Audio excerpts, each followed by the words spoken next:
Chapter 638. The pungent smell of blood was all over the mountain. The billowing smoke and the sword light that illuminated the whole city slowly fell. The sky-reaching platform was filled with ruins and broken walls. The buildings that once covered the entire top of the mountain had completely collapsed. The painting mountain was divided into two. The mighty heaven-reaching platform almost instantly became a ruin. That unparalleled sword strike had almost completely split open the entire painted building mountain. A cliff that was nearly 1,000 meters deep was cleaved out of the heavy mountain. The cuts on both sides of the cliff were as smooth as a mirror. Even though the sword light had disappeared, the mirror-like sides of the cliff were still suffused with an incomparably cold chill and sword chi. Li Tianlan looked away from Chun Binghe and looked at the ruins of the heaven-reaching platform. Collapsed buildings, broken gardens, muddy water, and twisted trees. One sword split the mountain. That could almost be said to be the sword of God. The sword light that illuminated the night swept everything with pure destruction. Nothing could remain intact under this sword. The heaven-reaching platform was completely destroyed. But not many people died on the heaven-reaching platform. As he left Autumn Water, the Qin clan was fully prepared for everything today. All the elites of the purgatory of Heaven Capital gathered at the heaven-reaching port were captured and sent to the Painting Mountain. Almost all the experts of the Chun clan gathered and formed the heaven-reaching formation. Chun Binghe faced the enemy with the World Sword. Some women and children of the Chun clan had been transferred in advance. So there was little blood and few dead people in the ruins of the heaven-reaching platform. But the Chun clan was finished. With the hundreds of elites of the purgatory of Heaven Capital as the bargaining chip in the heaven-reaching formation, the Chun clan had a great chance of winning this battle. So it could be said that the entire Chun clan fought against Li Tianlan with all their strength. No one could have thought that Li Tianlan and 13-story building could split the mountain with one sword. That sword, with a violent sword rain, smashed most of the formation of the heaven-reaching formation and split the painting mountain. Countless experts of the Chun clan were killed and injured. The women and children of the Chun clan might still be able to survive. But the entire Chun clan, after this battle, was like a beast that had lost its claws and teeth without any deterrence. In the world, it was often easy and difficult to go up and down. Hundreds of years of foundation, countless glories and glories, everything completely collapsed in a single sword strike. The bloody cruelty covered the heads of every member of the Chun clan. This was the price of failure. On this day, perhaps there were still many people on Painting Lu Mountain. But in Li Tianlan's mind, there was no one alive on this mountain. Li Tianlan finally withdrew his gaze. His gaze landed on Chun Binghe. It was indifferent and cold without any pity. Chun clan, his voice floated in the two halves of the painted building hill, like the wind and the waves. Unworthy to wield a sword. Unworthy to wield the sword of North Sea. He didn't deserve to hold the sword of the Li family. Like the coldest sentence, this sentence directly determined the fate of the entire Qin clan. Li Tianlan, you bastard! In a long silence, Chun Binghe finally digested everything in front of him. The Painting Lu Mountain had been split into two, and the sky-piercing platform had been reduced to ruins. More than half of the experts that the Chun clan had painstakingly nurtured for many years and accumulated over several generations had perished. Chun Binghe's entire body began to tremble. The pitch-black myriad worlds vibrated in his hand, and a violent killing intent surged out of it along with surging sword light. Little bastard! Damn you! Li Tianlan loosened his palm. Xin Yuanfeng's huge blade disintegrated once again, turning into small, exquisite swords floating in the air. The whole sword formation moved slowly in the air, covering half of Painting Lu Mountain. The subtle sword light shuttled slightly, cutting the ropes behind Li Tianlan one after another. Nearly 200 elites of the purgatory of Heaven Capital, who had been tortured until they were extremely weak, fell to the ground one by one. The sword formation froze in the air, completely protecting these elites. Chun Binghe suddenly burst into laughter. His laughter was miserable and resentful. He stared at the sword formation behind Li Tianlan. The sword formation, composed of 12 famous swords, was still exquisite, but compared to the beginning, it had become extremely dim. What this meant was self-evident. Without this sword formation, this chapter is not over. Please turn the page. Formation, what are you? Li Tianlan, what are you now? Li Tianlan remained calm and collected. The 13-story building split the mountain with one sword. In terms of power, the earth-shattering sword strike just now was infinitely close to the peak of the half-step invincible realm. Of course, Li Tianlan couldn't use that sword strike, but his sword intent was perfect, and the sword formation of the 13-story building was also natural. The moment the two combined, the sword strike was pushed to the extreme, but the core reason was actually energy. The energy absorbed by the 13-story building from the Devil Troop was completely used in this sword, causing a scene that was almost earth-shattering. Now, the 13-story building returned to the state of nirvana and could only defend passively. But Li Tianlan, without the 13-story building, was still Li Tianlan. He flicked his palm gently in the void. The extremely clear sound of the sword resounded through painting Lu Mountain on both sides. A clear light bloomed in Li Tianlan's hand. It was not any sword of the 13-story building. This sword light was extremely cold and sharp. It was so arrogant that it did not belong to the mortal world. Autumn Water Sword. Chun Binghe's expression became more and more ferocious. Li Tianlan thought of the elites of the Leaf family who died on the mountain road. He knew them, and he didn't. His voice grew calmer and calmer. Without the sky-reaching formation, what are you? Chun Binghe laughed wildly. Who said I don't have the sky-reaching formation? Who said that? The pitch-black myriad world's sword suddenly rose up with a violent sword light. In an instant, in different directions of painting Lu Mountain, in the soaring smell of blood, bolts of lightning spread to the top of the mountain.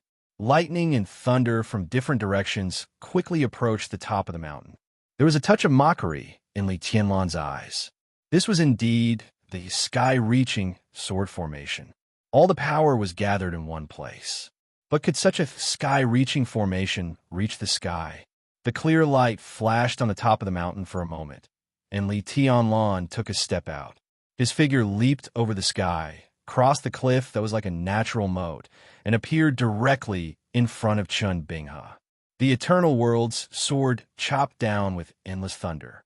Densely packed arcs of electricity spread out in a frenzy. The lightning kept moving forward from all corners. Those were the thunder-shocking realm experts of the Chun clan who had not died. Everyone charged at full speed. Everyone's power turned into lightning, and in an instant, they combined with the Eternal World sword. There is only one Eternal World sword, but the moment the sword light chopped down, the thunder filled the whole sky. The Autumn Water Sword in Li Tianlan's hand vibrated. The dazzling lightning seemed to tear the whole sky and smashed toward Li Tianlan. This was Chun Binghe's sword move. This was the sword move of all the remaining thunder-shocking realm experts of the Chun clan. This was the last sky-reaching formation. Li Tianlan's figure suddenly spun. There was no 13 floors. Li Tianlan was still Li Tianlan. The heavenly sun was still the heavenly sun. The cold sword light kept blooming in front of him, and the sword energy, which seemed to tear the sky apart, spread and condensed as Li Tianlan's body rotated. In an instant, an extremely sharp storm appeared on the broken, painting Lu Mountain. The storm kept spinning with Li Tianlan's rotation and turned into a tornado that filled everything. The tornado tore the space, and all the air around it was distorted in a state visible to the naked eye. Li Tianlan's figure was getting faster and faster, and the sword light was getting sharper and sharper, as if endless sword energy was flying constantly. The dazzling clear light grew bigger and bigger with unimaginable strength, and finally turned into a whirlpool of sword energy of nearly 100 meters. It was natural and flawless. The Eternal World's sword fell. The storm brought by the autumn water spun and directly hit the thunderbolts that were as dense as the sky. Boom! In a huge roar, More than a dozen thunder-shocking realm experts and Chun Binghe broke out with all their strength, and the thunderbolts that were as solid as substance shook violently in an instant. The rotating storm tore the thunderbolts that were like the sky without any stagnation. The sword light kept spinning. It looked extremely calm, but it was extremely crazy. Pieces of thunderbolts kept breaking and flying, exploding in every corner of the painting Lu Mountain. The arc of light spread and scattered everywhere. This chapter is not over. Please turn the page. Only the clear light kept spinning in the blue sky, splitting the endless thunderbolts, cutting everything, and moving forward bravely. No power could interrupt the storm-like sword move. This was not the 13 floors. This was Li Tianlan's own kendo. The sky-splitting move. The earth-splitting sword energy kept flying with the most stunning, clear light. The autumn water tore the thunderbolts that were like the sky. Several thunder-shocking realm experts who had rushed to Chun Binghe's side were torn apart in an instant. The sword light didn't stop. The shining arc of the autumn water sword hit the blade of the Eternal World's sword in an instant. It was straightforward, decisive, and fierce. There was no stalemate or suspense at all. The 10,000 worlds that represented the Chun clan's hundreds of years of glory and faith shattered in an instant.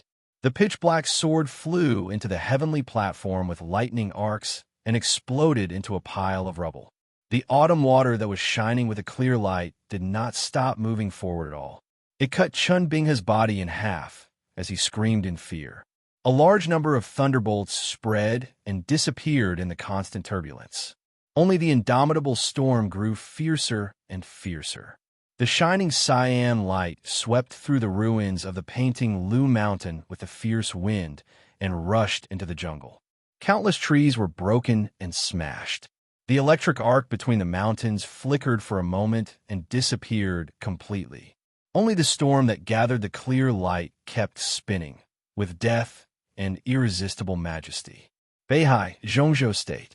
On the night of September 3rd, Li Tianlan, the palace master of Emperor East Palace, entered the heaven-reaching port and climbed the painting Lu Mountain. The Chun clan formed the heaven-reaching formation and fought with the power of the whole clan. The 13-story building broke the formation, and the swords split the mountain. That night, Chun Binghe, the swordsman of the Chun clan, died. 6 guests of the Chun clan died. 23 thunder-shocking realm experts of the Chun clan died.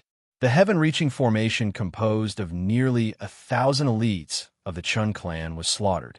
The heaven-reaching sword of the Chun clan was cut off by the autumn water sword. There was no one alive in the entire painting Lu Mountain. In the deep night, the bodies of all the thunder-shocking realm experts of the Chun clan, including Chun Binghe, were hung up. The strong smell of blood attracted countless vultures to fly over. Li Tianlan watched the vultures gnawing on their bodies in silence for a long time.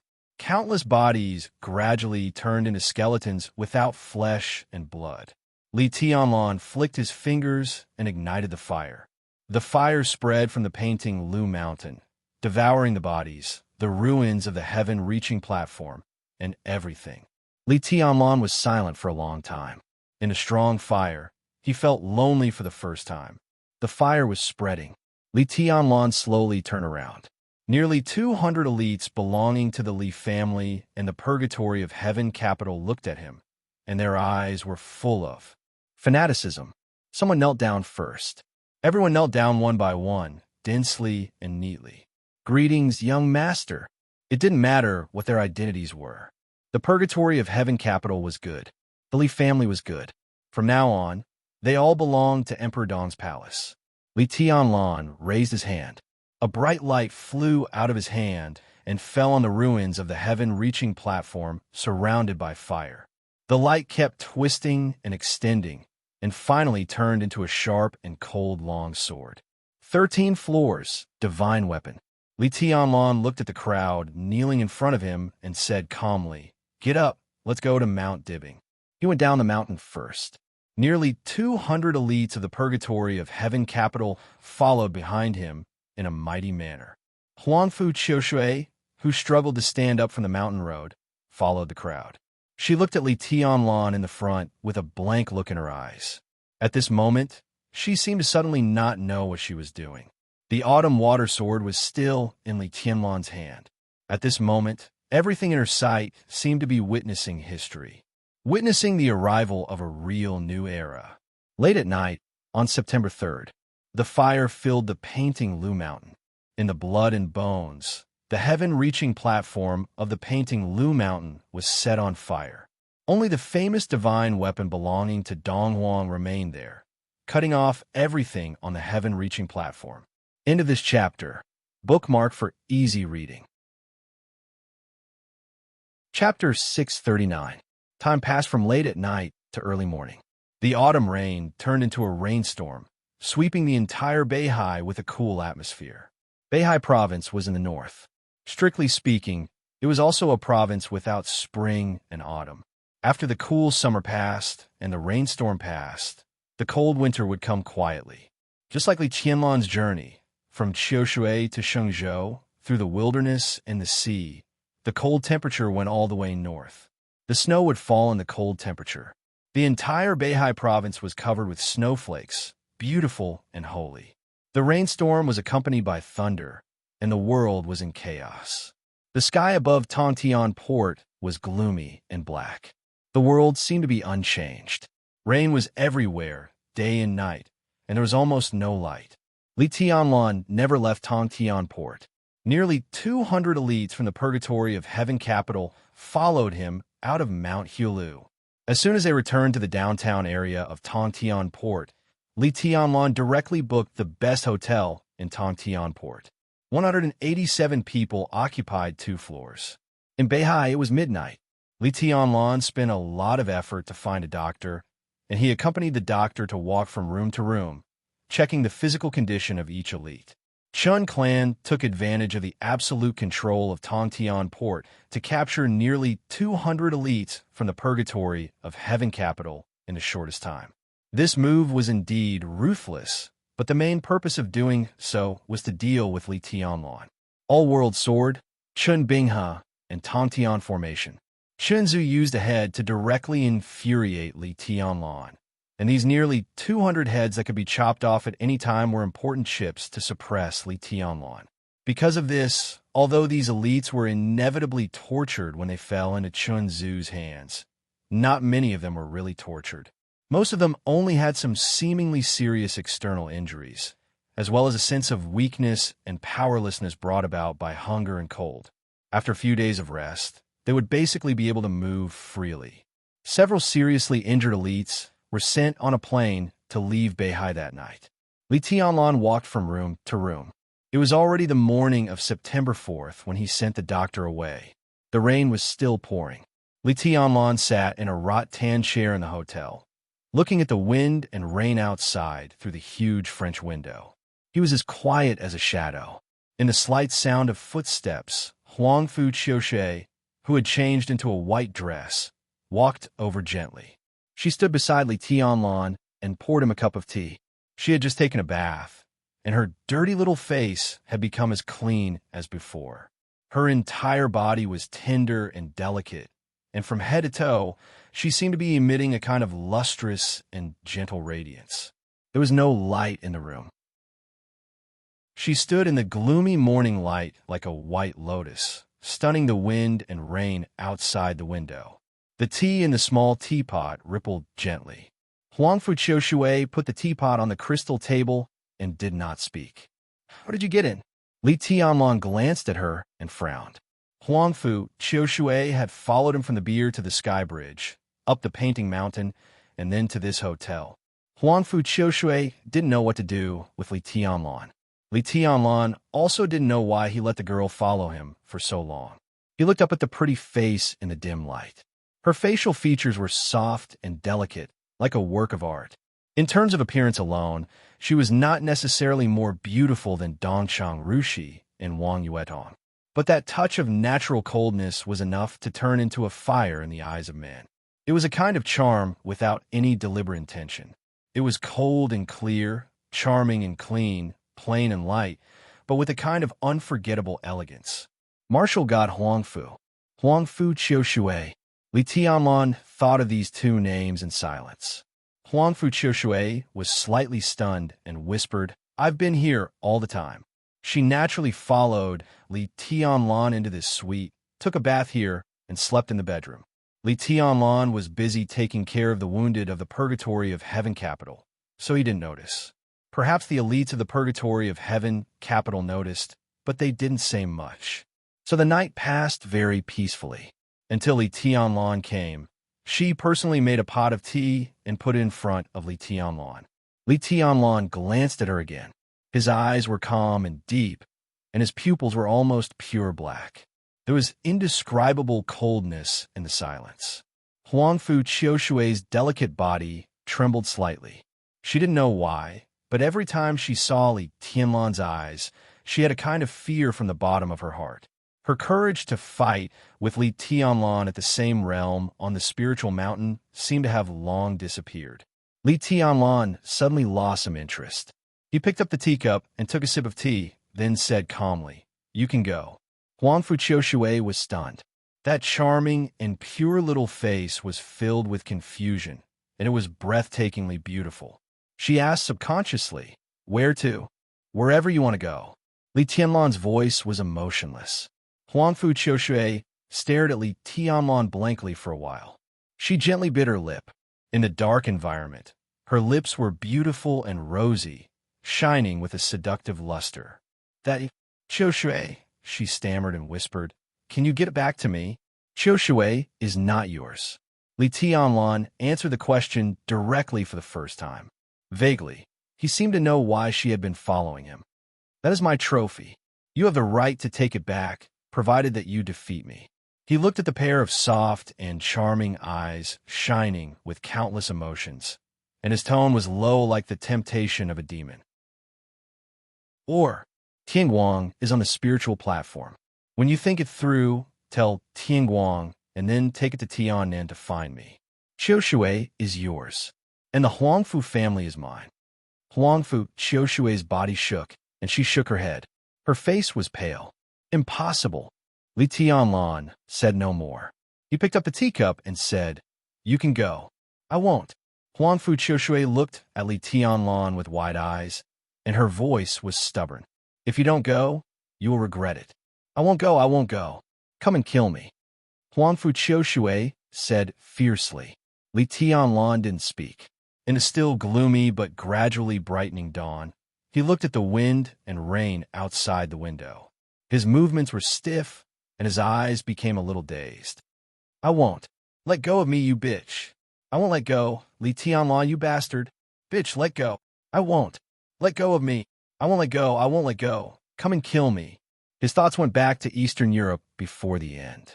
At this time, he suddenly remembered that when he first saw the master of Samsara Palace in Eastern Europe in the hotel room, she seemed to be like him now, facing the window, guarding the tea, and watching the wind and rain outside the window. But what was she thinking at that moment? Li Tianlan held the teacup and sighed softly. He stretched out his hand and pointed to the bedroom door. Huang Fu Chiushui stood there very disobediently. Instead of going back to the bedroom, she pulled out a chair and sat opposite Li Tianlan. She opened her eyes wide and stared at him. She was like a kitten who had suffered all kinds of grievances but still refused to give up and still insisted. Grievances couldn't be said in the world. It didn't make sense. Li Tianlan's eyes did not waver at all.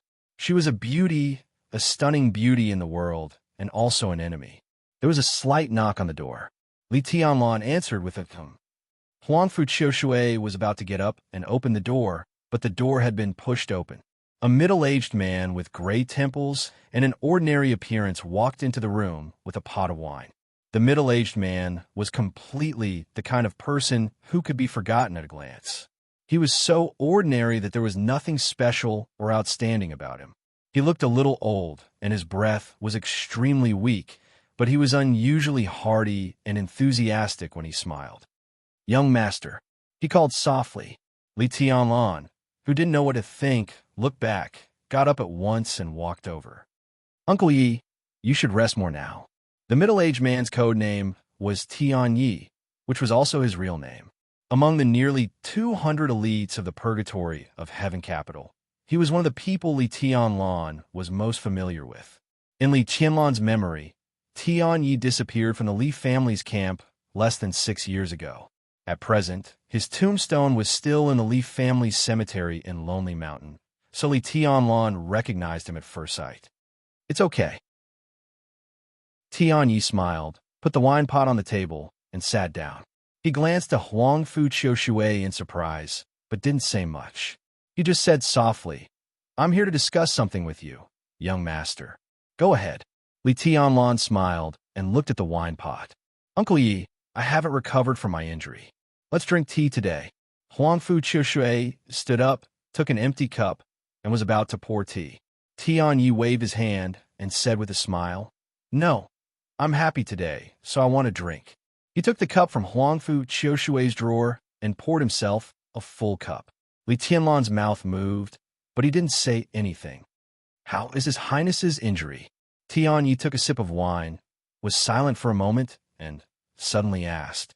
Li Tianlan was stunned for a moment before he understood who Tian Yi was talking about. He frowned slightly and shook his head. "He is still in a coma. His injury is very serious, and his foundation is completely destroyed. But the Immortality Seal is a unique skill that can reshape the foundation.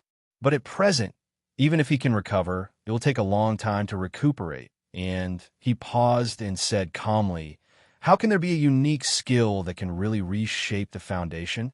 The Immortality Seal is also flawed. Even if it can be recovered, it will be difficult for him to return to the peak state when he was in Eastern Europe." Tian Yi held the wine cup, and his eyes were a little complicated. During the trip to Eastern Europe, the Purgatory of Heaven Capital had suffered heavy losses. Li Guangtu was seriously injured and in a coma. The Purgatory of Heaven Capital had been in chaos to varying degrees. This was just an internal problem. In East Island, Jifeng's sword raining school and Wuji Palace were also eyeing covetously. Li Guangtu's state and the future of the Purgatory of Heaven Capital were almost inseparable. Actually, inside the Purgatory of Heaven Capital, "Young master, you should—" Tian Yi took a deep breath and hesitated, as if it was difficult to speak. "I know," Li Tianlan said calmly. "He doesn't like me. He even wanted to kill me, right?" Tian Yi's face changed slightly. "The Purgatory of Heaven Capital is the Li family, but it belongs to him."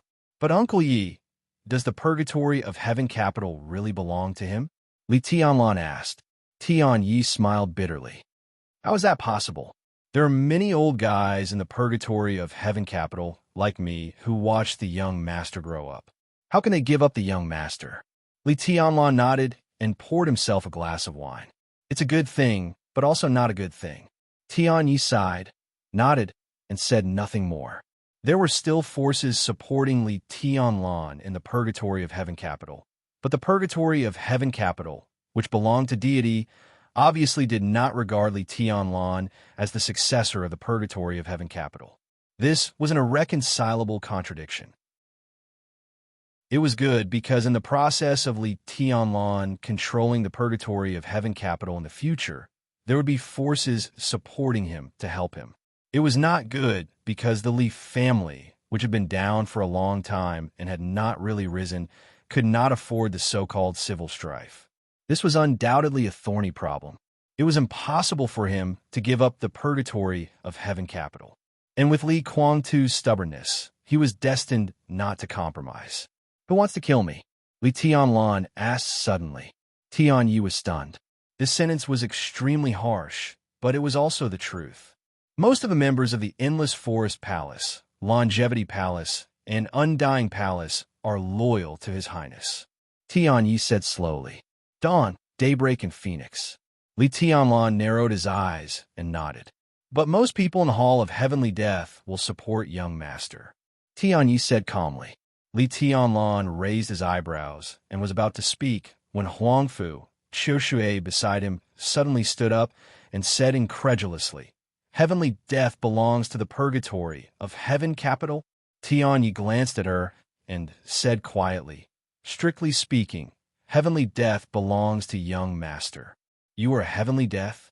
Huangfu Chishui subconsciously made a sword-drawing gesture, but when she moved her palm, she remembered that the autumn water sword had been taken away by Li Tianlan.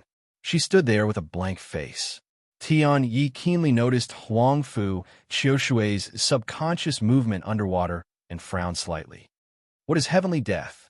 Li Tianlan remained calm. Tian Yi glanced at Li Tianlan helplessly and hesitantly. Only now did he realize that there was something wrong with Huangfu Qiushui. Huangfu Qiushui was extremely beautiful, while the young master was truly young and promising. He had thought that this beautiful girl was a little pet that the young master kept in his bed, but looking at her now, it was obvious that this was not the case. 15 years ago, the day before the Chun clan celebration, the Tongtian port was under martial law. The Chun clan captured nearly 300 spies from various superpowers in one day. That night, the sword light was like the sun. Chen Bingshan, the leader of the Chun clan and an expert of the half-step invincible realm, was beheaded. 6 experts of the thunder-shocking realm of the Chun clan were killed, and Mount Painting House was in chaos. 12 years ago, the Polar Ground Alliance found the ice marrow, which is an extremely important material for making the immortality potion. The Polar Ground Alliance was close to the water, so they collected all the ice marrow and made an agreement with the Wang family to exchange for the immortality potion. On the 3rd day after the news was leaked, the headquarters of the Polar Ground Alliance was ambushed. The ambush lasted for nearly 15 minutes. Someone fought to the death under the full attack of Tyrant. The ice marrow was completely plundered, and the Polar Ground Alliance suffered heavy casualties. 10 years ago, the Emperor of Hung State passed away. 2 assassins sneaked into the Imperial Palace of Hung State where experts gathered. 6 heirs to the throne were killed in one day. That's why the 6th prince, who still has no legitimate right to the throne, is born. 7 years ago, the Cloud Silk was found in South America. The Jiang family of South America and the Heroes Club fought. The men in black and the fantasy world entered South America together. At the most critical moment, all the Cloud Silk was stolen. Olsen, the vice president of the Heroes Club, who was responsible for guarding the Cloud Silk, was assassinated in the secret chamber. 7 years ago, the organization that had committed countless crimes in the past 10 years and never failed was exposed. The master of Samsara Palace took action in person. Both the military counselor of Saint were seriously injured. After a premeditated raid, the Samsara Palace seized the Cloud Silk, but they failed to stop the assassins. Huangfu Qiushui glanced at Li Tianlan. Later, the Cloud Silk became clothes, and the master of Samsara Palace gave the clothes to you. Li Tianlan listened quietly. Huangfu Qiushui's voice was clear and cold. It was very pleasant to hear. From then on, the Dark World knew the name of this mysterious organization, Heavenly Meteor. The fight with the Samsara Palace was the first and only failure of Heavenly Meteor. No one knew where the headquarters of Heavenly Meteor was or how many people they had. They didn't have a code. To the public, they only had one identity, Heavenly Meteor Warriors.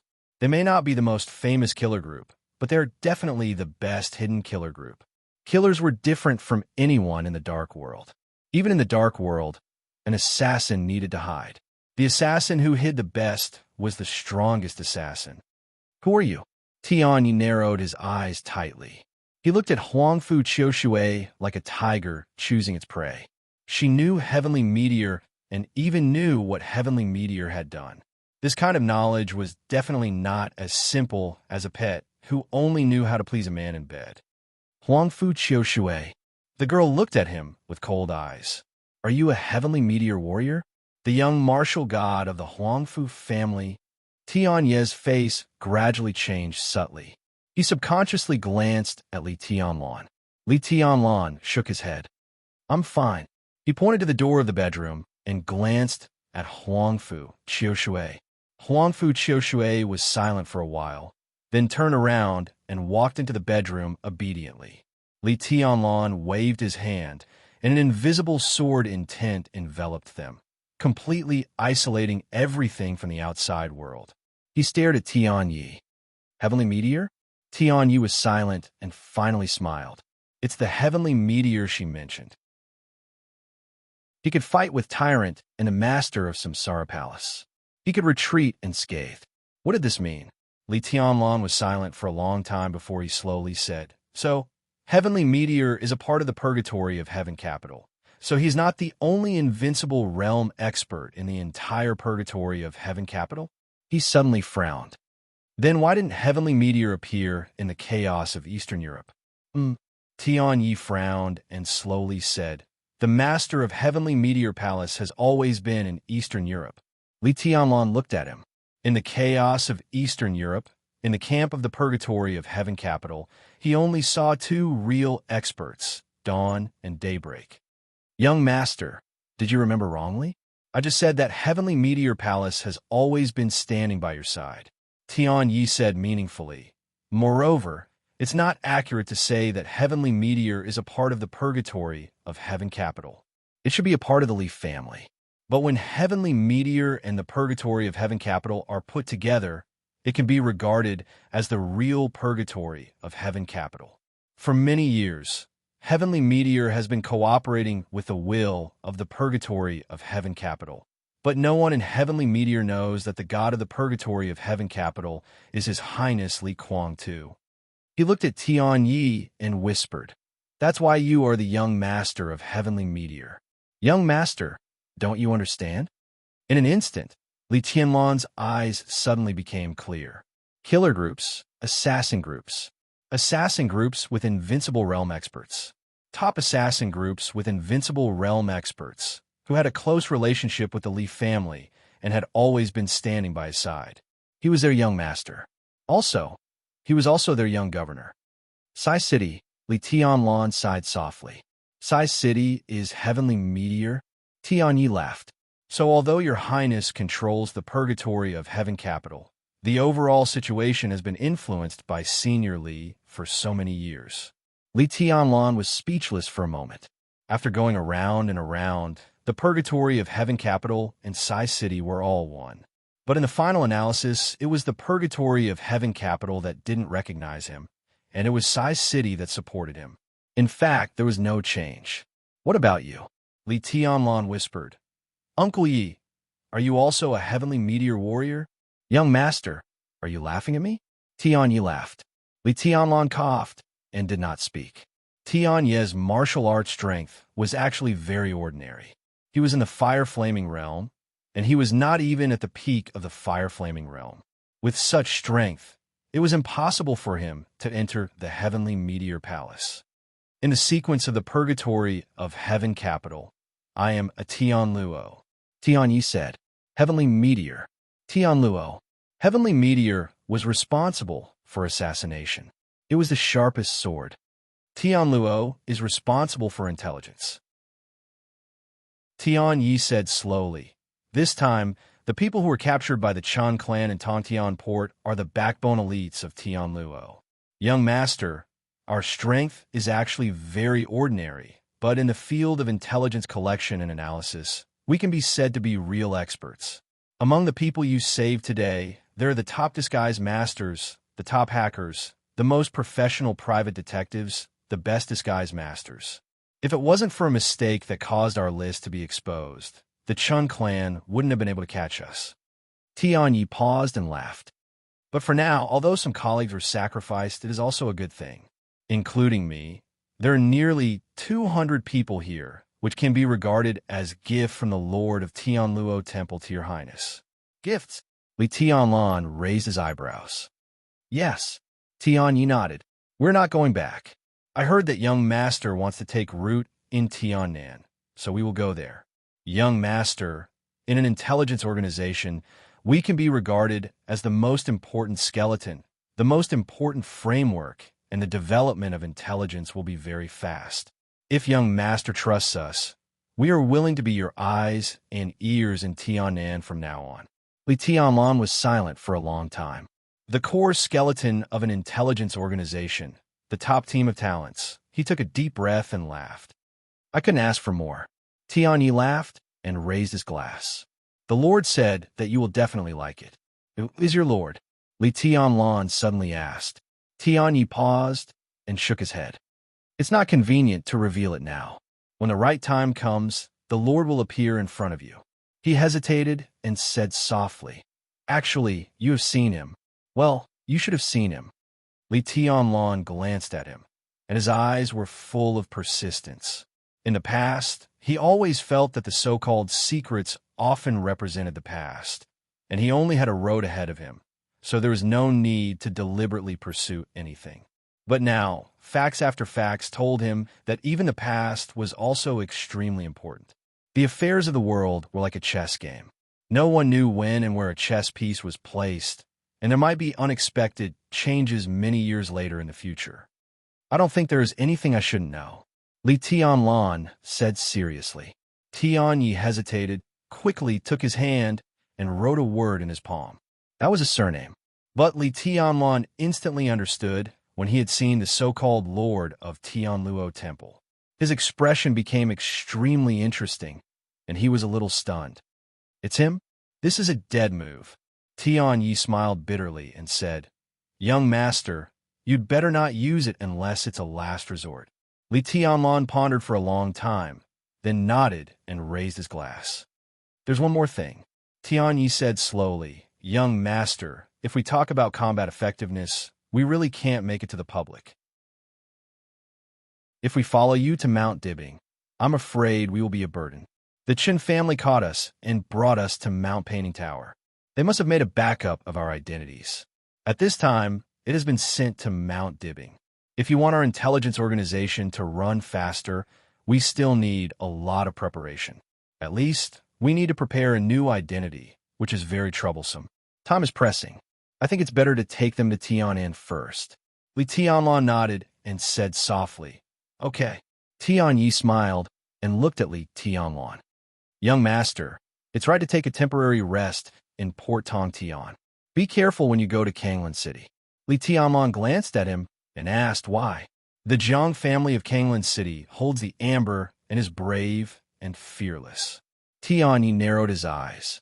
"The Jiang family is the most peculiar family in Beihai. In the past hundreds of years, there have been ups and downs. Among the 7 sword-holding families, the Jiang family's foundation can be said to be the worst. But in terms of strength, in recent decades, the Jiang family is the strongest. The Tang family of the Floating Island and the Chun family of Tongtian have been firmly standing among the top wealthy families in the world for hundreds of years. But this is the comprehensive strength. If only in terms of combat effectiveness, the Jiang family can be said to be the first in recent decades." Li Tianlan held the glass and looked at Tianyi. After a moment of silence, he asked, "Invincible realm?" Among the 7 sword-holding families, the Jiang family had the invincible realm. This was the only possibility. "It should be gone now," Tianyi said. "The Jiang family does have the invincible realm, but countless news have been verified by us in many ways. Because of his age, the invincible realm should have fallen from his peak. But even so, if he really goes all out, he may be able to reproduce the strength of his peak." "Do you have any information?" Li Tianlan asked. "It's been a long time," Tianyi smiled bitterly. "At present, we can only be sure that he is still alive. As early as more than 20 years ago, he has not fought. In terms of age, he is more than 10 years older than Senior Li. When Senior Li had not entered the invincible realm, he had already stood on the divine list. Now he is nearly 100 years old. Young master, you should know what this means." Li Tianlan's eyes focused for a moment. He was 100 years old and had not fought for more than 20 years. As long as any warrior was alive, it was impossible for him to give up martial arts. He had not fought for so many years, undoubtedly to recover his strength. After so many years of recovery, how earth-shattering would it be when one move broke out? The Jiang family of Kanglan. Li Tianlan looked at the wind and rain outside the window and was silent for a long time. Then he slowly asked, "What's his name?" "Heaven Knife Deek." Tianyi said softly. Back then, he was the adopted son of the Jiang clan's old master. According to Old Li, in his era, in terms of saber techniques, he could be considered a true grandmaster of his generation. He was known as the Heaven Saber. Heaven Knife Deek. Li Tianlan looked at the wind and rain outside the window. The wind and rain suddenly became stronger. The dark clouds covered the gloomy sky. Li Tianlan smiled and said, "Let's wait for another day." His eyes were quiet and peaceful, like the vast starry sky, like a bottomless abyss. From his eyes, Tian Yi did not see any hesitation, mockery, contempt, or hesitation. What he saw was only confidence, extreme confidence, and indomitable will. So he was not thinking about his trip to Kanglan Lake. The Jiang family of Kanglan Lake in Jiang family of Kanglan Lake. He saw it, but he did not take it seriously. Then what was he waiting for? Li Tianlan looked at the wind and rain outside the window and sighed softly. Tian Yi seemed to understand vaguely and said softly, "Young master, are you waiting for the people from the Wang family of Beihai? Do you think they will come?" Li Tianlan asked softly. Tian Yi smiled bitterly and did not speak. "Did I not kill enough people?" Li Tianlan asked. Tian Yi took a deep breath, poured himself a glass of wine, and drank it up. He finally knew what the young master was waiting for. He was waiting for the people from the Wang family of Beihai, but he was not waiting for a battle. He was waiting for a negotiation. Tingwang's soul, lock platform. Autumn water, cleaving the world. Divine weapon break the sky. One sword split the mountain. All the way was stained with blood. Li Tianlan almost crushed the entire Beihai province with the power of the whole new era. He was unparalleled in the world. He was full of vigor, and he was invincible. There was a heaven saber on Kanglan Lake. Heaven Saber D, Quebec. But no one thought that an invincible realm expert who was nearly 100 years old and had declined could stop the heavenly son of the new era. As long as the Wang family of Beihai was not stupid, they naturally knew that they could not stop him. Li Tianlan was waiting for the Wang family of Beihai to compromise and bow their heads, for them to make concessions, and for them to take the initiative to negotiate. He waited calmly with the attitude of a winner. Waiting for another day was the opportunity he gave the entire Wang family of Beihai and the entire Mount Dibbing. Such a negotiation was bound to be extremely harsh, but an opportunity was an opportunity after all. However, Tian Yi looked at Li Tianlan with some doubts. His doubts turned into questions, and he asked directly. With the combat capability of young master today, you can completely sweep the entire Beihai province. Why wait for the so-called negotiation and give them the so-called opportunity? When young master comes to Mount Dibbing, any so-called negotiation will be meaningless. And at that time, the other party will have no objection. Li Tianlan was silent for a long time. Then he laughed. It was light, but it contained countless emotions. "I'm thinking of someone," he said softly. The doorbell rang while he was talking. Li Tianlan frowned and looked at Tian Yi. The bedroom door was pulled open. Huangfu Qiushui, in a fluttering white dress, walked out and opened the door of the suite. Her voice almost became a little excited and surprised in an instant. She seemed to have more confidence and shouted happily, "Sister." The sound of high-heeled shoes stepped across the floor and fell on the carpet silently. The person outside the door appeared in Li Tianlan's sight. Exquisite, noble, enchanting, and reserved. So beautiful and so sad. Li Tianlan looked at her quietly. So people really couldn't think. Once he thought, she might appear in front of him in the next second. Li Tianlan suddenly wanted to pour himself a glass of wine. But the wine pot in front of him was empty, and the wind and rain outside the window were heavy. He quietly looked at the woman in front of him and took a deep breath. That was Wang Yuetong. Chapter 640. Not all reunions after a long separation were beautiful. Some meetings were crueler than a long separation. It was quiet in the hotel room. Wang Yuetong stood in the living room.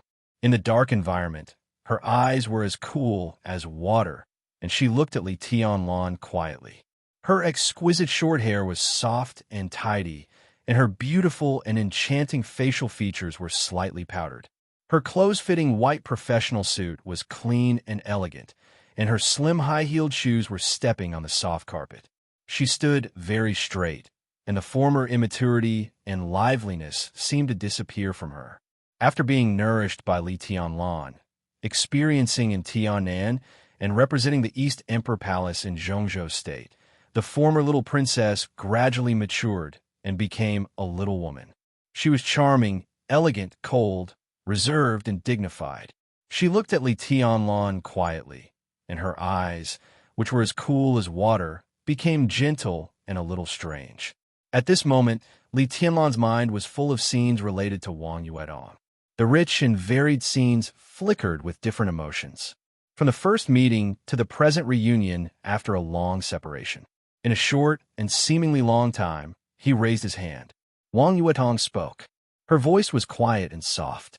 Her smile was impeccable, and her beauty was almost dazzling. But her words were like a blade, cutting the distance cruelly. The two ends of the living room, with her voice, were instantly far away, as if they were separated by the end of the world. "Your Highness," she said softly, "long time no see." The corner of Li Tianlan's mouth moved. His figure was extremely stiff. In silence, he clenched his hands and put them back on the table. "Young master, I'll go back first." Tian Yi sighed and stood up, his voice calm. Li Tianlan nodded. Tian Yi walked out the door. When passing by Wang Yuetong, she glanced at Huangfu Qiushui, who was surprised at first but now was at a loss. Huangfu Qiushui blinked, quietly stepped back for a distance, and then quietly slipped back into the bedroom. In the quiet and almost suffocating environment, Li Tianlan finally moved. He pulled out the chair beside him and said hoarsely, "Sit down." Wang Yuetong walked over gently. Her every move carried a kind of perfection cultivated from childhood to adulthood. She had a myriad of manners, as if she was born reserved and noble. Li Tianlan looked at her quietly and whispered, "When did you come to Beihai?" "Your Highness is wrong." Wang Yuetong did not sit next to Li Tianlan, but opposite him. She smiled slightly, but her eyes were trembling. "Beihai is my home. I came here to go home. I came back last night." "Yeah, go home," Li Tianlan muttered to himself. "Speak." Wang Yuetong looked at him tenderly and strangely. Li Tianlan lit a cigarette. In the lingering smoke, his silence seemed endless. "State your conditions." Wang Yuetong said softly, "You've stayed here for one night, which proves that we can negotiate. We'd like to hear your conditions." "Conditions?" Li Tianlan glanced at her. His voice was calm as well. The calmness of both sides fused together and became complicated. It turned into absolute love and reluctance. In the end, the silence turned into an emotion called heartlessness. "Beihai might be able to give you the explanation you want," Wang Yuetong said quietly. Li Tianlan laughed at himself. Of course, he had conditions, but he had never thought that this condition would be stated in front of Wang Yuetong. The cigarette slowly burned out. The messy sound of wind and rain filled the world. The chill of early autumn in Beihai seemed to permeate through the window. It was so cold that it made people desperate. Li Tianlan slowly put out the cigarette in the ashtray. "Hand over all the heads of the devil troop and the remaining 6 famous swords of Beihai province. The Beihai Corps must publicly apologize to the Snowdance Corps." He still had many conditions, but these were the 3 most important ones. Wang Yuetong listened quietly. Her eyes became softer and softer, faintly shining. "Is there no other way?" She looked at Li Tianlan and asked softly. Li Tianlan did not hesitate. He shook his head slowly, but very firmly. "No, Beihai will not agree to your conditions. This is beyond the bottom line of our compromise." Wang Yuetong's voice calmed down. It was so calm that there was no indifference or gentleness. Li Tianlan nodded and said, The negotiation was light and breezy. The interaction was light and breezy. The beginning was light and breezy. The end was light and breezy. Everything was over, including feelings, entanglements, and negotiations. Wang Yuetong stood up. She didn't fight for anything and didn't want to say anything more. Li Tianlan made a condition. Wang Yuetong refused. "So be it. I'm leaving," she said softly. Li Tianlan reached out his hand. Wang Yuetong's delicate body, which was about to turn around, suddenly trembled. In silence, her delicate palm was held by Li Tianlan's hand very tightly. Wang Yuetong did not turn around. Li Tianlan did not speak. Wang Yuetong laughed with a trembling breath. All her perseverance seemed to collapse in an instant when she felt Li Tianlan's temperature. Tears slowly flowed down. Her palm slowly exerted force. She once again thought of the late spring more than 3 years ago, when people came and went in the square of the Sky Academy. That calm and fateful encounter. It seemed that from that time on, she had been approaching him, walking to his side, and entering his world. He rejected and resisted again and again. He was incomparably cold and even indifferent. Wang Yuetong did not think about anything. She was really sure that she had fallen in love with this man. So, regardless of position, opposition, difficulties, and injuries, she was so brave that she threw herself at him again and again. Even if she was covered with cuts and bruises, she did not turn back. And now, in the rainy port of Tongtian, when the chill of early autumn swept Beihai, in front of Li Tianlan, for the first time, she took the initiative to turn around and leave. Li Tianlan took her hand. Tears seemed to be endless. It was not until this moment that Wang Yuetong realized that when she was asked to stay, the pain in her heart would be more painful than when she took the initiative to approach him. The silence behind her continued, as if it would not change for thousands of years, as Li Tianlan held her hand and did not let go. His grip was so strong that it seemed to be able to resist everything. Wang Yuetong bit her lip tightly and raised the other hand to wipe her tears. Her voice was extremely calm. "Your Highness, please behave yourself. You are mine." Li Tianlan's voice sounded behind her, hoarse and firm. "You belong to me. You are mine." Wang Yuetong cried silently and laughed silently. Li Tianlan did not say that he loved her. This man, even when he asked her to stay at the last moment, was still so overbearing. He said that she belonged to him and only him. Her palm gradually exerted force, as if she wanted to pull out of Li Tianlan's hand. "This chapter is not over. Please turn the page. I belong to Beihai." Her voice trembled slightly. It had been nearly 2 months. She was in Tianan. He was in Eastern Europe. There was no conflict between them, no quarrel, and no phone call between them. Before leaving, she still lay in his arms and called him a good husband and a good brother. When they met again, she called him Your Highness. She belonged to Li Tianlan, or in other words, belonged to him. But now she belonged to Beihai. "Your Highness," Wang Yuetong said softly, "let's break up. You are mine." Li Tianlan raised his voice abruptly and pulled Wang Yuetong into his arms with a sudden force of his palm. The familiar fragrance came to his face. Li Tianlan's face was a little ferocious. He pressed Wang Yuetong's short hair and directly covered her beautiful lips with his mouth. Wang Yuetong struggled hard. She kept patting Li Tianlan's back with one hand and held Li Tianlan's neck tightly with the other hand. The soft lilac catered to his wildness, and her white teeth bit Li Tianlan's lips. Tears silently flowed down her cheeks. Li Tianlan's lips were bitten until they bled. The blood and tears mixed together, and it was salty. At some point, the two had been tightly hugging each other, and all the forced pretense of modesty was completely shattered. The small hand that patted Li Tianlan's back hooked Li Tianlan's neck. Her beautiful face gradually flushed, and in the dark hall, it was the most gorgeous color. Time passed in the blink of an eye. Wang Yuetong broke away from Li Tianlan. She sat on Li Tianlan's lap. After a long and suffocating kiss, her breath was disordered, and she subconsciously bit Li Tianlan's neck gently. Li Tianlan held her tighter and tighter. "I belong to Beihai, fool." In the rapid breathing, she cried out, "I'm the little princess of the Wang family of Beihai, the little princess on Mount Dibbing. I've lived there since I was a child.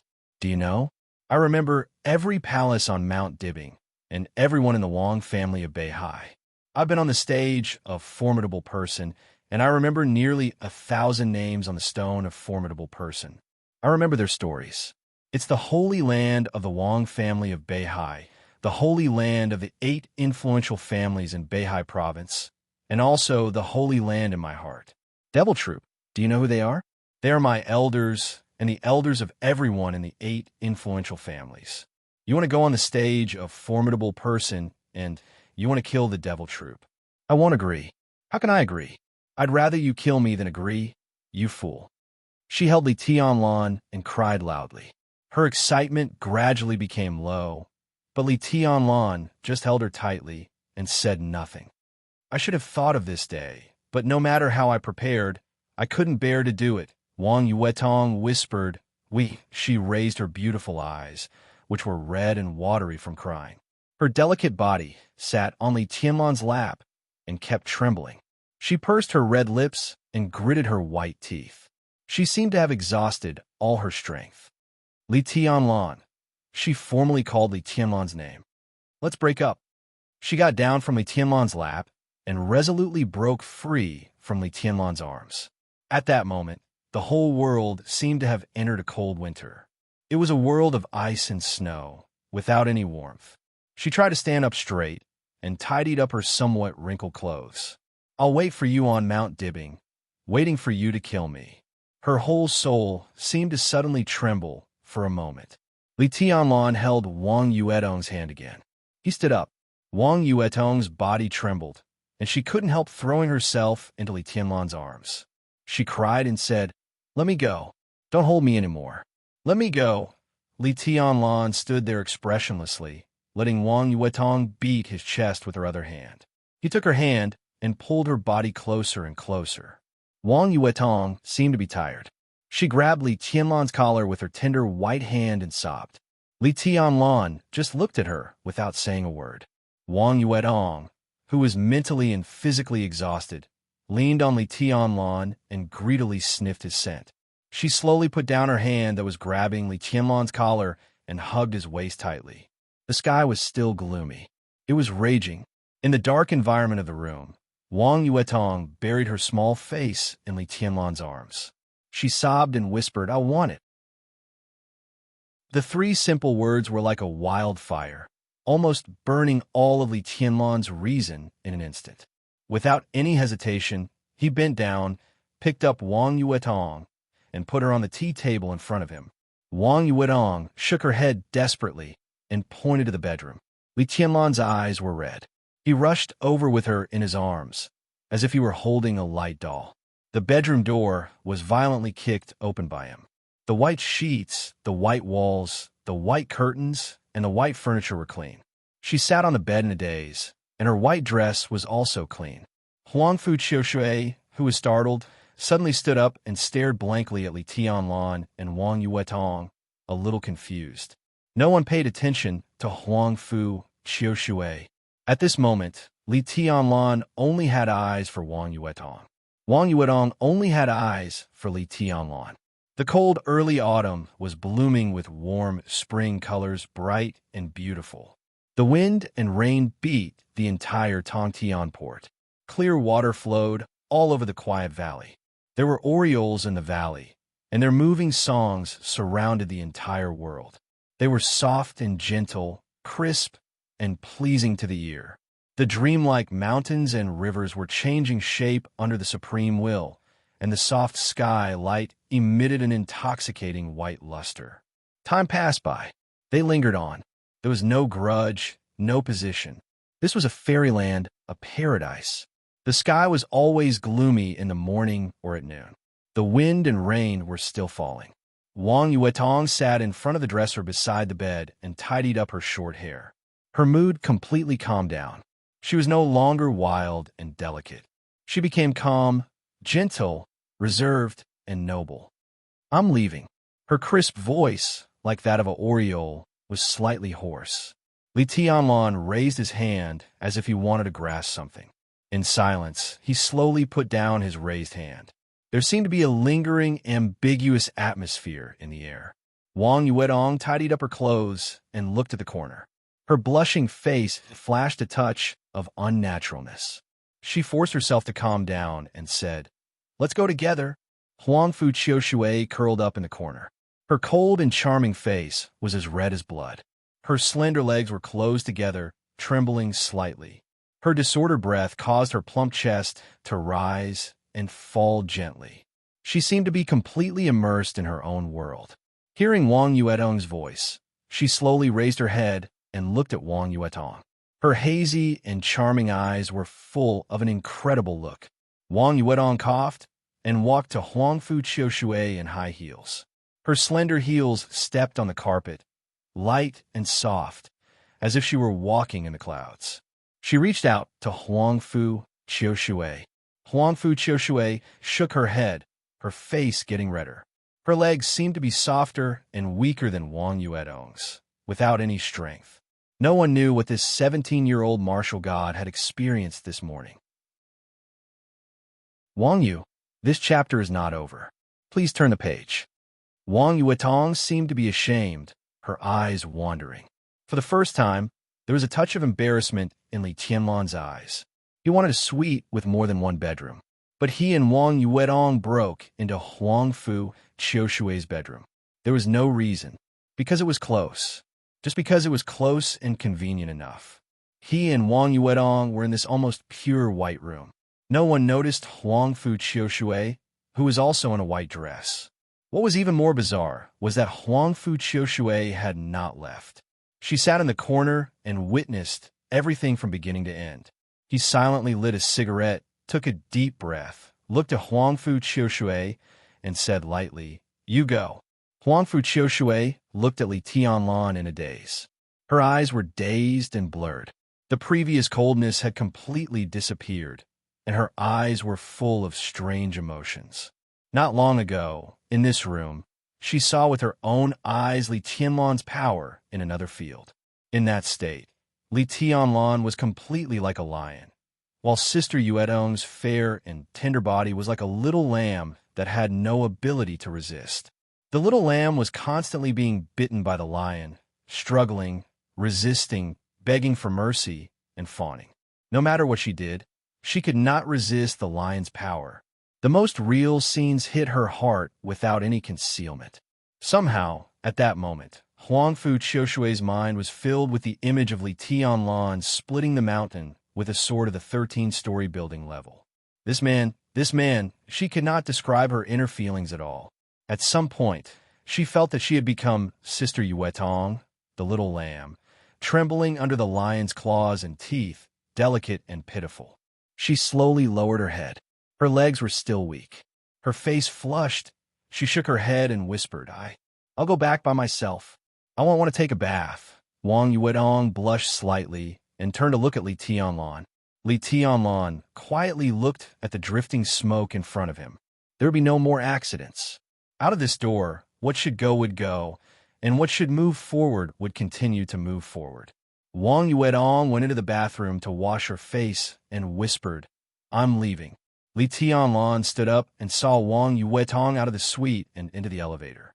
In the indescribable silence, the two stood close to each other. They used to be intimate. Just now they were also intimate. But at this moment, the extremely close distance was like a chasm, completely separating the two. It was still raining in the hotel. The hotel owner stood respectfully in the hall for a long time. Seeing Wang Yuetong come out, he trotted to the front desk and took an umbrella. It seemed that he wanted to hold the umbrella for Wang Yuetong himself. Wang Yuetong shook her head, reached out to take the umbrella, and said thank you. In fact, there was no need for an umbrella at all. In the falling wind and rain, in front of the gate of the hotel, a pure black Rolls-Royce was quietly parked there, and 2 rows of bodyguards in black stood there quietly. Like 2 rows of motionless statues, they spread into the rain. Wang Yuetong stood in front of the door, holding the umbrella, quietly watching the wind and rain outside the window. No matter how sweet the distance was, it was always separation. Li Tianlan was still silent. I love Beihai, Wang Yuetong whispered. She turned to look at Li Tianlan, and there seemed to be thousands of words in her blurred and charming eyes. Li Tianlan looked at her without saying a word. Just like I love you. The two stood face to face, and they could feel each other's breath. Wang Yuetong clenched her hands into small fists. She looked at Li Tianlan and seemed to be waiting for something. Li Tianlan did nothing but looked at her seriously. Will you go to Mount Dibbing? Wang Yuetong looked at him deeply. as if she wanted to carve Li Tianlan into her eyes. Yes. Li Tianlan's voice was dry, but there was no hesitation. Okay. Wang Yuetong laughed. I'll wait for you on the mountain. She reached out and touched Li Tianlan's face. I love this place, and I have something I want to hold on to, just like you. Your Highness, I believe that you will go to Mount Dibbing, and I believe that you will see me. If we meet again, we will be enemies. She looked at Li Tianlan, and her affectionate eyes seemed to contain the whole Beihai. So, don't be merciful. Either you kill me, or I kill you. Li Tianlan closed his eyes and took a deep breath. Is there anything you want to say to me? Wang Yuetong asked softly. There was only expectation in her eyes. Li Tianlan glanced at her. After a long and short glance, he shook his head. Wang Yuetong said yes. Her palm left Li Tianlan's face. Her eyes became reserved again. She turned around and walked to the Rolls-Royce. The door was slowly opened. Wang Yuetong stood in front of the door and slowly looked back. In her sight, Li Tianlan stood there, expressionless and frighteningly quiet. Wang Yuetong walked into the car. The Rolls-Royce started slowly. When the huge motorcade was about to leave the hotel, Wang Yuetong suddenly said, "Stop the car." The car stopped and the door was opened. Wang Yuetong pushed the door hard and looked back at the hotel again through the wind and rain. Li Tianlan was still standing in front of the hotel. He didn't move, but he didn't ask her to stay. Under the wind and rain, Wang Yuetong's eyes almost turned red from crying. As if she had no reluctance to leave, she turned around and got in the car. The motorcade left in a mighty manner and didn't stop. Li Tianlan watched all this quietly until Tian Yi came over again and stood beside him. "Young master," his voice was hesitant. "I think, if you don't let her go in the end, she will stay." After a pause, his voice became clearer, even if she has to bear everything. Because in the last parting, her silence and the 2 times she looked back seemed to be waiting for something. Li Tianlan was silent for a long time before he whispered, "I know." He knew, but he couldn't bear to. He could not bear to let her carry all the things that she should not carry. Just like Wang Yuetong, she also knew that as long as she opened her mouth, Li Tianlan might also stop at Port Tongtian and return to Zhongzhou State with all his grievances. But she couldn't bear to. Therefore, he remained silent and did not persuade her stay. She remained silent and did not ask him to turn back. It was all because he couldn't bear to. She stayed in the North Sea. He is God's soldier's mountain. It was because of their respective standpoints, but it was obvious that neither side wanted the other to bear any burden or suffer any grievances. Therefore, they respected each other's choice to the greatest extent, even if such a choice was heartbreaking. Li Tianlan did not blame Wang Yuetong. She was still his woman. Wang Yuetong did not blame Li Tianlan. He was still her man. The wind and rain fell. The cold autumn air was like a knife, bringing with it the cruelest things in the world, mercilessly cutting apart the most tender moments. He slowly turned around. He did not blame the world for not being beautiful. He could only blame the vicissitudes of life. End of chapter. Bookmark for easier reading. Chapter 641. The rain was getting heavier and heavier, and the world seemed to shrink in the wind and rain. As his field of vision stretched forward, the hazy rain and mist slowly spread, and only the scene a few meters in front of him was still clear. The black Rolls-Royce had gradually disappeared in the wind and rain. Li Tianlan stood in front of the hotel and was silent for a long time. The faint light from the sky gradually dimmed. The light in front of the hotel lit up. After a day of heavy rain, his bare feet stepped on the ground, and endless chill enveloped him. He stood silently, as if he had become a statue. The wind at night was getting stronger. After standing for a whole afternoon, Li Tianlan finally turned around and walked back to the hotel. The light in the room was still off. In the dark environment, Huangfu Qiushui sat quietly in the position where Li Tianlan had sat in the morning, looking out the window at the night rain. She looked extremely focused. She seemed to be in a trance, and the sound of Li Tianlan coming in was completely ignored by her. Li Tianlan ignored her. He took 2 wine bottles from the wine cabinet, walked over, and slowly sat opposite Huangfu Qiushui. The sound of the wine bottles hitting the crystal table woke Huangfu Qiushui up. She subconsciously bounced up from her seat and opened her mouth. Li Tianlan looked up at her. Darkness surrounded her white dress. In the light of the night, her skin was so white and tender that it almost glowed. Her long eyelashes blinked, and a pair of infinitely charming eyes looked at Li Tianlan, unusually bright. Her mouth was small, and the corners of her beautiful lips gently opened and closed. There was endless charm in the luster. Li Tianlan withdrew his gaze, poured himself a glass of wine, and drank it up. There were no dishes to go with the wine. In the cold autumn night, he was accompanied by a stunning beauty and a violent wind and rain. The sound of rain roared through the whole city. The lightning tore the night sky, and the vast white flashed for a moment. Li Tianlan, who was leaning against the chair, was illuminated by the pale lightning. He held a wine glass in one hand and looked out of the window, his face calm and almost numb. Huangfu Qiushui's heart seemed to tremble. The emotion at that moment turned into a kind of power called impulse. She gently took 2 steps forward, pulled out the chair beside Li Tianlan, and sat beside him. Very, very close. Her voice trembled slightly. I'll drink with you. Li Tianlan looked at Huangfu Qiushui quietly. The distance between the two of them was too close. He could clearly feel the fragrance on the girl's body and her slightly shaky breathing. He could even hear the girl's intense heartbeat. Huangfu Qiushui looked at Li Tianlan nervously. She didn't know why she did it, but at this moment, she just wanted to do it. Li Tianlan did not let go of the bottle. He looked at Huangfu Qiushui expressionlessly and raised his hand to point to the opposite side. His silent movement brought with it an invisible force. Huangfu Qiushui's body stiffened for a moment, and a faint grievance drowned her like a tide. She stood up in a daze and sat in the seat furthest away from him as Li Tianlan pointed at. Li Tianlan continued drinking. The bottle was empty. Li Tianlan waved his hands.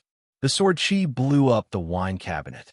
Bottles of wine that had been kept in the hotel for a long time flew over, and then disappeared one after another.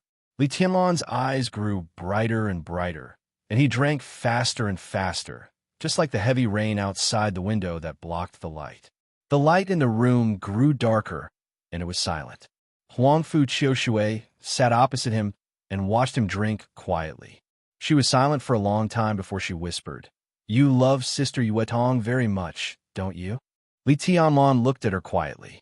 The 17-year-old girl was persistent and focused when she was serious, and even a little pious.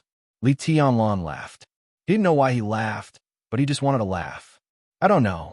His voice had become hoarse from drinking too much, but his eyes still maintained absolute rationality and calmness. He didn't know. That was his answer.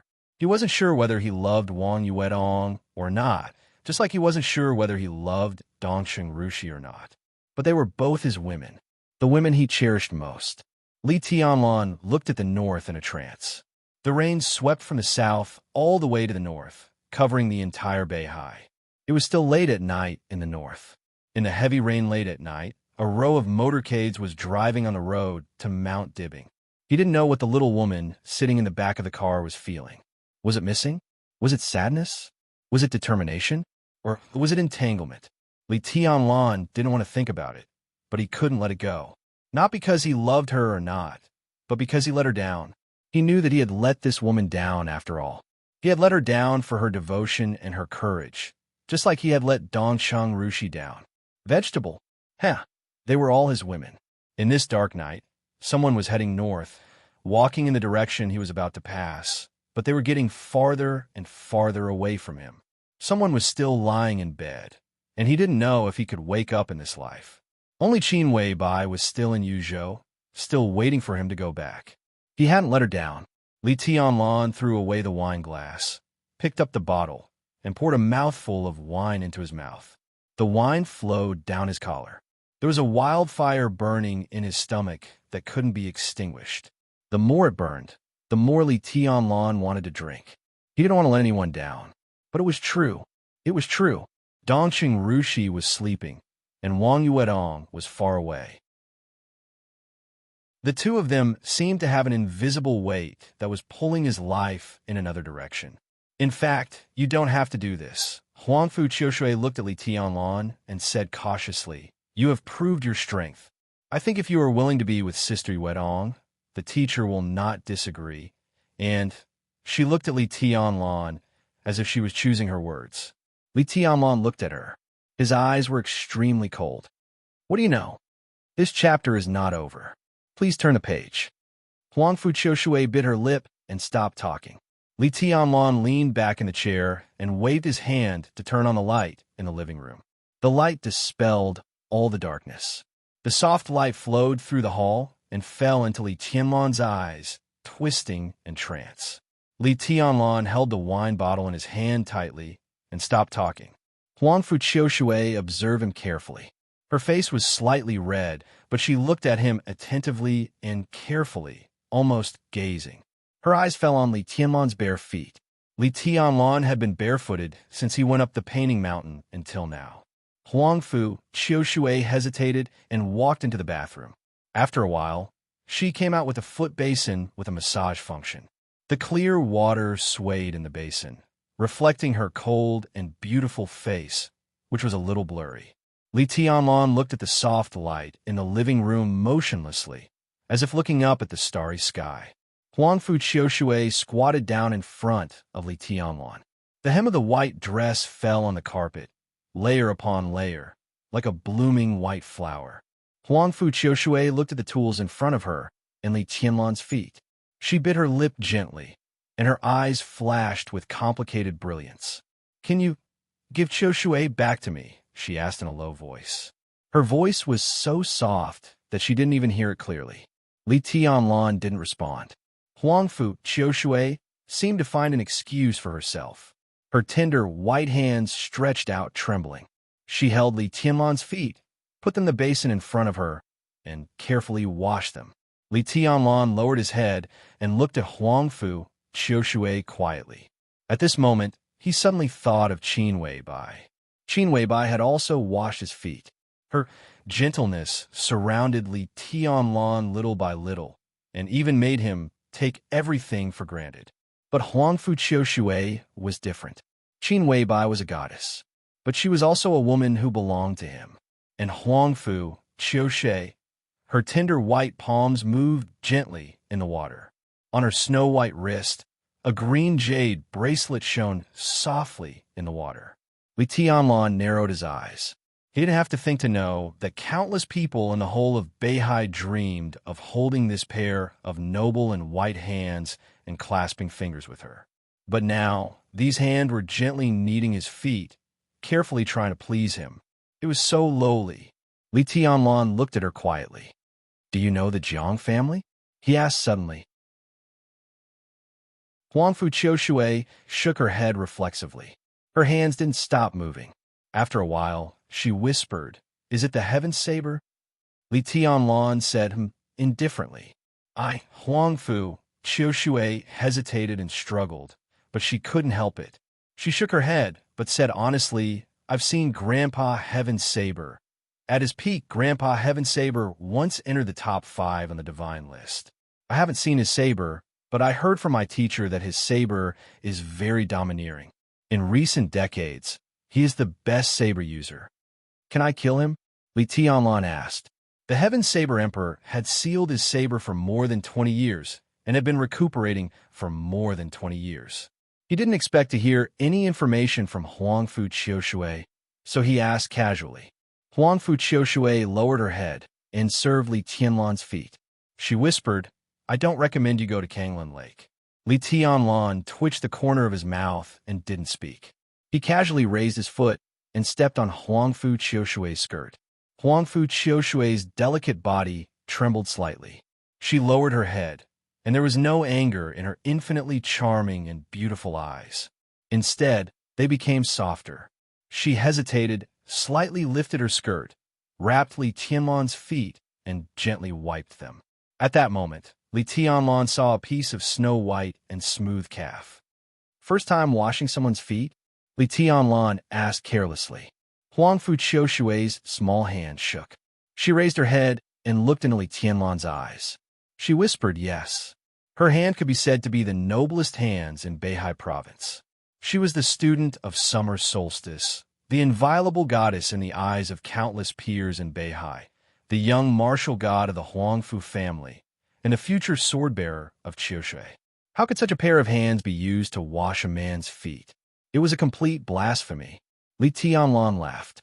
He breathed out the smell of alcohol, but his eyes were extremely cold and playful.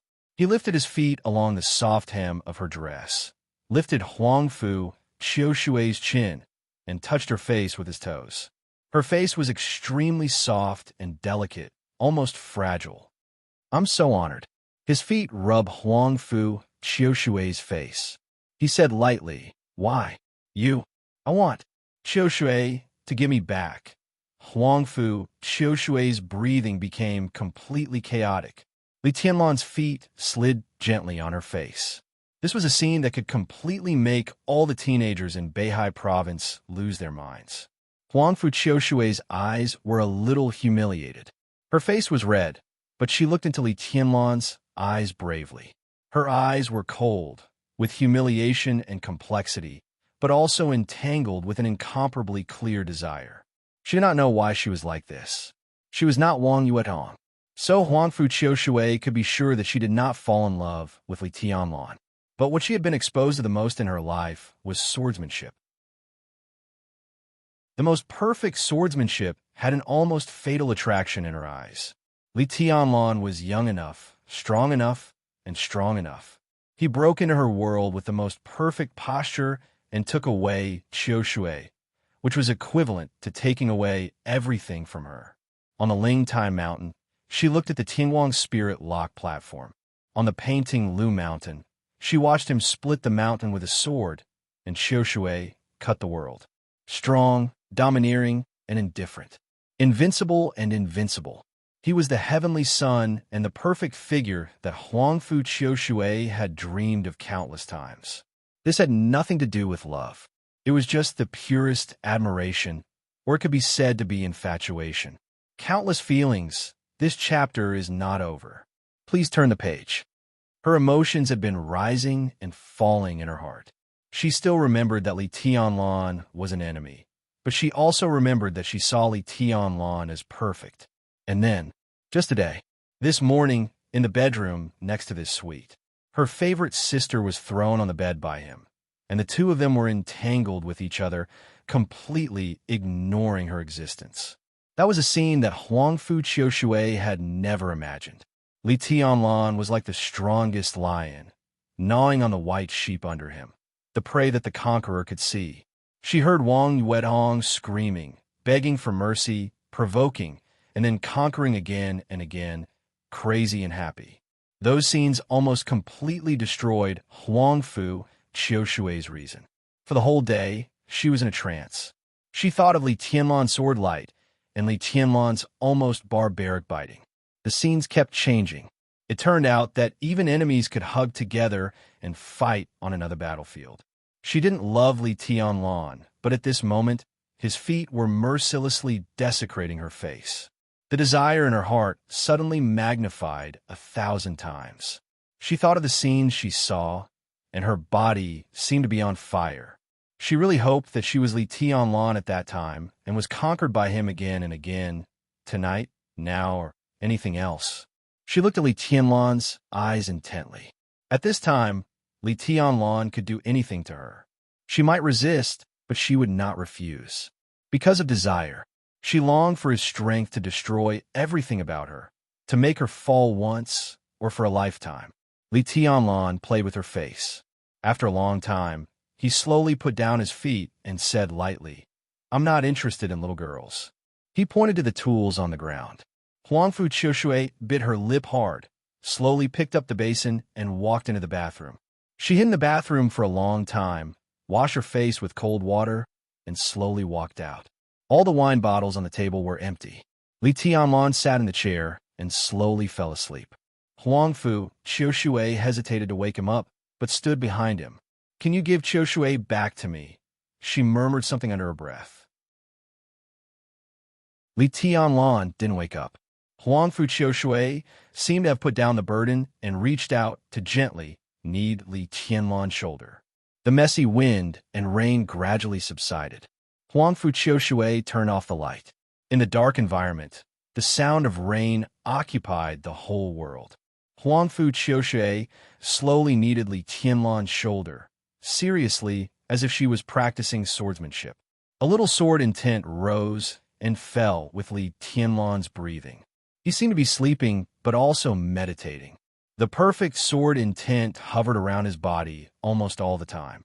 In this way, Li Tianlan was getting stronger almost all the time. Huangfu Qiushui felt the sword light. She was shocked, but more than that, she couldn't extricate herself.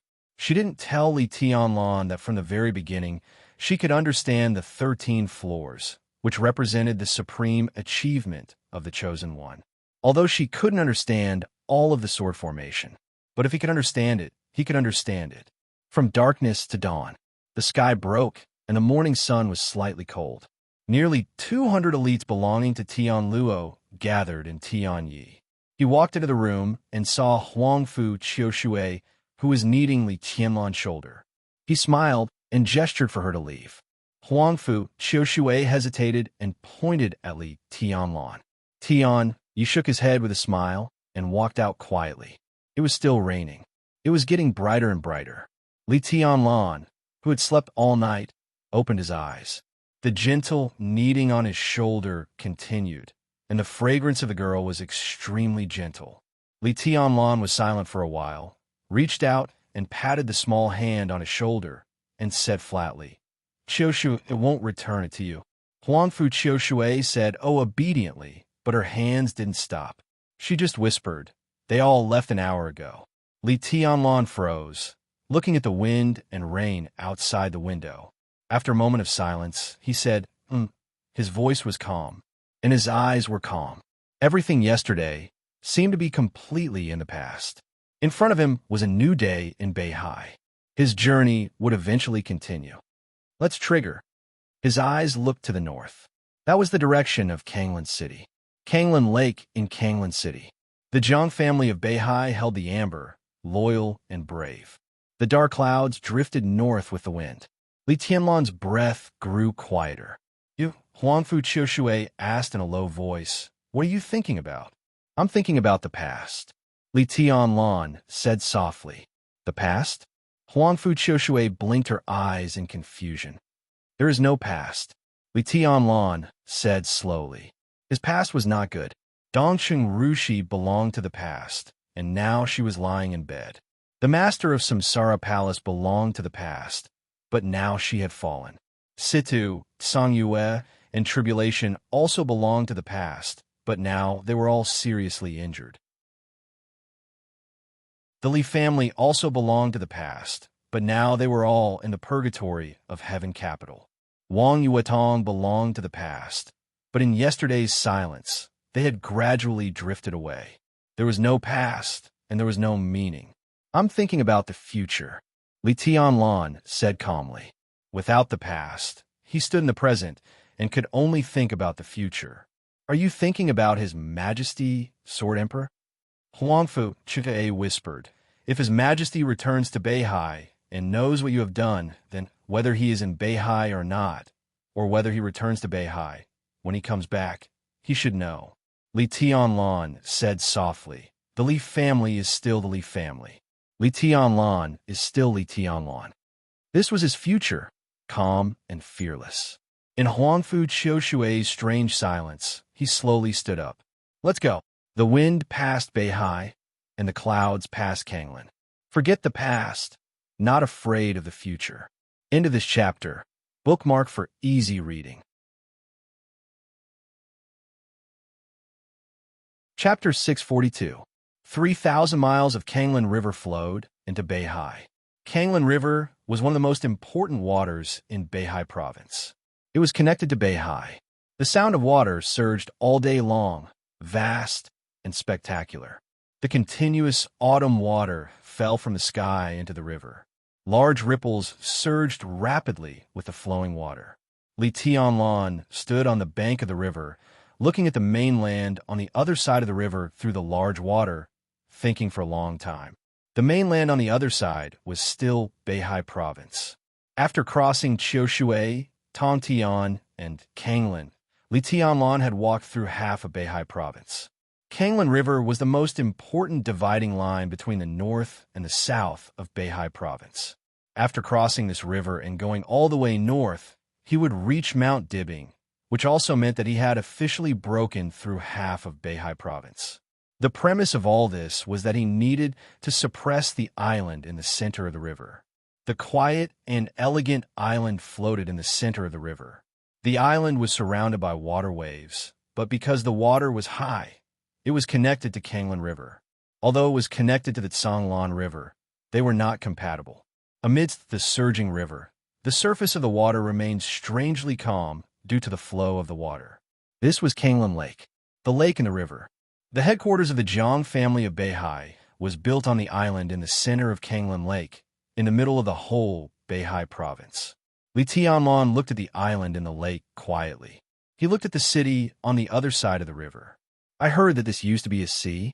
Li Tianlan suddenly asked. "It's different," Huangfu Qiushui said quietly.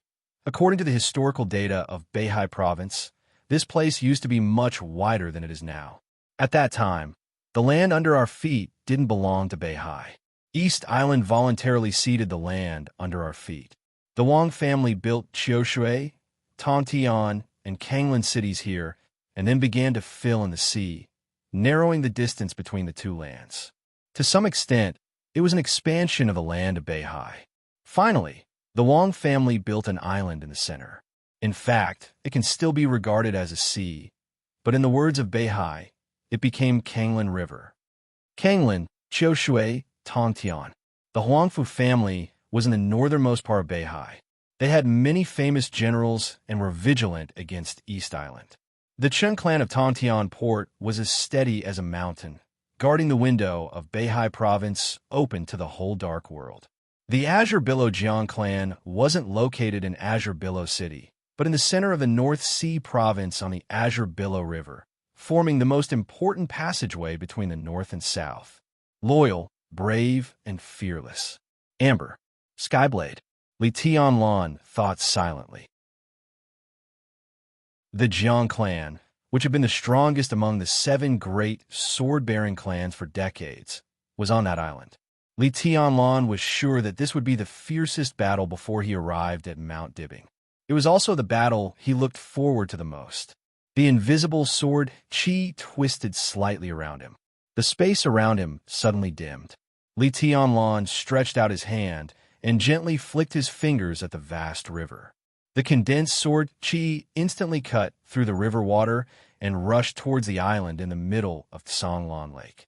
This sword did not have any lethality, but it carried an indescribable swiftness. It was as if a shallow crack had been cut open on the surface of the river in an instant. The water was split apart, and the tiny crack spread forward at a rapid speed. Li Tianlan waited quietly. In Huangfu Qiushui's sight, the tiny and condensed sword Qi cut through the river water and rushed into Tsanglan Lake. With unparalleled strength and confidence, it directly disappeared at the end of her sight. There were 3 flagpoles in the middle of the island in the lake. Even if it was raining, the 3 flags of different colors were still flying stubbornly. The star flag of Zhongzhou State was bright red. The flag of the Wang family of Beihai and the star flag of Zhongzhou State, which were engraved with the sky and the sea, stood side by side on the black base. There was a silver flag in the middle, slightly behind the 2 flags.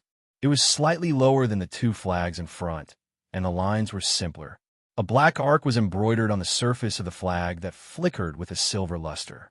It was simple, but it exuded endless sharpness.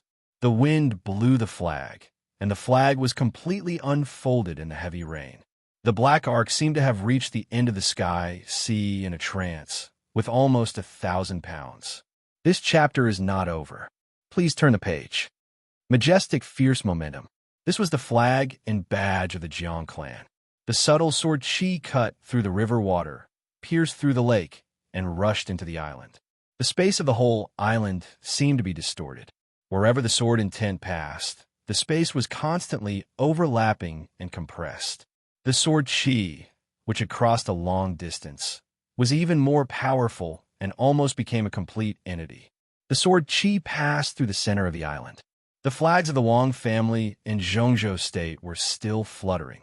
The silver light drifted down in the air and slowly fell to the ground. Silently, the flagpole hanging the Jiang clan's flag was completely broken.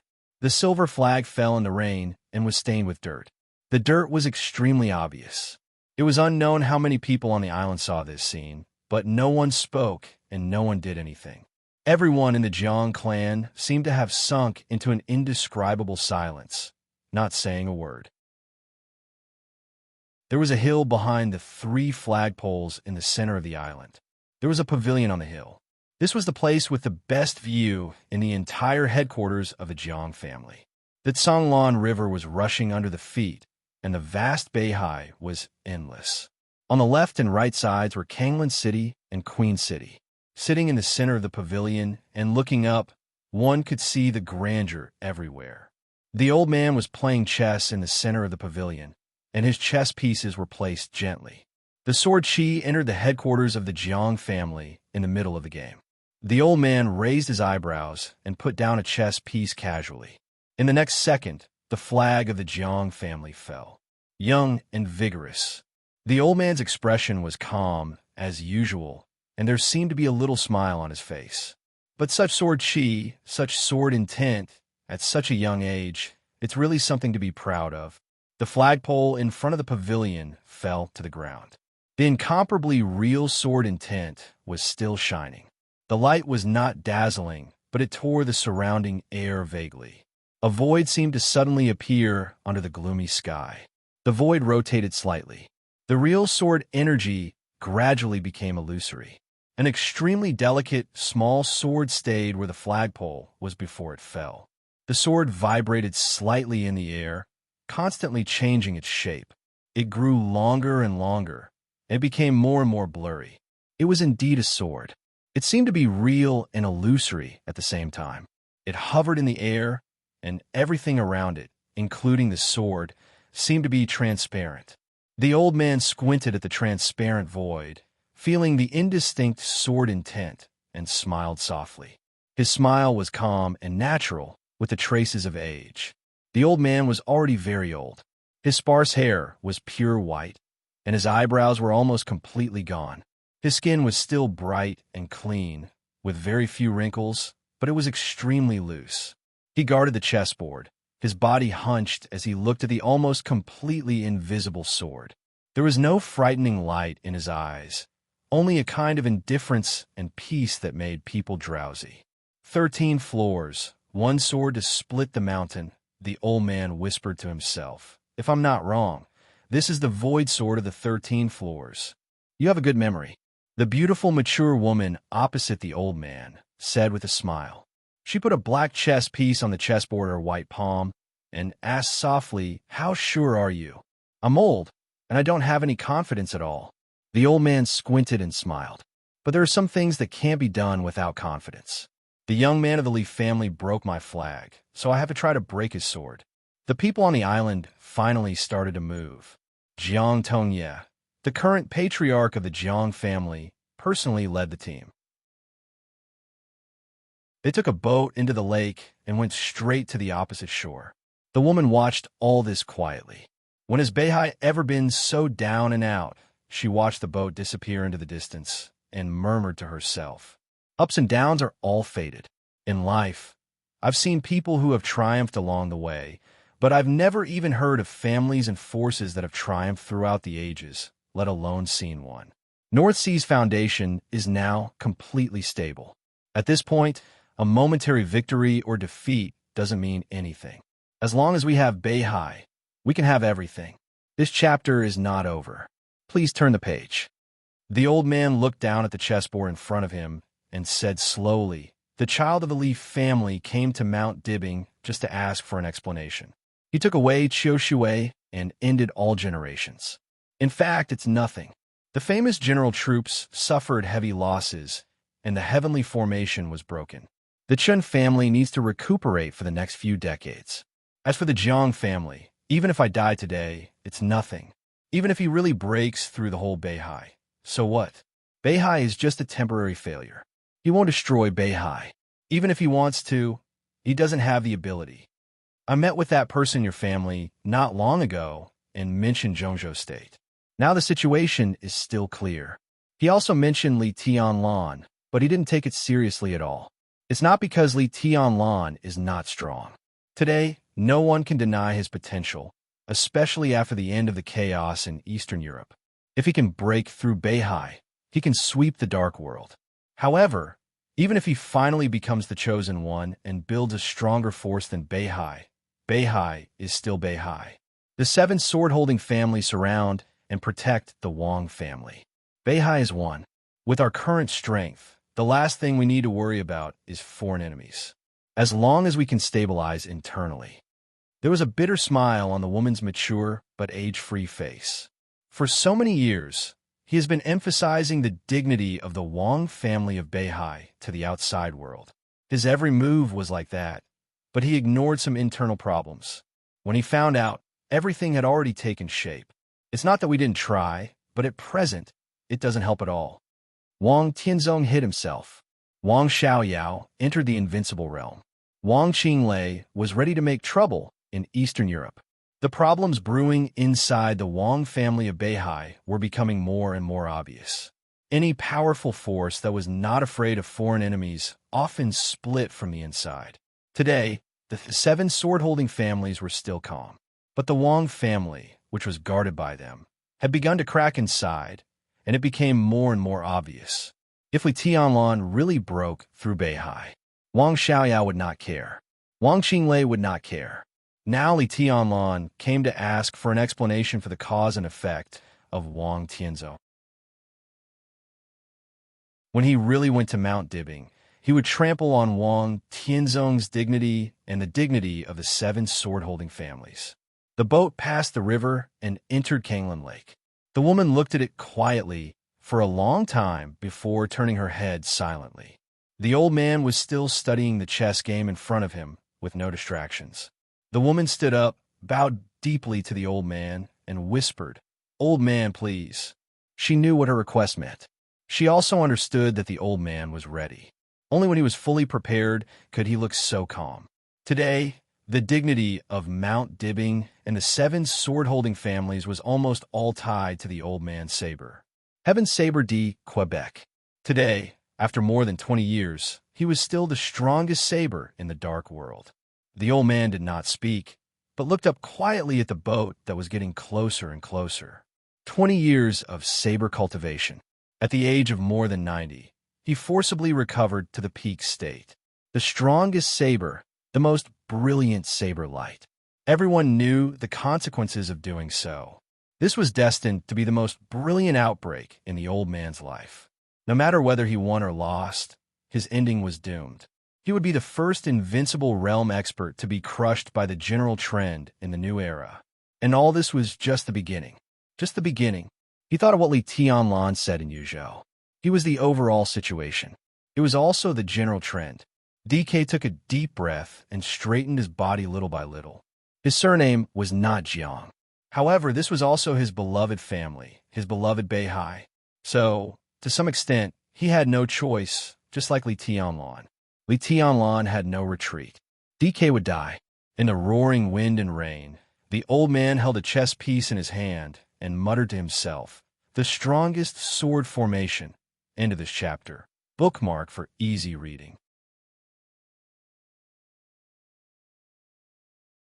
Chapter 643. The exquisite boat slowly stopped on the shore. The woman in the pavilion was no longer in the mood to play chess. She looked at Li Tianlan and Huangfu, Xiuxie, standing on the boat, and was silent for a while. Then she said softly, "Old master, I'll go talk to him." DK nodded and said nothing more. The woman turned and left. In the sound of some hurried footsteps, a middle-aged man solemnly walked up to the pavilion with a tray. There was a pot of warm wine and a plate of peanuts on the tray. There was nothing else. The man nodded to the woman and slowly walked into the pavilion. DK had already stood up. His body was straighter and straighter. At this time, he was lowering his head and fiddling with the black and white chess pieces on the chessboard. This game was far from the final stage, so it was natural that the winner could not be seen. The old man held the white chess piece and placed it.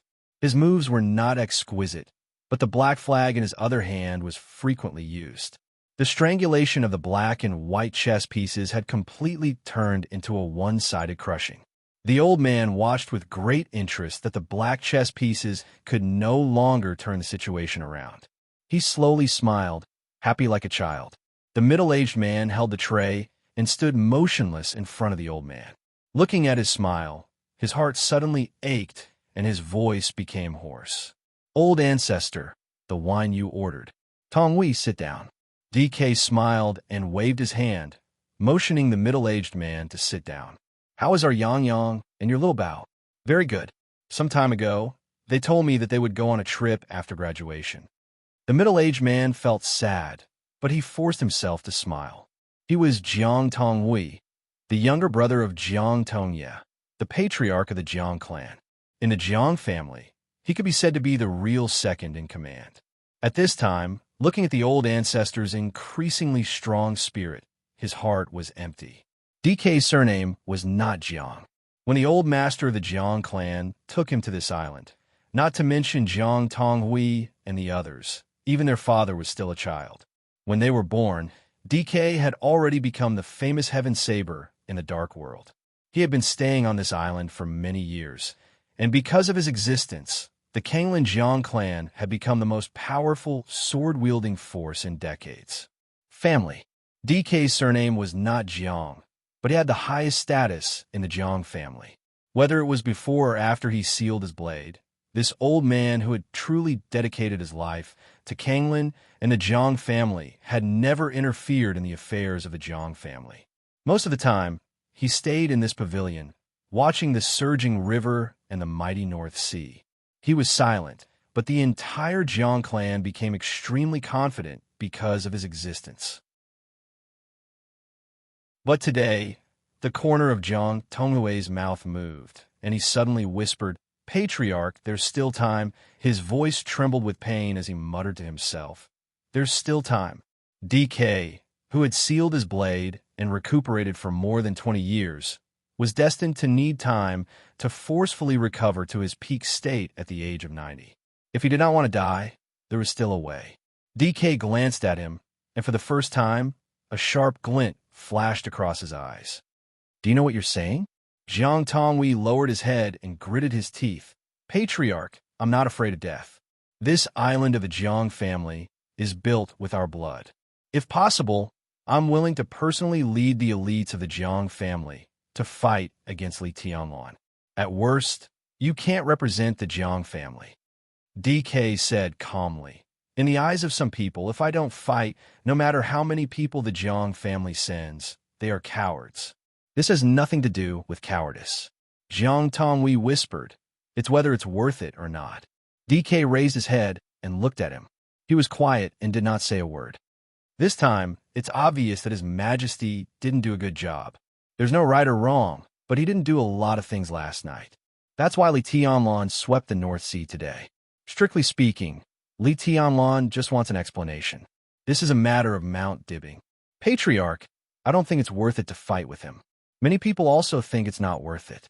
Jiang Tonghui's voice was hurried. DK looked at him and suddenly laughed. Who else thinks it's not worth it? Jiang Tonghui's face was slightly pale, and he did not speak. Wang Xiaoyao, or Wang Qinglei? DK took the initiative to ask. Jiang Tonghui smiled bitterly, wanting to say something but stopping on second thought. "Stay away from them," DK said calmly. "My surname is not Jiang, but I have always regarded myself as a member of the Jiang family, and the Jiang family has always regarded me as one of their own. Now in the family, I have the highest seniority.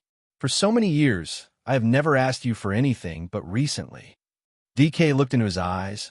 "I have to ask you, or an order. Stay away from them. I'll talk to your elder brother later. During this time, put down the family affairs and go out to relax." "Patriarch," Jiang Tonghui's face changed slightly. "Why?" To keep you alive. To keep the Jiang family intact.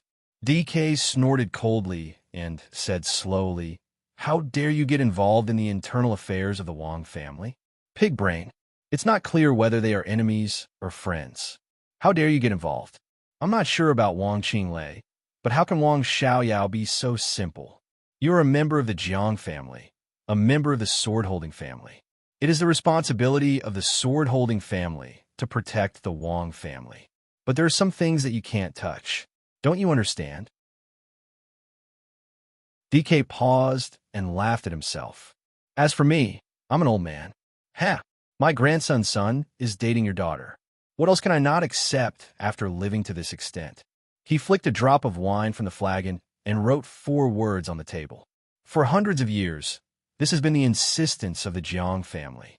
I have lived for a long time, but I dare not live up to these 4 words. You, a young boy, can't live up to these 4 words. You don't deserve it. Do you understand? Loyal, brave, and fearless." Jiang Tongwei looked at the words written by DK and remained silent. DK waved his hand, "Go." Jiang Tongwei stood up, slowly turned around, and walked out of the pavilion. It was windy on the Kanglin River. The wind blew through the pavilion, and the rain poured in diagonally. DK sat alone in the pavilion, picked up a peanut, and put it in his mouth. He looked at the 4 words on the table in silence for a long time. The boat stopped on the shore. Li Tianlan still stepped on the flat ground with his bare feet, quietly staring at everything on the island. Countless sword intents flew from the center of the island and gathered in front of him, layer upon layer. The sword of the void was constantly vibrating in the center of the island, forming a connection with the 13th floor. From the shore to the center of the island, almost all the sword intents passed through was the domain of the 13th floor. Li Tianlan penetrated through. This chapter is not over. Please turn the page. The domain felt everything around it and was silent for a long time. "Your Highness, you've worked hard all the way here. I've asked people to prepare a banquet. If you don't mind, you can taste the special delicacies of our Kanglin River." Jiang Tongwei, the patriarch of the Jiang family, led the 2 to the island, his voice calm. The patriarch of the Jiang family, who was over 50 years old, could be said to be the most low-key one among the 7 sword-holding families. Before DK sealed his saber, the Jiang family was completely shrouded by DK's saber light. After DK sealed his saber, Di Jiang, whose real name was Jiang Hongwei, became more and more dazzling under the guidance of Wang Tianzong. Among the patriarchs of the 7 sword-holding families, Jiang Tongwei was the most easily ignored one. But in Li Tianlan's eyes, he was also the most unfathomable one. Li Tianlan glanced at him and suddenly said, "Before I came to Kanglin River, I heard that among the 7 sword-holding families, the Jiang family is the strongest. The saber formation, the sword formation, the raging fire formation, the ice formation, and the thunderclap formation, layer upon layer, can evolve into a real invincible formation. Do you look down on me too much? Or does the invincible formation not need much cooperation at all?" In his perception, the island was completely empty. It might not be accurate to say that it was empty. But in all directions, Li Tianlan did not feel any hostility or killing intent. It was calm everywhere, as if everyone regarded him as a real guest in Kanglin River. "It's because we think too highly of your Highness," Jiang Tongwei said quietly. "Even if it's the invincible formation, it can't exert much power in front of the 13 floors. In that case, why bother? The old ancestor is already waiting for your Highness. When your Highness is ready, the old ancestor will fight with your Highness." "Have a knife, Deke?" Li Tianlan raised his eyebrows and asked. "Only him. One person is enough," Jiang Tongwei said in a deep voice. "The old ancestor can't beat you alone, and neither can the Jiang family. If the old ancestor can beat you alone, why do we need others?" Li Tianlan slowly put away the domain of the 13 floors. He had been prepared that maybe he would not meet Di Jiang on the trip to Kanglin River, but he did not expect that he would not even see the invincible formation of the Jiang family. Here, he only had one opponent. "Have a knife, Deke." This battle was destined to be extremely tragic, but for the entire Jiang family, it was the best. Li Tianlan finally saw the real magnanimity and calmness that belonged to a wealthy family in the Jiang family. Even if the Jiang family did not use the invincible formation and Deke used his saber alone, and the whole Beihai, who dared to say that the Jiang family did not go all out? Lead the way, Li Tianlan said calmly. No matter the outcome of this battle, I have to propose a toast to the old master. No matter the outcome of this battle, I have to propose a toast to your highness. Jiang Tonghui leaned sideways and stretched out his hand, neither servile nor overbearing. If you win, I will propose a toast to your highness's glory. If you lose, I will propose a toast to your highness's courage. Li Tianlan let out a long laugh and took Huangfu Qiushui directly to the buildings on the island. On the island, the Fearless Hall, which would only be opened when the Jiang family received the most important guests, was filled with the aroma of wine and food. Jiang Tonghui took Li Tianlan and Huangfu Qiushui to the front of the Fearless Hall, reached out and said please, but did not go in himself. Li Tianlan did not think much and pushed the door open casually.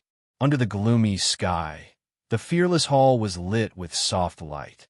The light shone from every corner of the hall and filled the whole hall. Li Tianlan was stunned. There was a woman sitting in the hall full of light. The woman was dressed in a black ancient costume embroidered with golden patterns. Her sleeves were loose, and her hair was coiled up. Her beautiful face, without any trace of age, was calm. She looked at Li Tianlan quietly with her deep eyes, and her whole person was indescribably noble and peaceful. Li Tianlan suddenly thought of Wang Tianzong on the last night in Eastern Europe.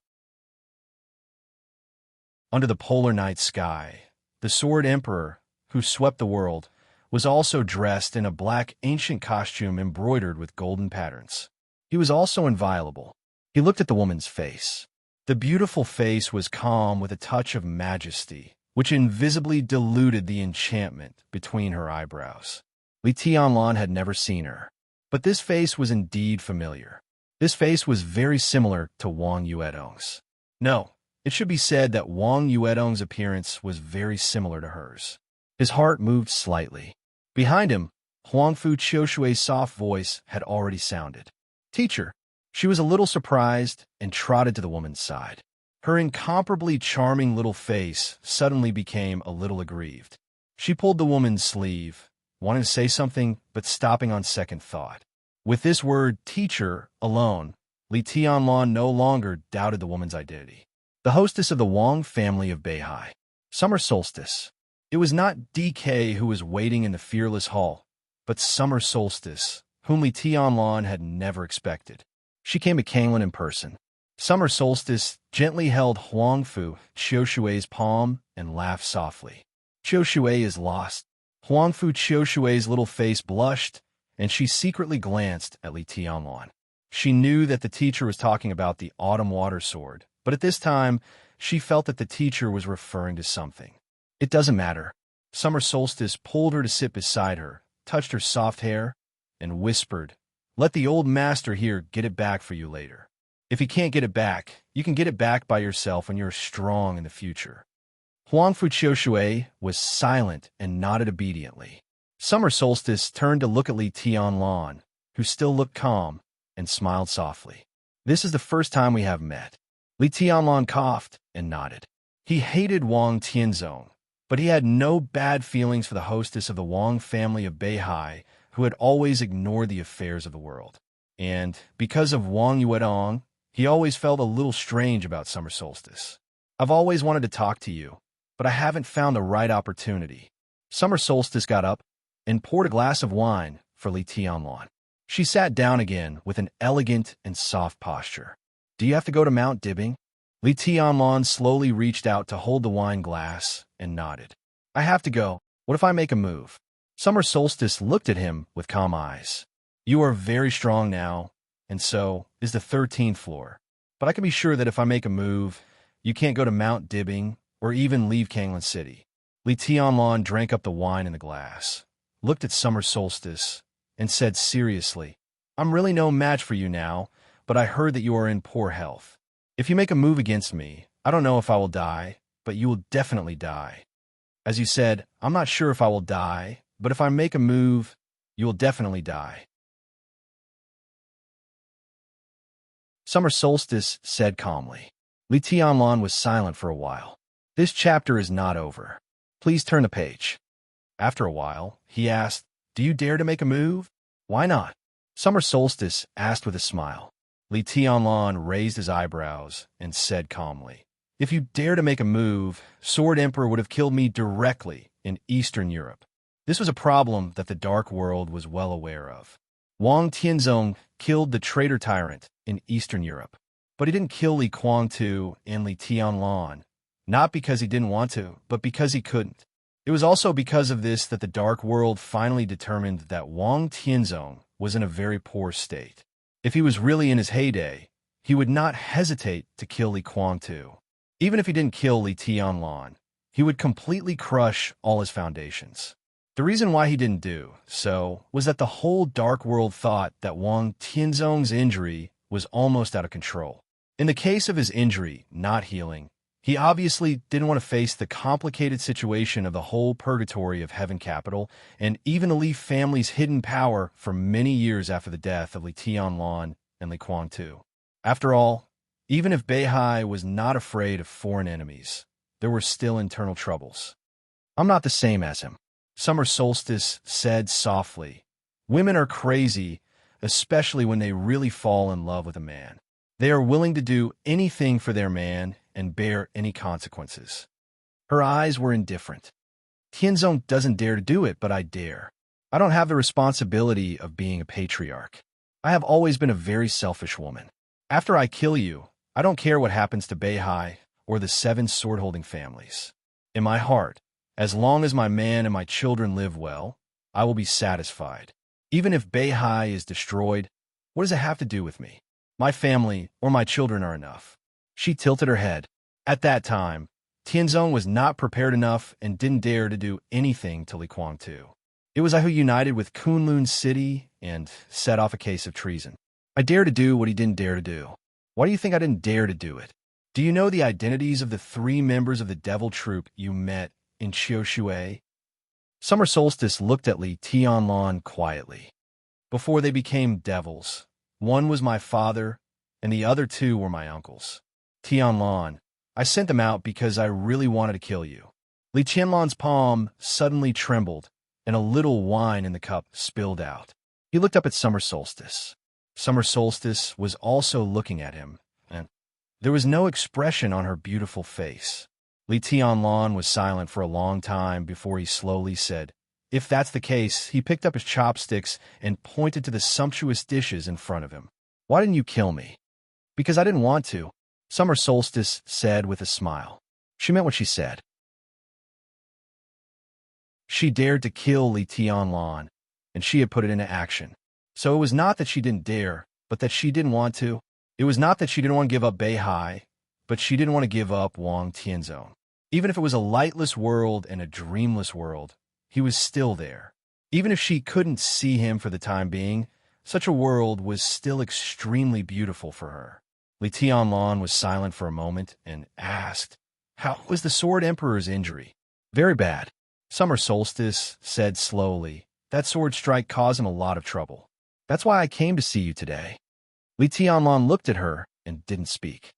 The Eastern European sword strike is almost eternal. The master of Samsara Palace and Xin Yuan Feng are part of the reasons for it to be able to do this. The 13-story building is the main reason, right? Summer Solstice said softly. Her tone was extremely domineering, leaving no room for negotiation. I want to take a look at the sword formation of the 13-story building. Li Tianlan raised his eyebrows. He thought about it seriously and opened his palm. Countless sword energy began to change around him. One after another, delicate little swords emerged around him. Tingguang was on Lingtai Mountain. The divine weapon was on Picturesque Mountain. There were 11 swords left in the 13-story building. The 11 swords slowly rotated around him, with some extremely profound law. Li Tianlan looked at Summer Solstice calmly and frankly. He didn't believe that anyone else in the world could understand the 13-story building except him. Wang Tianzong might be able to, but he was destined not to see it. Summer Solstice looked at it quietly for a long time. The 13-story building with only 11 swords had two obvious flaws. But the flaws were so obvious, like some kind of trap with endless changes. The boundless sword intent built an almost eternal sword formation, with Xin Yuan Feng's own spirituality operating on its own. Summer Solstice couldn't describe that feeling. If she had to describe it, maybe there was only one word. Vast. Vast like the starry sky. It was a kind of almost infinite power. Summer Solstice took a deep breath. Her expression was solemn and even awe-inspiring. This is the most perfect sword formation I have ever seen in my life. Li Tianlan looked at her and didn't speak. Summer Solstice was silent for a while and suddenly said, "I know a name." Li Tianlan raised his eyebrows and asked subconsciously, "Who?" "Dongxing Huangtu," Summer Solstice said calmly. Li Tianlan's heart suddenly beat faster. What kind of person is she? Summer Solstice looked at him with a complicated look in her eyes. "I said I know a name, but only a name. I heard this name from Qin Weibai. Dongcheng Huangtu." She said he was the chosen one. She said that in the last battle of Dongcheng Huangtu's life, there were people from the Wang family of Beihai, including a woman. Li Tianlan looked at her. "It wasn't me," Summer Solstice said calmly. "And before Qin Weibai mentioned this name, I didn't know who Dongxing Huangtu was. And I can tell you for sure that in the past 200 years, I'm the only female invincible realm expert from the Wang family of Beihai. In the past 200 years, including the 7 major sword-holding families of Beihai, I'm also the only female invincible realm expert. But I didn't participate in the siege of Dongxing Huangtu. I don't even know who he is." The Wang family of Beihai mobilized all the intelligence systems, trying to find traces of Dongxing Huangtu. Summer Solstice looked into Li Tianlan's eyes. "Do you want to know our conclusion?" The corner of Li Tianlan's mouth moved. Summer Solstice said slowly, "There is no Dongxing Huangtu. There is no chosen one. Dongxing Huangtu doesn't exist at all. This is our conclusion." She looked at Li Tianlan and said in a strange voice, "Then how did the 13 floors come about?" End of this chapter.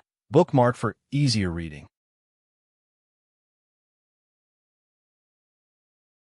Chapter 644. For hundreds of years, there were countless truths in the dark world. In this world of the law of the jungle, the strong set the rules, and the rules were the truth. Countless experts rose and fell, and countless truths appeared and disappeared. But from beginning to end, there was only one truth that had never been broken. This was something imprinted in the hearts of everyone in the dark world. The Wang family of Beihai was invincible in the world. For hundreds of years, there were countless ups and downs and countless storms. The Wang family of Beihai had always been the undisputed strongest force in the dark world. The strongest force naturally had the largest intelligence network in the dark world. If such an intelligence network wanted to find a person, or even just find a clue of his existence, it could be said to be a piece of cake. At least, they could get a lot of clues in the shortest time. But Dongxing Huangtu had no clue. The intelligence network of the Wang family of Beihai was spread out. From beginning to end, what they found was nothing. There was no trace of Dongxing Huangtu's existence in the entire dark world. What did this mean? Li Tianlan's eyes were a little dazed. He quietly looked at the 13-story building floating beside him. The sword light of the 13-story building had unparalleled spirituality. It seemed to feel Li Tianlan's mood. The 11 small swords slowly approached and rotated around him more and more docile. The sword chi of every sword was fusing with his sword will. It was natural and flawless. This was a sword formation that completely belonged to him. It was like a part of his body. He didn't feel the slightest bit unfamiliar with it. He couldn't be more familiar with it. Li Tianlan waved his hand. The 13-story building returned to nothingness. He quietly looked at Summer Solstice and calmly said, "I don't believe your conclusion." His voice was steady, but his eyes drifted to other places. He didn't know if Summer Solstice saw his insincerity, but there was a flash of disappointment in her eyes. The whole world was guessing about Wang Tianzong's injury, and summer solstices coming to Kanglan to meet Li Tianlan was enough to explain the problem. Wang Tianzong's injury was not optimistic. After the sword strike in Eastern Europe, he forced himself to return to Mount Dibbing, but his injury was not stable. The internal injury that could almost threaten his martial arts foundation was constantly worsening. Otherwise, summer solstice would not have come to test Li Tianlan. She mentioned Dongcheng Huangtu and saw the sword formation of the 13-story tower, not to confuse Li Tianlan. Instead, she was also looking for traces of Dongcheng Huangtu's existence. She wanted to take a look at his sword formation and find something that could help Wang Tianzong. She was telling the truth. She did not find any trace of Dongcheng Huangtu's existence. Not only the Wang family of Beihai, but they also contacted Rothschild and mobilized their spies hidden in various dark forces to look for this name. No, there was nothing. It was complete nothingness. The entire dark world knew that in the past 500 years, there had only been two heavenly sons. One was the ancestor of the Wang family of Beihai, and the other was the current sword emperor. However, Eastern Europe's sword and the 13-story building clearly showed that there was still a supreme power. Summer Solstice hoped to find the source of this power. There might be a way to help Wang Tianzong, but it was clear that Li Tianlan knew nothing about it. Qin Weibai is still in Yuzhou. Xia Ji seemed to be a little disinterested. She knows everything. Why don't you ask her? Li Tianlan was silent for a long time. Whether Summer Solstice deliberately made his imagination run wild or not, at this time, it seemed that there was a ripple in his calm heart. He stood up and slowly walked out of the door. Summer Solstice did not stop him. Huangfu Qiushui subconsciously wanted to stand up, but as soon as her butt left the seat, her palm was grabbed by Summer Solstice. Huangfu Qiushui was stunned and looked at Li Tianlan's back blankly. Summer Solstice's palm was very soft, but it seemed to carry great power. Huangfu Qiushui sat where she was and suddenly became a little sad. From autumn water to Tong Tian to Kanglan. She didn't know whether she wanted the autumn water sword back or whether it was a real idea or an excuse. This chapter is not over. Please turn the page. It was in front of her. She hadn't got the autumn water sword back, but it was the end of the journey. Li Tianlan's figure was about to walk to the door. His figure paused. Huangfu Qiushui's deep and charming eyes suddenly lit up. She hoped that Li Tianlan could say something to her, even if he wouldn't give her the autumn water sword back. Li Tianlan was silent for a moment and said in a hoarse voice, "How is Yuetong?" Huangfu Qiushui's bright eyes dimmed slightly. Summer Solstice's voice was calm, and she smiled calmly and elegantly. She has returned to Mount Dibbing. She's in a good state. She didn't cry or make a fuss. Li Tianlan took a deep breath and said nothing more. He turned around and walked out. In front of the fearless hall, Jiang Tongye, the patriarch of the Jiang clan, stood quietly. It seemed that he didn't expect Li Tianlan to come out so soon. He looked at Li Tianlan strangely, nodded, and said calmly, "Your Highness, the old ancestor is waiting for you." "Where is he?" Li Tianlan asked directly. Jiang Tongwei didn't speak, but his eyes subconsciously looked at the pavilion in the center of the island. The black pavilion was shrouded in the wind and rain, with a touch of incomparable sharpness. Li Tianlan nodded. "Lead the way."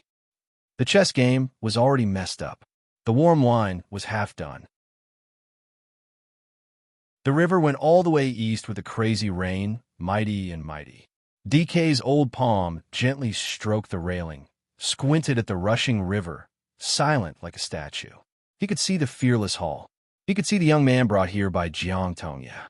Some sword intent was emanating from him bit by bit, converging into an ethereal shadow. The sword energy entered the pavilion. DK turned around slowly. In his sight, a figure so young that even DK felt a little excessive was standing in front of the chessboard, looking down at the game in front of him. This was a figure that was as faint as smoke. He stood there and looked extremely real, but the sword wheel around him caused the entire space to become a little distorted. His face, which could not be considered handsome, was calm, but his whole person gradually emitted an indescribable temperament. It was temperament, not aura. It was a kind of natural elegance or elegance that was revealed bit by bit with each of his actions. Like a kind of light breaking through the night, it was slowly but irresistibly radiating. Your Highness is so elegant. It's admirable. DK smiled without hostility, but extremely calm and gentle. The young man pointed to the chessboard in front of him and shook his head. Your Highness, do you know chess? DK asked. I don't. He turned around and looked at the old man. Heaven's saber. I'm D. Quebec, DK chuckled. He was silent for a while and nodded. Li Tianlan, you're just one of his sword intent. DK laughed. But standing here, you're still your Highness. He poured himself another glass of wine and took a small sip, feeling very nostalgic. Li Tianlan looked at him calmly and said in a flat tone, I suddenly thought of my grandfather. He said quietly, in that camp, every time he drank, he was like you. No, he was even more stingy than you. He could drink a bottle of poor quality liquor for half a year. Your grandfather. DK thought for a moment and laughed. I didn't have much contact with him, but that little guy can support the Li family to this point. He is indeed a hero. Little guy, Li Tianlan looked at Di Jiang and did not speak. Since he was a child, his grandfather had always been called Senior Li by others. It was the first time he had heard such a sentence from the little guy. Don't look at me like that. It's not too much for me to call him little guy. I had a good relationship with your grandfather's father in those days. Li Tianlan's mouth twitched, and he did not speak. DK did not seem to be in the mood to talk about the past. He drank up the wine in the glass, and then again. This chapter is not over. Please turn the page. He took out a glass. There was not much wine in the flagon. He poured out patiently. There were exactly 2 glasses. DK smiled and pushed a glass of wine in front of Li Tianlan. He chuckled and said, I'll drink the last glass of wine in my life with your Highness. Li Tianlan did not move. Now he was just a sword intent, so he naturally could not drink. Di Jiang raised his glass. Li Tianlan thought for a moment and gently raised his hand. His glass floated up under the control of sword intent and touched Di Jiang's. The wine in the glass disappeared. DK put down the glass. The Jiang family's hospitality is really unexpected. Li Tianlan's voice was calm. He had thought that he would encounter the fiercest battle in the Jiang family since he entered Beihai. The invincible array of the Jiang family, the heavenly saber of the Jiang family, and the Jiang family would use all its strength to stop him from continuing to the north. But the truth was not like that at all. There was good wine and food in the fearless hall. But facing DK, he still did not feel any sharpness.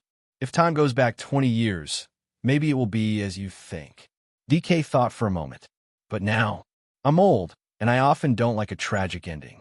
If you and I fight, no one in the whole dark world dares to say that the Jiang family did not use all its strength. Li Tianlan was silent for a moment and nodded. That makes sense. Seemingly getting the answer he wanted, DK smiled with satisfaction, and his words became more and more calm. In fact, you have passed the real test of life and death. That woman came to Kanglin was beyond my expectation. You didn't die, which was even more beyond my expectation. Li Tianlan raised his eyebrows. I don't know what she came for, but if she came, I couldn't stop her. DK said softly, but the biggest possibility is that she came to kill you. If that woman wants to kill you, how sure are you? Li Tianlan was silent. Summer Solstice was extremely young when she entered the invincible realm. After her realm was stabilized, she directly entered the peak of the invincible realm. Even among the experts at the peak of the invincible realm, she was among the top. If she forced a move, even if Li Tianlan had the 13-story building, he could at most die with her, and that was to cause her injuries. As for living, he was not sure. Maybe the whole Beihai doesn't dare to kill you, but that woman doesn't care about it. DK said softly, back then, Sword Emperor's father killed nearly 30 people in Summer Solstice's family. There are many stories for her to be with Wang Tianzong. But how much affection can she have for the whole Beihai? Among the 7 sword-holding families, over the years, She has a good relationship with the Huangfu family. Her family is from the Xia clan, but she doesn't care about the whole Xia clan. Many people in Beihai will care about the future of Beihai. If that woman goes crazy, she is the most likely to care. Li Tianlan listened quietly. He was silent for a long time before he laughed at himself.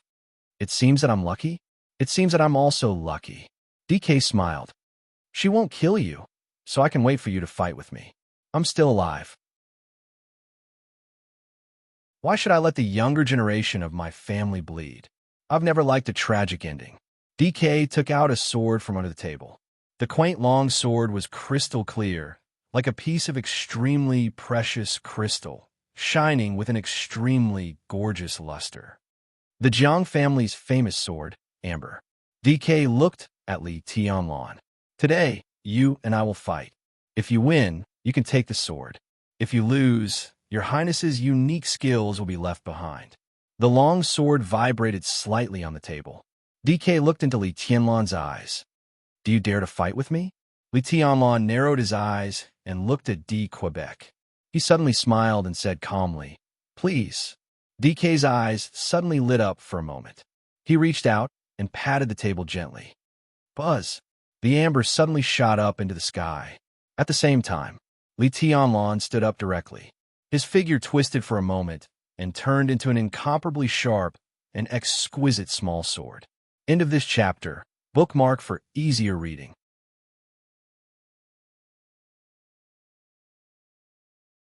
Chapter 645. The awe-inspiring sword Qi suddenly filled the entire pavilion. Li Tianlan's figure disappeared.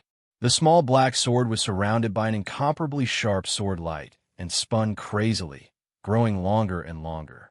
It was like the deepest darkness, rich, pure, silent, and majestic. Its existence was incomparably real, but it was truly meaningless. It was meaningless, it was all illusory. 13 Pagoda, Xianyuan sword. This was the most important and core sword of the 13 floors. It was also the most important reason why Xianyuan Feng could form the 13 floors. The Xianyuan sword stopped. The slender black sword body hovered in the air, carrying with it a majestic and almost endless sword qi. It was proud and piercingly cold, like the king of all swords. DK's eyes flickered. The turbidity in his eyes had completely disappeared, replaced by an almost dazzling light. The strongest sabersman in the dark world for decades was now facing a sword formation that no one knew about. The strongest sword formation, the strongest sword. He had no regrets in this life. Boom! With a muffled but clear voice, DK straightened his body completely. His body straightened and stood up at the same time. It was as if the sharpest blade in the world had been unsheathed. Snow-white blade light radiated from every part of his body. The space was directly split apart, and the ancient pavilion standing in the center of the island was directly reduced to dust. DK had already moved forward. His palm was extremely old, but it was like a bolt of lightning that grabbed the hilt of the Xianyuan sword. For a moment, the entire island seemed to be able to sense the fierce, almost domineering aura spreading wildly. It was the saber light that had been silent for many years and carried the aura of time. It was also the glory of the last battle of his life, where he no longer had any worries. Jiang Tongye, who was approaching the gazebo, suddenly raised his head and looked in the direction of the gazebo. Li Tianlan, who had been following him, took a step forward. His figure suddenly disappeared. The next second, the black Xianyuan sword appeared beside Jiang Tongye, and Li Tianlan's real body had already appeared in the pavilion. DK stretched out his hand. The 13-story pagoda spun wildly around Li Tianlan, and the all-encompassing sword energy merged perfectly with his sword intent. He pointed his finger at DK's palm. A black ripple appeared in the entire space as he extended his finger forward. Pure black flashed for a moment before it was completely filled with all sorts of flickering lights. Annihilation form. Two fingers touched DK's open palm. Like a raging tide, the sword qi surged forward and instantly drowned DK's old figure. The pavilion, the hill, and everything around it were completely shattered by the surging sword chi. The mighty sword will rushed through the world like a flood, and the trees around the pavilion were uprooted in an instant.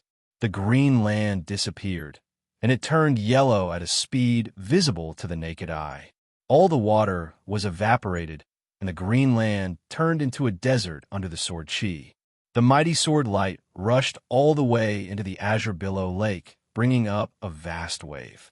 The black Xianyuan sword passed through the chaotic space of knife light and sword chi and appeared around Li Tianluan. The 11 swords slowly rotated around him. With the addition of a Xianyuan sword, the entire sword formation became more and more ethereal and unpredictable. Li Tianluan stood in the air, looking at Quebec. He raised his eyebrows slightly. The wild rainwater was evaporating around him. The wind was strong by the river, and the gale was whistling past. Li Tianluan hovered in the air, motionless. His face was calm and emotionless, but his whole person gradually emitted an indescribable elegance. The dragon vein and his swordsmanship seemed to be merging little by little.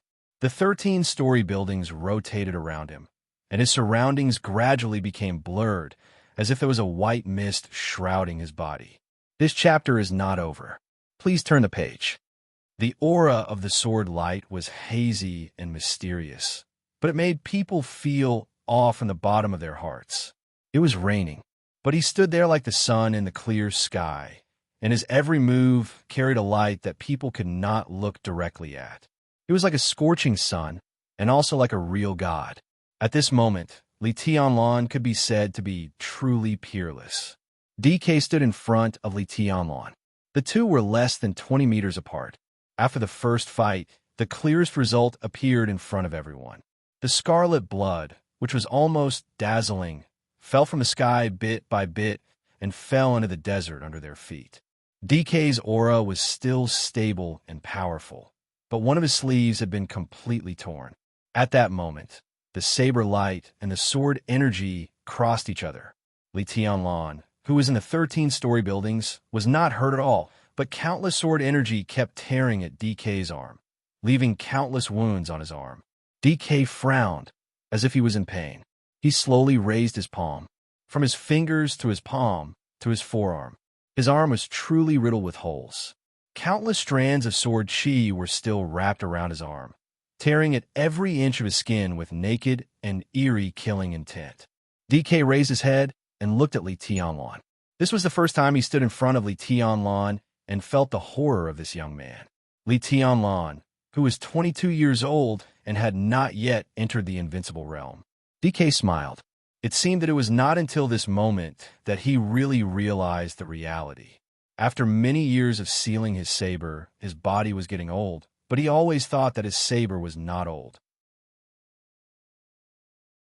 But standing in front of Li Tianluan and looking at the young man who was too young but extraordinary, he finally confirmed that as time went by, his body and his saber were getting old. The heavenly son of the age, DK murmured to himself. He looked at Li Tianluan and said, "Your Highness deserves this title." Li Tianluan looked at him quietly for a long time, and then slowly said, "Where is your saber?" DK was stunned. It was not a pretense, nor was it a momentary distraction.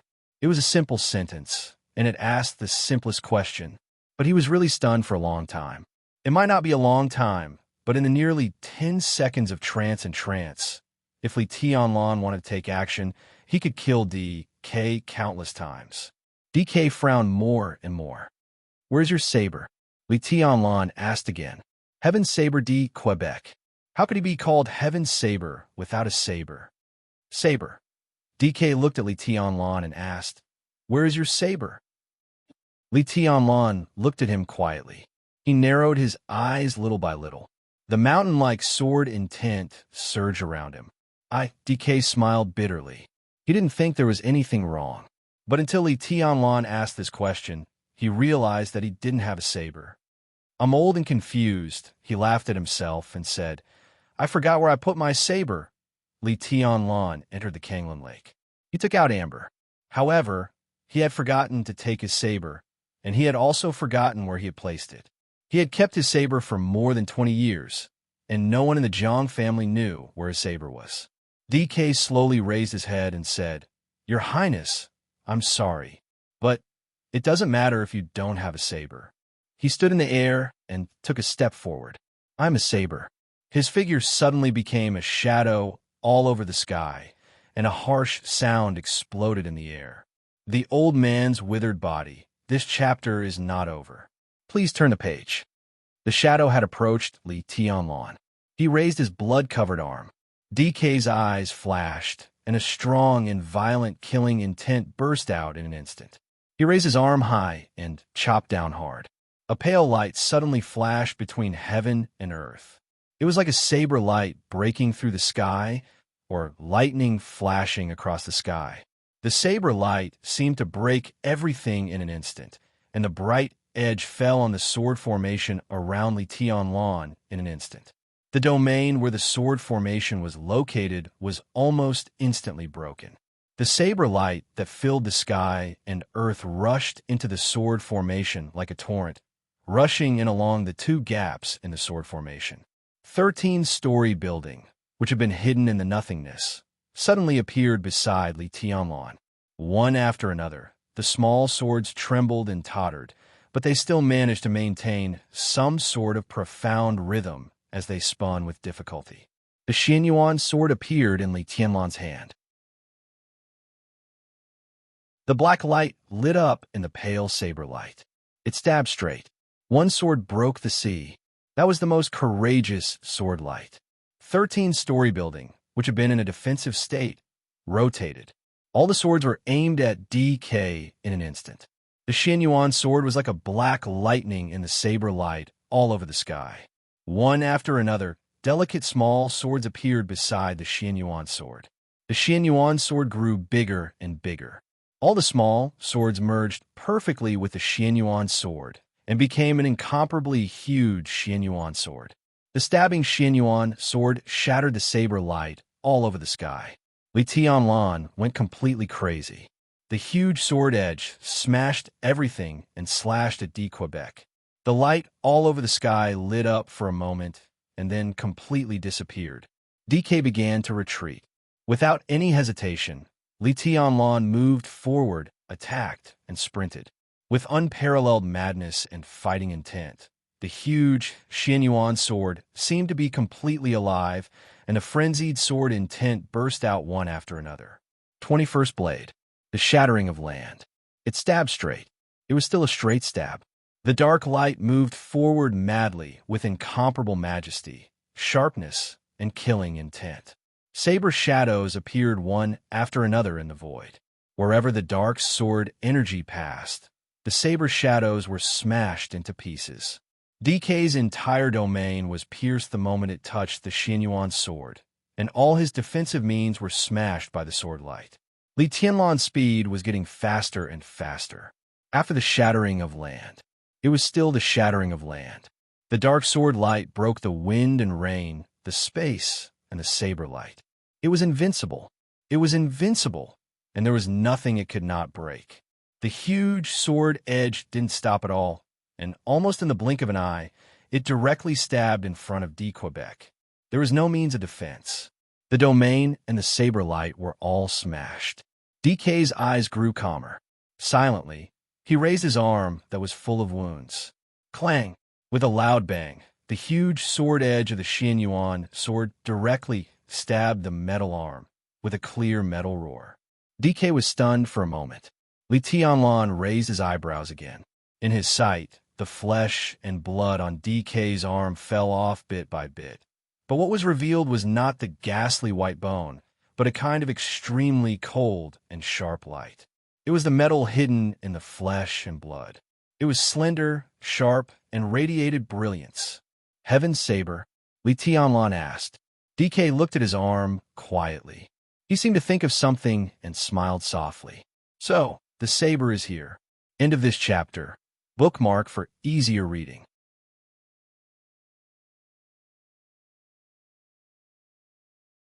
Chapter 646. This was definitely the most horrifying scene.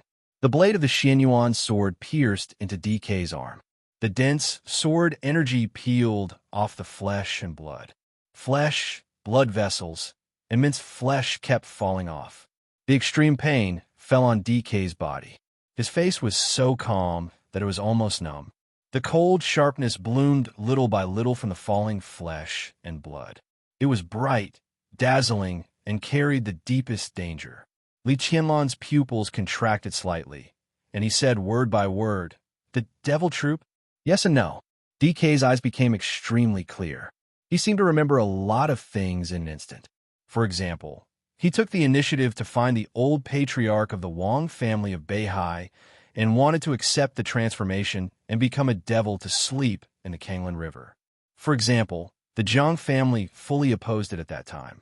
The Wang family of Beihai and the Zhang family discussed for a long time and finally accepted an incomplete transformation plan. DK implanted his double sabers in his arms and used about 1/3 of the immortality potion to maintain his life and state. Finally, he ensured the existence of the top combat capability of the Zhang family for decades. So he could not be regarded as a real devil. He had a clear self-consciousness, but he did not have the perverted ability to resist attacks of the devil. DK was quiet for a moment. He also thought of a lot of things, but it was no longer important. What mattered was that he found his sabers. The sabers implanted in his arms. The sharp and slender sabers shone with cold light. These two sabers were already a part of his body. DK felt a familiar aura. It was a familiar aura that had truly fused with his flesh and blood. He looked up at Li Tianlon, who was standing in front of him, and laughed. His smile was peaceful and extremely confident. His voice was almost a whisper, but the vague danger surged in an instant from all directions. "You." The slender sabers replaced his arms and were raised. "It shouldn't be." He stepped forward. "Stay away from me." The sabers fell. So close. The rain all over the sky was illuminated by the saber light in an instant. The howling wind and rain were chopped into countless powder. DK's figure appeared in front of Li Tianlon. There was no residual shadow, no sound. The old man's body was like a ghost. When his consciousness saw the knife light, the bright blade had appeared directly above Li Tianlon's head. The huge Xianyuan blade turned back into a sword formation in an instant. Li Tianlon raised his hand, and the magnificent sword formation blocked the blade. Li Tianlon strode forward, his voice like a dragon's roar. Dragon fist.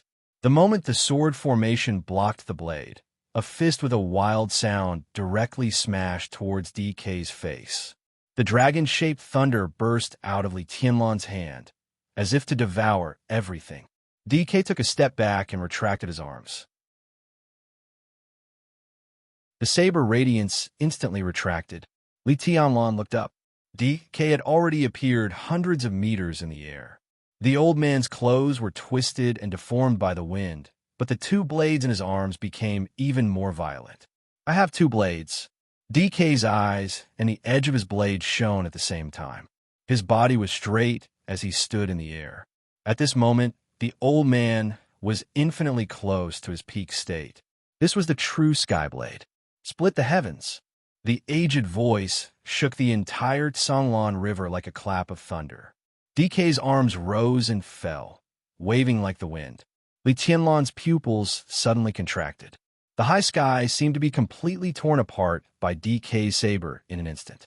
Countless cracks appeared in the gloomy sky, and the dazzling snow-white saber radiance smashed down almost crazily with boundless aggressiveness.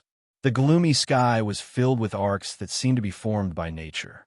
Countless arcs were connected and densely packed, like raging tides, tearing the sky and crushing everything. Everything in sight had disappeared. There was only saber radiance left in front of Li Tianlon, endless saber radiance that occupied heaven and earth.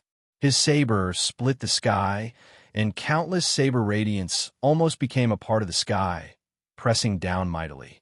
The 13-story building in the nothingness once again became Xianyuan Blade. The pitch-black giant sword swelled and became extremely huge. Under the majestic heavy sword, Li Qianlon's figure became extremely small. He held the sword with both hands and grasped the hilt.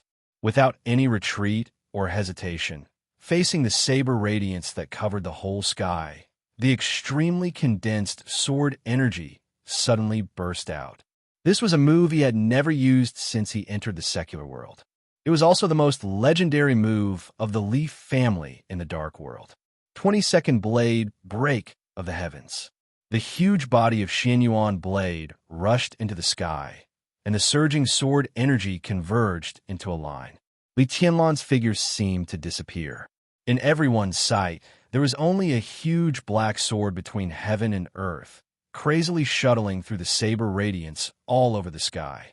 Countless sword energy was smashed by the saber radiance. But the huge black sword was still moving forward steadily, faster and faster, like a black thunderbolt. Pieces of saber radiance were completely smashed. DK was also not surprised. He shook his two sabers, and his voice shook the sky, split the earth. His figure appeared beside the huge black sword in an instant. The saber radiance was like a dragon, roaring and rolling through every inch of space in the sky. Push the mountain. The infinite saber radiance was like a blooming flower, blooming and burning endlessly. At this moment, there was only saber radiance between heaven and earth. That was the dignity of the Jiang family for decades, and it erupted with no way out. Pour the sea. The saber light filled the space between the heavens and the earth. Large patches of dark clouds were torn apart, and the entire Kanglan River was surging with the saber light like a wild wolf. The sudden storm was getting higher and higher. In a trance, DK didn't look old at all. His figure was straight, and he was in high spirits. He waved his two sabers crazily, bringing along the killing intent and saber light that filled the sky. Again and again, he slashed at the huge black sword. The huge sword kept rolling and shaking, flashing with sparks. The pale light suddenly condensed in one place.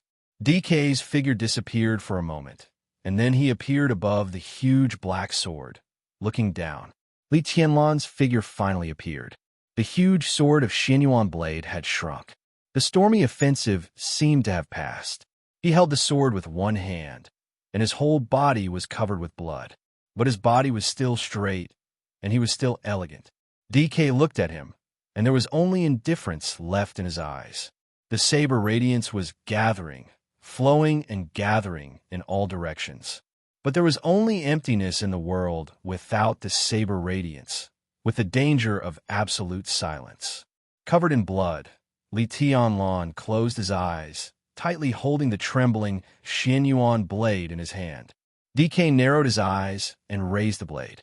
His breath was a little unstable, but his voice was still loud and clear, covering the world. Destroy the world. The surging and converging saber radiance suddenly lit up. The saber radiance illuminated the island, the river, and the clear lake was sparkling everywhere. The infinite saber radiance was no longer pouring, but gathered in all directions between heaven and earth. East, south, west. The cold, heavy, and ghastly killing intent suppressed Li Tianlan like a substance. Li Tianlan's body was stiff, and his hand holding Xianyuan blade was a little pale. The light in the four directions was getting brighter and brighter. The saber radiance that gathered in all directions began to extend slowly. Those saber radiance were very far away. Some were on the river, some were in the lake, and some were distributed on both ends of the island. Within the extremely terrifying coverage, everything belonged to the realm of saber. DK's voice fell. The four saber radiance that extended to the extreme instantly turned into four crescent-shaped light arcs across the world. Thunderbolt, raging fire, ice, and storm. The saber of the east was thunderbolt. The saber of the west was raging fire. The saber of the north was ice. The saber of the south was storm. But in the final analysis, they were all saber radiance. The fatal danger filled Li Tianlan's heart in an instant. The four saber radiance that illuminated the whole island suddenly swept across the world and rushed over. The surging Kanglan River was split into two halves in an instant. The waves on the Kanglan Lake surged into the sky. The saber radiance crossed the island. The heavy earth was instantly split into a gully that was dozens of meters long. The four saber radiance locked onto Li Tianlan and chopped over. The place where Xianyuan blade was the center of the saber radiance. This saber radiance was called Destroy the World. The four saber radiance across the world suddenly collided with each other. At that moment, the sharpness that the Jiang family had hidden for decades suddenly poured into Li Tianlan. Xianyuan blade, with two gaps, was directly smashed into the shape of a sword formation under the violent saber radiance. The saber radiance crisscrossed and flew into the distance, and then instantly circled back. Fast. It was so fast that there was almost no time to react. The four saber radiance crisscrossed and circled back to Li Tianlan in an instant. He stood in the center of the intersection of the four saber radiance and could only fight it head-on. The sword formation of the 13-story building was on the verge of collapse. The four saber radiance circled back for the third time. The saber radiance raged between heaven and earth. Thick blood spurted directly from Li Tianlan's mouth. The small sword of the 13-story building had been completely dislocated, and his body was covered with blood. The fourth rotation of Destroy the World passed in an instant. Li Tianlan could no longer hold on and knelt on one knee in the air. His body shook and suddenly fell from the sky, with blood all over his body. The blood of the chosen one dyed the sky red. DK's eyes did not change. His voice kept echoing, faint with a little melancholy. "I've sealed my saber for nearly 30 years, he said softly. "Your Highness, do you know my position in Beihai 30 years ago?" The island below was filled with cheers that were close to losing their minds. Li Tianlan's figure kept falling. His eyes fell on the sky. A glittering and translucent color fluttered in the air and slowly descended. It was the famous sword amber that was thrown into the sky by DK at that time. He heard DK's words, but he was not in the mood to think. DK gave his answer with a chuckle. 30 years ago, I was in Mount Dibbing. At that time, I was the minister of the Heaven Punishment Troop of the Wang family of Beihai, codenamed Heaven Saber. That's me. The four huge arcs of light across the sky and earth slowly dissipated. DK crossed his arms and made another stroke. Heaven Punishment. The dissipating arcs of light suddenly gathered again.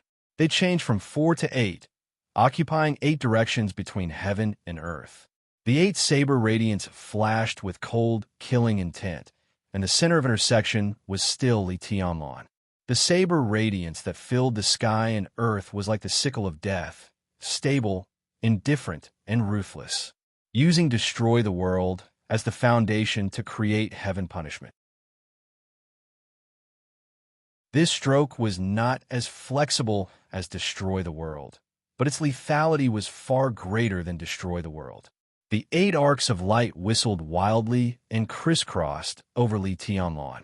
The saber radiance collided with each other and passed through Li Tianlan's body. There was no blood. Li Tianlan's figure on the ground was motionless, like a shadow. It was indeed a shadow. A bloody light flashed in the corner of DK's eyes. Shadow formula. Li Tianlan's real body appeared beside DK in an instant. Sword energy, sword radiance, and sword intent. The sharp swords whistled wildly and turned into an endless torrent in the blink of an eye. The torrent of sword energy drowned D. Quebec. The blood on Li Tianlan's body flowed down with his every move. His face was pale, but there was only madness in his eyes. The 11 small swords of the 13th floor were completely controlled by his sword energy. Each of the small swords completely gave up on defense. Attack. One after another, the small swords shone with various colors of light and kept shuttling back and forth. The wind and thunder veins in Li Tianlan's body had been stretched to the limit.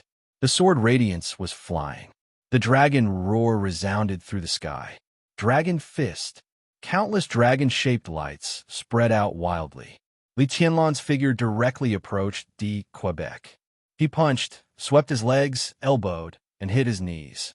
In an instant, there was a storm of attacks in front of D. Quebec. Different small swords shuttled back and forth, looking for the vital parts of his body. At this moment, Li Tianlan was completely desperate. He couldn't retreat. He could only move forward. He could only attack. He faced a blade and death. Attack. Rush forward. A huge force smashed into DK's body along with the roar of the dragon. The sword radiance and the saber radiance danced at the same time. Flesh and blood splashed in the air, getting lower and lower. Dijiang's figure kept falling in the frenzied attack. His body landed on the shore. The sword radiance flashed, and the dragon roared incessantly. But in the violent attack, the saber radiance kept flashing. DK's figure retreated into an attic of the Jiang family. In less than half a second, the entire attic was completely shattered by the huge force in an instant. His old figure was smashed into the wall of a villa under the impact of the huge force. The colorful flowing light rushed over almost at the same time. Before people could see DK's face clearly, the whole villa had been turned into countless flying debris and dust. Attack, attack, attack. Li Tianlan was unprecedentedly focused and crazy. Houses, attics, trees, and rockery. Anything in front of him was smashed in an instant. It was as if there was an invisible but indomitable giant holding a huge sledgehammer on the island, destroying everything on the island furiously. DK's figure retreated into the fearless hall. The thick pillar collapsed completely in an instant. His old figure appeared on the shore. Countless boats on the shore flew up and kept exploding like balls of sparks. Dijiang stepped on the water, and his body suddenly sank. Li Tianlan stopped. He stood high in the sky, looking at the water in front of him, panting and silent for a long time. Blood flowed out of his flesh and blood, dripping into the lake of Kanglin together with the rain. The lake of Kanglin was full of ripples. Li Tianlan stared at the water, his body trembling slightly because of the absolute movement. He grew up in the primeval forest of Nanyuan, where it was hot all year round. Water. For them, it had always been a real luxury. So Li Tianlan couldn't swim. He would not be DK's opponent if he entered the water. DK lurked in the lake of Kanglin. There was silence between heaven and earth. A subtle whistling sound broke the silence. The glittering and translucent radiance fell from the sky. Li Tianlan reached out his hand. That crystal-clear, flowing light was pulled by an invisible force and flew over. Li Tianlan held it in his hand. He held the famous sword of the Jiang family, the amber. The amber was hidden in the nothingness by 13-story building. Li Tianlan became more and more powerful. His figure rushed into the sky. Blood was still falling from the sky. Li Tianlan's speed was getting faster and faster, and he became a small black dot in the blink of an eye. The water of the lake of Kanglin began to surge. Li Tianlan, who had become a small black dot, suddenly fell. Colorful lights lit up in the air. That was the unparalleled sword intent.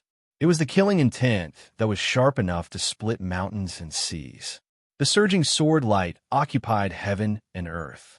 Only Li Tianlan's steady and powerful voice was left on the lake of Kanglin. Open. One sword has split mountains.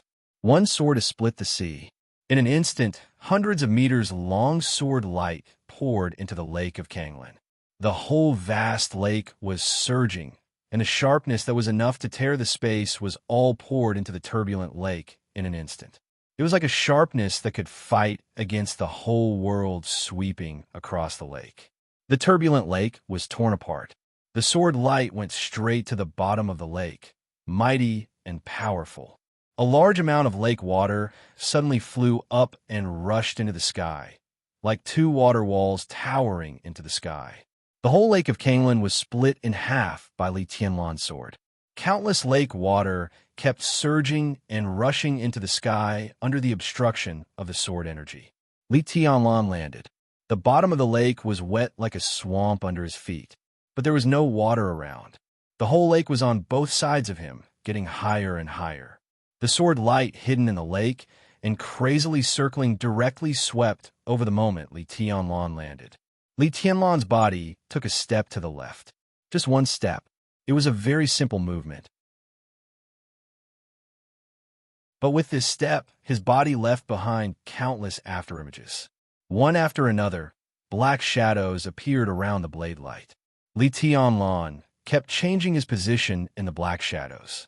In an instant, DK was surrounded by Li Tianlan from all sides. DK stopped the sword light. With blood flowing from the corner of his mouth, he looked at the countless Li Tianlan around him and laughed.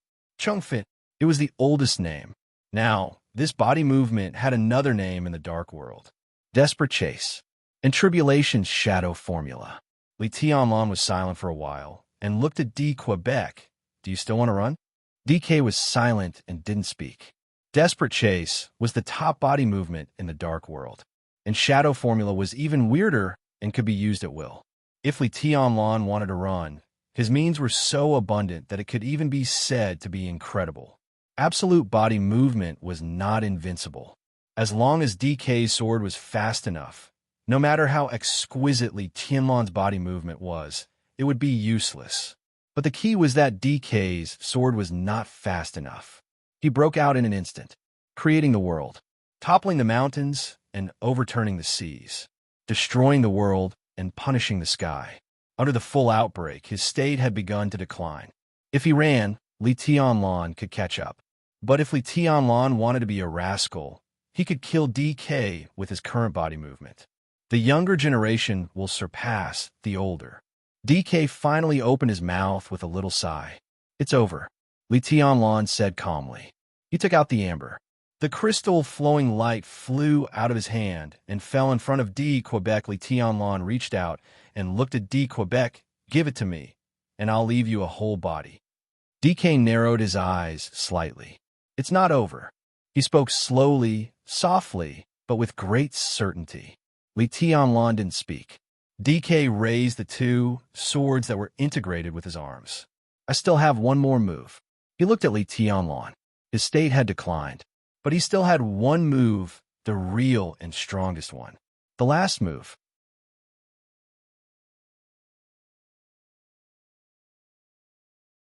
Chapter 647. On the island that was torn apart by the blade light, countless people looked up at the sky. DK's voice echoed in the air. This move is called Chinchio. For decades, the dark world had not seen Chinchio, eternity, or great tribulation. But everyone in the Jiang family knew what this move meant. Jiang Tongye, the patriarch of the Jiang family, stood near the collapsed pavilion. The surrounding woods had been completely cut up by the sword and saber. The gloomy sky fell, and DK's figure kept rising into the air, getting higher and higher. He flew out of the bottom of the lake, as if he had merged with the gloomy sky. The separated Kanglan Lake fell with a rumble. Large waves kept colliding and surging. Li Tianlan stood on the surface of the lake, looking at DK, who was rising, and at the raised blade. Jiang Tong knelt down near the pavilion and kowtowed heavily.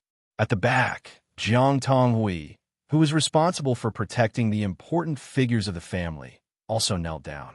All the important figures of the Jiang family knelt down one by one. On the island, in every corner, the guards of the Jiang family also knelt down. Only Jiang Tongye's voice sounded after D. Quebec.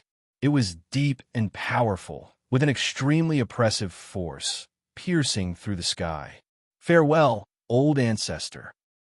Everyone on the island heard Jiang Tongye's voice. Inside the Jiang family, some young people couldn't help crying. Although his surname was not Jiang, he had protected the Jiang family for more than half a century. He did not have the blood of the Jiang family in his body, but everyone was willing to call him old ancestor. He sat in the pavilion all day and was lonely for half of his life. He never interfered in the internal affairs of the Jiang family. He was not arrogant and smiled kindly all day long. The famous heaven saber in the dark world. Finally, it was time to leave. Behind the Jiang family, Summer Solstice raised her head slightly and remained silent. Huangfu Chushe stood beside her, holding her hand, and asked cautiously, Teacher, is the old master going to die?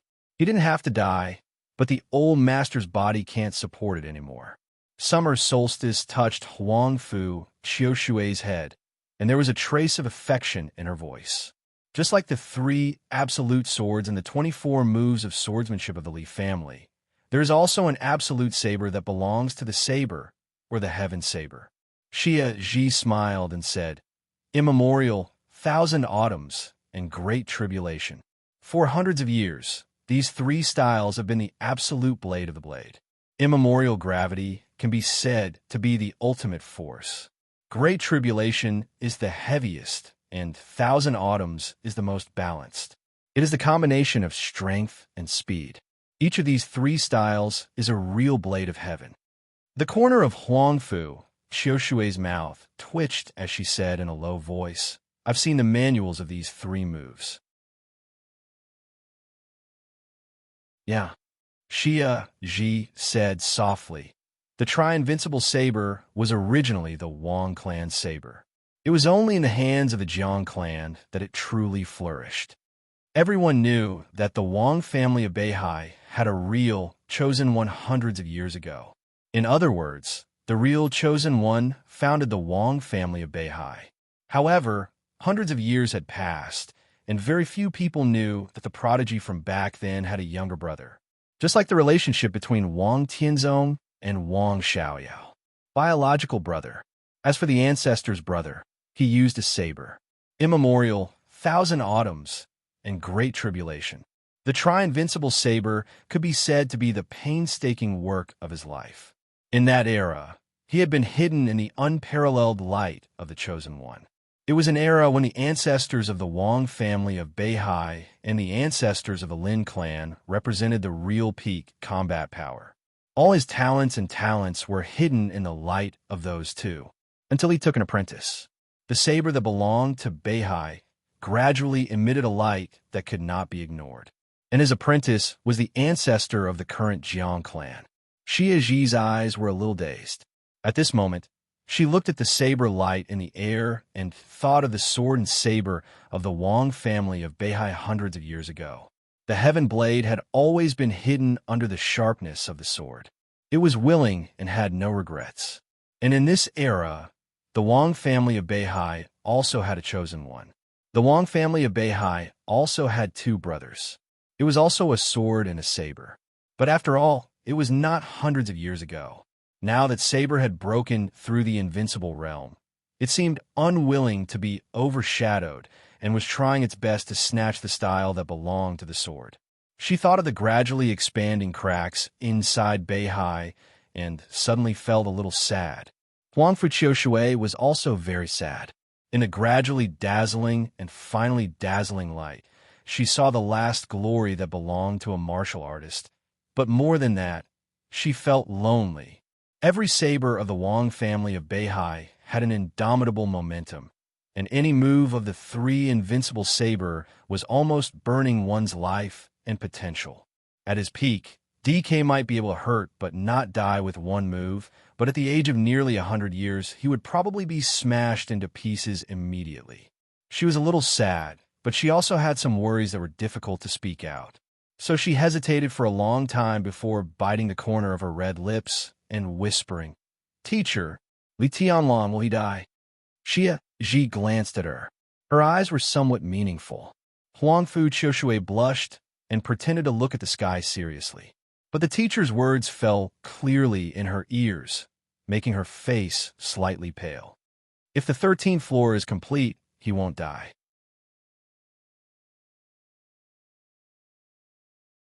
She said slowly, but in this case, unless the old master shows mercy, I don't see the possibility of his survival based on his current combat capability.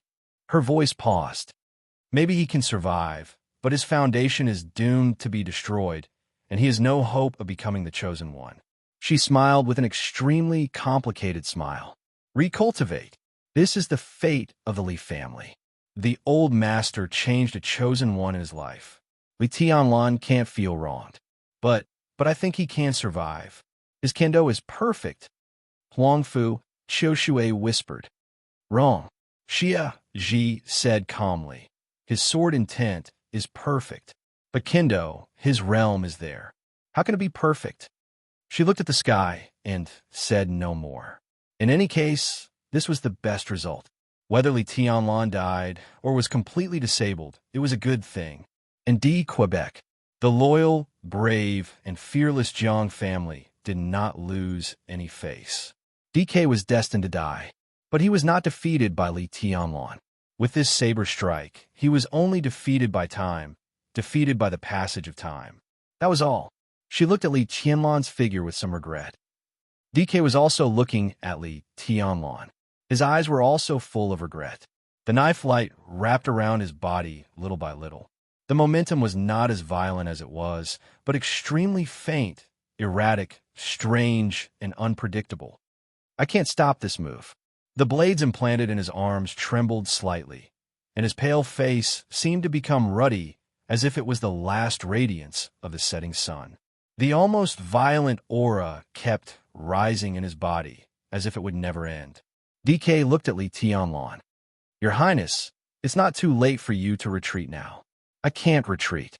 Li Tianlan looked at DK and was silent for a long time before he said in a calm tone. He slowly took a step forward. Just one step.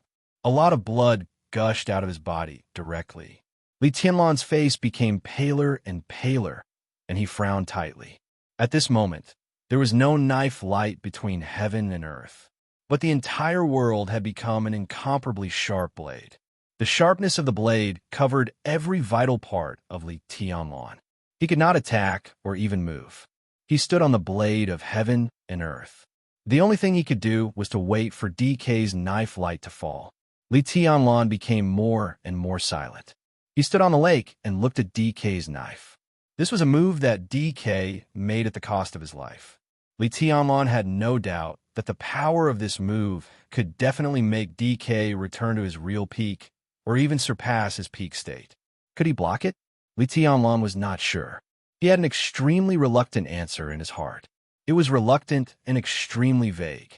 He did not know the final result of this answer, but he was very clear that he stood on the land of Beihai, and there was no way out every minute and every second. Or move forward, or die. In the silent, rotating blade of heaven and earth, Li Tianlan raised the Xian Yuan sword little by little. His arm bloomed with a lot of blood in the process of raising it.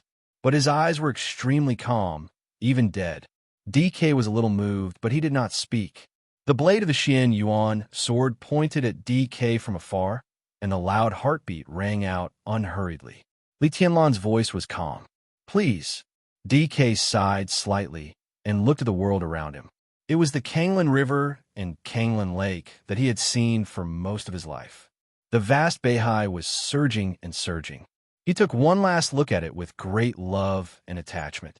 He crossed his two knives and no longer hesitated. Across a distance of thousands of meters, his two knives directly chopped down. The world became silent in an instant. The whistling wind, the messy ground, and the surging water. All the sounds disappeared completely. In the completely silent real world, only the blooming knife light flew over with an incomparably dazzling arc of light. The flickering arc tore the world apart and locked on Li Tianlan with the strongest power and the fastest speed. It was spinning. It was flying. It was shrinking. The knife light, that was thousands of meters long, directly shrank countless times in the blink of an eye. This move was aloof from the world. This move did not bring any damage to heaven and earth. All the power and all the killing intent gathered on Li Tianlan without any waste. Li Tianlan finally saw the real Qinxiu, the real heaven knife. The knife light that seemed to surpass everything kept spinning, with a clear smell of death. The 13th floor without two swords could not stop this move. He could not stop this move either. Death was close at hand. Li Tianlan's mind was blank. In an instant, he seemed to forget everything. He forgot the camp where he had lived since he was a child. He forgot the 24 moves of sword that he had practiced since he was a child. He forgot the invincible manual. He forgot the shadow formula. He forgot the sword of emperor path that Wang Xiaoyao had traded with him. He also forgot the notebook that the master of Samsara Palace had given him when he was in Eastern Europe, which recorded all the martial arts experiences of the Chosen One. He gave up the 13th floor. The 11 swords quickly overlapped in his hands and turned into the Xianyuan sword. The moment the Xianyuan sword was formed, it was crushed by the invisible pressure emitted by the knife light. The 11 swords flew around Li Tianlan in a disorderly manner and did not even form a sword formation. The saber light approached Li Tianlan at an unparalleled speed. There was a vast whiteness in front of Li Tianlan's eyes. It was a cold and dead polar land. There was only ice and snow all over the mountains and fields. He thought of the 3 years he had walked thousands of miles. In those 3 years, every exploration, every thought, every success, every thought, every thought, every thought, every thought, every thought. The long road. The footprints kept replaying in his mind. The knife light rushed across a distance of thousands of meters and approached Li Tianlan with a grim smile of death. Li Tianlan reached out his hand casually. The sword intent was mighty and rushed straight to the sky in an instant. Countless sword lights burst out in an incredible and hysterical way in the blink of an eye. The heaven-cutting style, the shattering style, the sky-splitting style, the sea-breaking style. This was his own kendo. The sword energy was layered. His sword light kept changing, like reincarnation. The sword light of the 24 moves of sword kept flying. The power belonging to the immortality seal surged out in the sword light. The ninth sky was endless. In an instant, Li Tianlan turned into kendo, the all-encompassing sword Tao. Countless rays of light formed in the blink of an eye.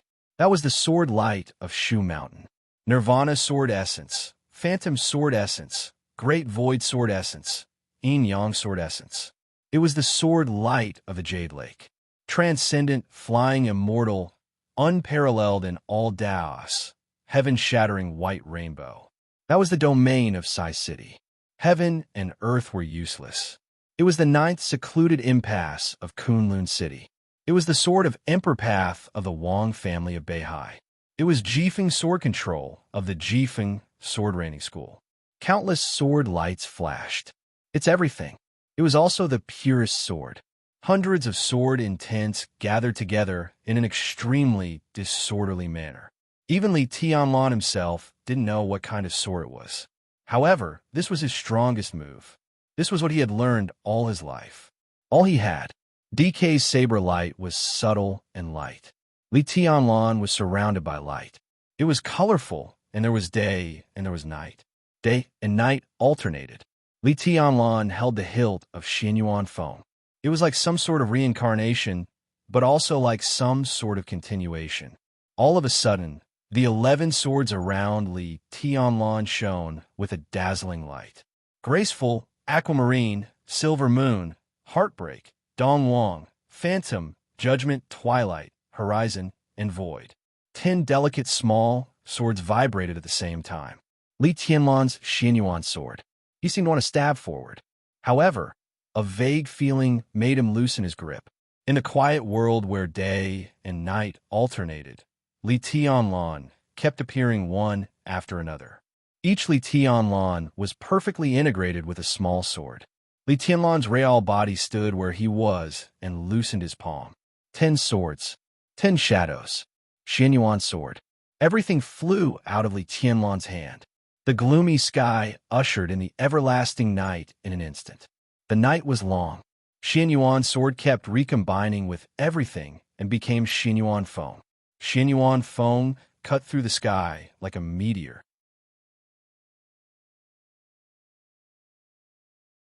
At the back of the island, Summer Solstice's body shook violently. She looked at the sword light with disbelief in her eyes. This might be a scene that countless people in the dark world were very familiar with. The meteor-like sword shone with sword light. It was like a moment. It was like an eternity. It was like a dream. Samsara in a moment. The knife light that was enough to tear was instantly shattered in front of Xianyuan Feng. The moment the knife light was shattered, Xianyuan Feng's huge sword body had already leaped a distance of thousands of meters and directly penetrated DK's chest in an instant. Blood spilled wildly. Everything happened too fast. It was as fast as an illusion. DK lowered his head and looked at the blade in his chest with his eyes wide open. Li Tianlan appeared beside DK and held the hilt of the sword. There was no joy of victory on his face. There was no calmness. At this moment, Li Tianlan's eyes and face were full of bewilderment. This is... DK's voice was extremely difficult. Li Tianlan laughed. His smile was a little crazy, a little self-deprecating, with a little inexplicable and confusion. In the face of Qinxiu, he gave up the 13th floor. He gave up everything. He used his own kendo.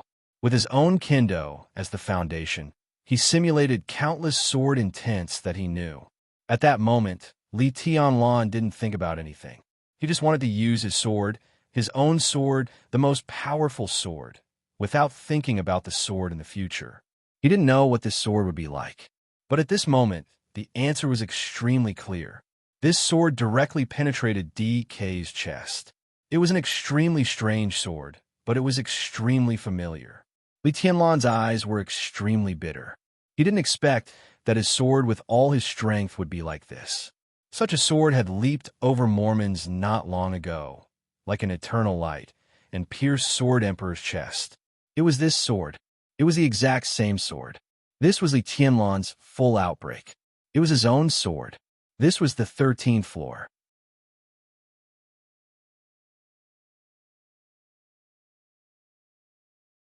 Chapter 648. Li Tianlan had watched the video of Eastern Europe's last moments countless times. The sword light, like a meteor, seemed to fly over from the sky. The sky and the night intersected, eternal and instantaneous reincarnation. That sword tore the sky and flattened the earth, with unparalleled glory, almost eternal glory. That was the strongest sword move of the Chosen One, and it was perfectly replicated that night. Li Tianlan understood the sword formation of the 13-story building, but he could not figure out the essence of that sword move. He could understand it, but he could not imagine what kind of sword move it was. Until today, until now, he broke out like never before, and countless unique skills intersected with each other.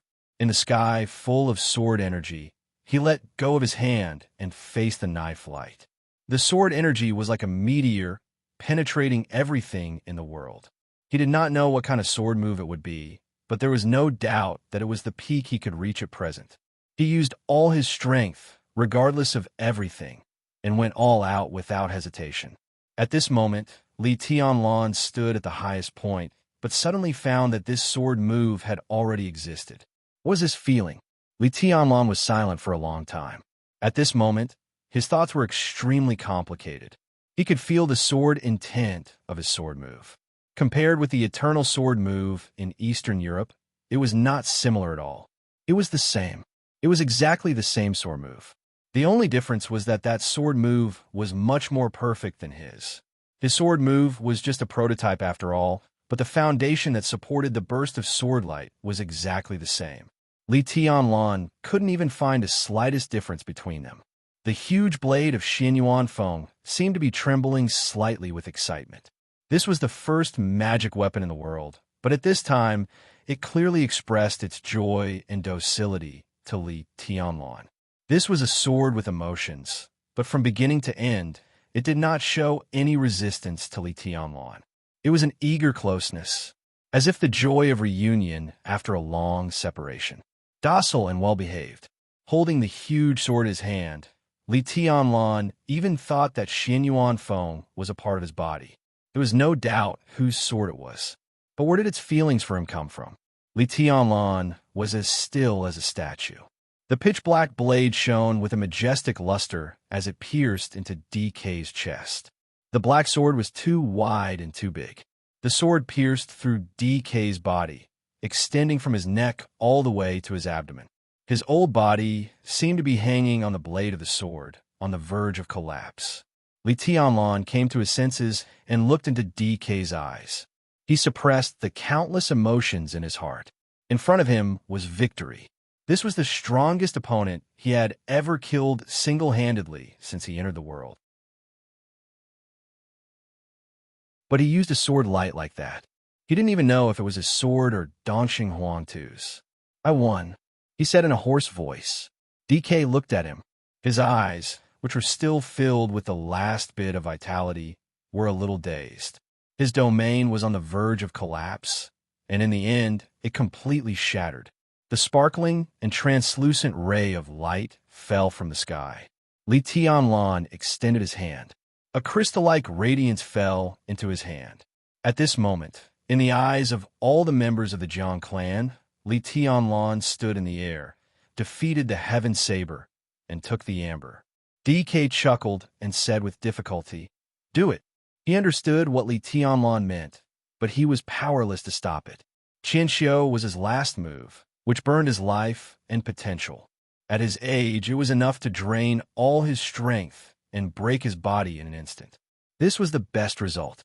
He didn't know if Qian Xiu could kill Li Tianlan, but he was doomed to die, and it was his own unique skill that killed him. Li Tianlan didn't defeat him, but he was defeated by the constant passage of time. But Li Tianlan's sword was too fast. The sword light shattered Qian Xiu's blade light and penetrated his body. The sharp sword energy was as sticky as water, tightly sealing his body that was about to collapse. So he was still alive today. Li Tianlan wanted to kill him in front of all the members of the Jiang clan, destroy the belief of the Jiang clan for decades, and take away the belief of the Jiang clan for hundreds of years. After this day, everyone knew that DK had been defeated by Li Tianlan. It was not as they had planned, that DK had broken his own body. "You're a good opponent." Li Tianlan's calm voice spread to every corner of the island. "I will remember your blade, and remember this Qian Xiu." Xin Yuan Feng suddenly pulled out of DK's chest. Li Tianlan's voice was calm and almost cold. "Go well." He waved his sword and cut through the sky. "Old ancestor." "No, don't." The dark blade cut through the wind. DK struggled to raise his head, looking at the long sword that ended his life, his eyes calm and peaceful. The black sword light suddenly soared, sweeping across with incomparable coldness and cruelty. Bang!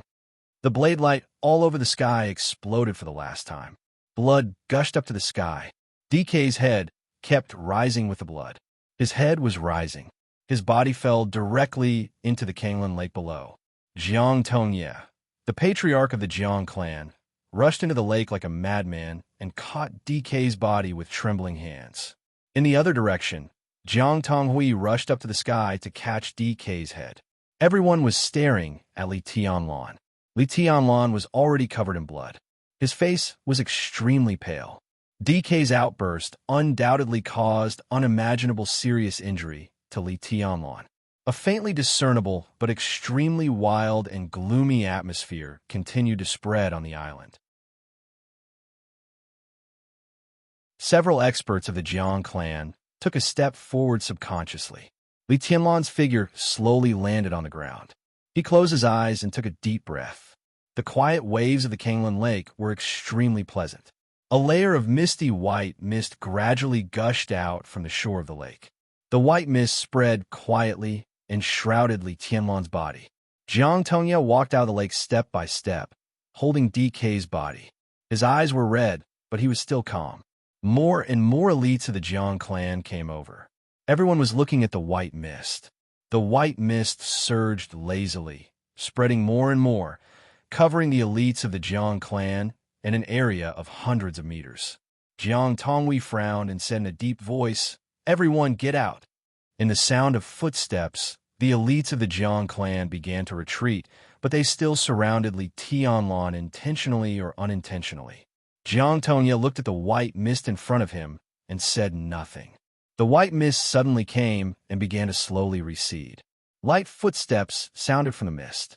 It was neither fast nor slow. Li Tianlan slowly walked out of the area, shrouded by the mist. The wounds all over his body had almost completely healed, and a few of the deeper wounds were also recovering at a speed visible to the naked eye. His face had become ruddy, and his aura had once again become powerful, calm, and indifferent. The corner of Jiang Tongye's mouth moved, and his heart fell to the bottom in an instant. He was sure that Li Tianlan's internal injuries had not recovered. But now the visible healing speed of the wounds was enough to show that Li Tianlan's recovery ability was abnormal. His external injuries were almost healed, but who knew how much his internal injuries had recovered? The amber sword was hidden in the nothingness. Li Tianlan looked at the countless elites of the Jiang clan surrounding him, raised his eyebrows, and chuckled. His voice was calm. Do you want to die? The dragon vein is indeed on you. In a faint voice, Summer Solstice separated the crowd. She looked at Li Tianlan with a complicated look in her eyes. Li Tianlan looked at Summer Solstice. Are you afraid? I'm scared to death. Summer Solstice chuckled. She looked at the crowd around her and whispered, You have an agreement with the old master. Now that the old master is dead and you have the amber, do you still want to kill people here? Li Tianlan was silent for a while and looked at the crowd around him. His fingers gently touched the air around him. The silent and illusory sword light suddenly lit up for a moment. An extremely sharp sword energy rose into the air and flew directly to the center of the island. The delicate small sword kept growing in the air and finally landed in front of the flagpole in the center of the island. That was the void sword of the 13th floor. Without sword energy lingering around, the quiet sword of the void was like a faintly discernible shadow. The void suppressing the Kanglan. Li Tianlan looked at the direction where the sword energy fell. His eyes stopped on Jiang Tongye and Jiang Tonghui for a moment, and he said calmly, I will give the Jiang clan a chance to join Emperor Dong's palace, but not today. Before Wang Tianzong reappears, you should think it through, tell the void, and then take it to Tiannan to find me. No one from the Jiang clan spoke. Everyone was looking at Li Tianlan quietly. Summer Solstice narrowed her eyes slightly and sneered. Your Highness, you are so bold. But you don't seem to have thought about what will happen when Tianzong comes back. I will wait for him, Li Tianlan said calmly. When he reappears, I will come to Beihai again and get my sword back. In the uproar, Li Tianlan's voice was extremely clear. This was different from the beer. This was his declaration in front of the hostess of the Wang family of Beihai. When the Sword Emperor reappeared, he would come to Beihai again and get his sword back. He would come to Beihai again and fight with the Sword Emperor. A sharp light suddenly flashed in Summer Solstice's eyes. She didn't know how long it would take for Wang Tianzong to recover from his injury. But from Li Tianlan's voice, she heard unquestionable confidence. This was a kind of momentum, the invincible momentum that belonged to Li Tianlan. Summer Solstice slowly turned around and looked at the north of Beihai province across the Kanglan River. If they went further north, they would get closer to Mount Dibbing with every step. She was silent for a long time and then said calmly, We can talk. We've talked about everything that needs to be talked about. Li Tianlan said blandly. Hand over all the devil troop and publicly apologize to the Snowdance Corps and the Dongxing clan. Summer Solstice looked at Li Tianlan. Is there no other way? No. Li Tianlan answered without hesitation. This was the bottom line. There was no other way. Summer Solstice was silent for a while. After returning to Mount Dibbing, Wang Yuedong didn't cry or make a fuss, but she didn't say much to him. She just shook her head at Summer Solstice and then locked herself in the room without seeing anyone. Now she knew Li Tianlan's request. This was a request that the Wang family of Beihai couldn't agree to.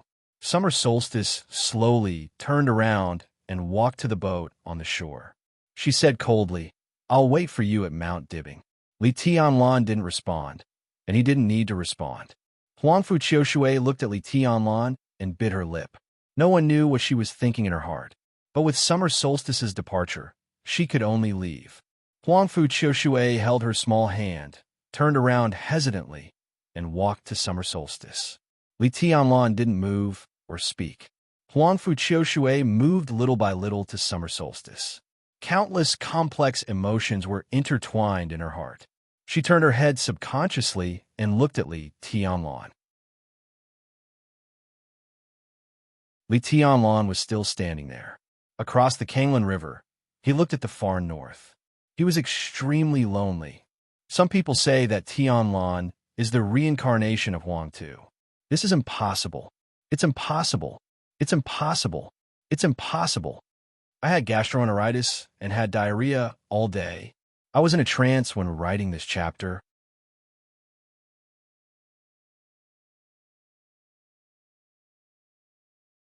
Chapter 649. The boat docked at the northern shore of the Tsanglan River. When summer solstice led Huangfu Qiushui to the shore, the mighty line of motorcade had been waiting quietly in the wind and rain for a long time. Xia Ji didn't say anything more. She walked softly into the Rolls-Royce in the middle of the motorcade. She leaned against the soft back of the chair and was silent for a long time before she said softly, "Drive." The convoy slowly moved forward. The moment they left the Kanglan River, Huangfu Qiushui, who had been silent the entire way, quietly turned her head and looked at the small island in the middle of the river. The island became a little blurry in the wind and rain. The people who stood by the shore and looked to the north were even more blurry, farther and farther away. The beautiful girl who had been trying her best to remain calm suddenly felt empty in her heart. An obvious and unfamiliar emotion attacked her will. She finally couldn't help but pucker up her small mouth and was about to cry. Farther and farther away from him. He was getting further and further away from her eyes. She didn't know if it was because she couldn't bear to part with him or the sword, but she just couldn't bear to part with him. Autumn water has grown up. Xia Ji gently touched Huangfu Qiushui's head and smiled. "You have a sweetheart, and you blame me for pulling you away?" "No." Huangfu Qiushui shook her head in panic. "Not my sweetheart. My sword. I'll get it back one day." Summer Solstice said softly, "We are in the general trend, and no one could sing all the way. The Wang family of Beihai hasn't encountered setbacks for so many years that everyone thinks it's abnormal for us to have setbacks. In fact, it's the most abnormal to have such an idea. Li Tianlan is indeed shining brightly now, but everyone will have a low point. You will get your limelight back." Huangfu Qiushui bit her lip and did not speak. Lights kept flashing in her mind, one after another. They were all magnificent sword lights. They were Li Tianlan's sword lights. She liked swords. I like autumn water. She didn't know Li Tianlan, but she was infatuated with his sword light. Right now, the convoy headed north, getting further and further away from him. His footsteps might also go all the way to the north, and she would see him on Mount Dibbing. But in the end, the short time they spent together was gone forever. Huangfu Qiushui thought in a daze. She reached out her hand and subconsciously touched her face. Her face was soft, fair, clean, and exquisite like warm jade. Somehow, she thought of the time when Li Tianlan's feet rubbed against her face. Huangfu Qiushui's body trembled slightly. Her face was rosy, and she looked even more charming and beautiful. Summer Solstice quietly looked at Huangfu Qiushui's gradually misty eyes and sighed softly. Whether it was the person who liked Li Tianlan or his sword, it was all Li Tianlan. Huangfu Qiushui might not understand this feeling now, but as someone who had been through it, how could Xia Ji not understand Huangfu Qiushui's thoughts? She actually didn't mind that Huangfu Qiushui's heart belonged to someone else. He did not mind that his daughter Wang Yuedong was deeply in love with Li Tianlan. In the boundless secular world, there were too many complicated feelings that needed to be entangled for a lifetime. For example, back then, the old patriarch of the Wang family of Beihai had almost destroyed her entire family. Her father had been transformed into a demon army. From Summer Solstice's personal standpoint, she naturally had reasons to hate Beihai. But from a standpoint of the hostess of the Wang family of Beihai, it was hard for her to say that what the Wang family of Beihai did back then was wrong.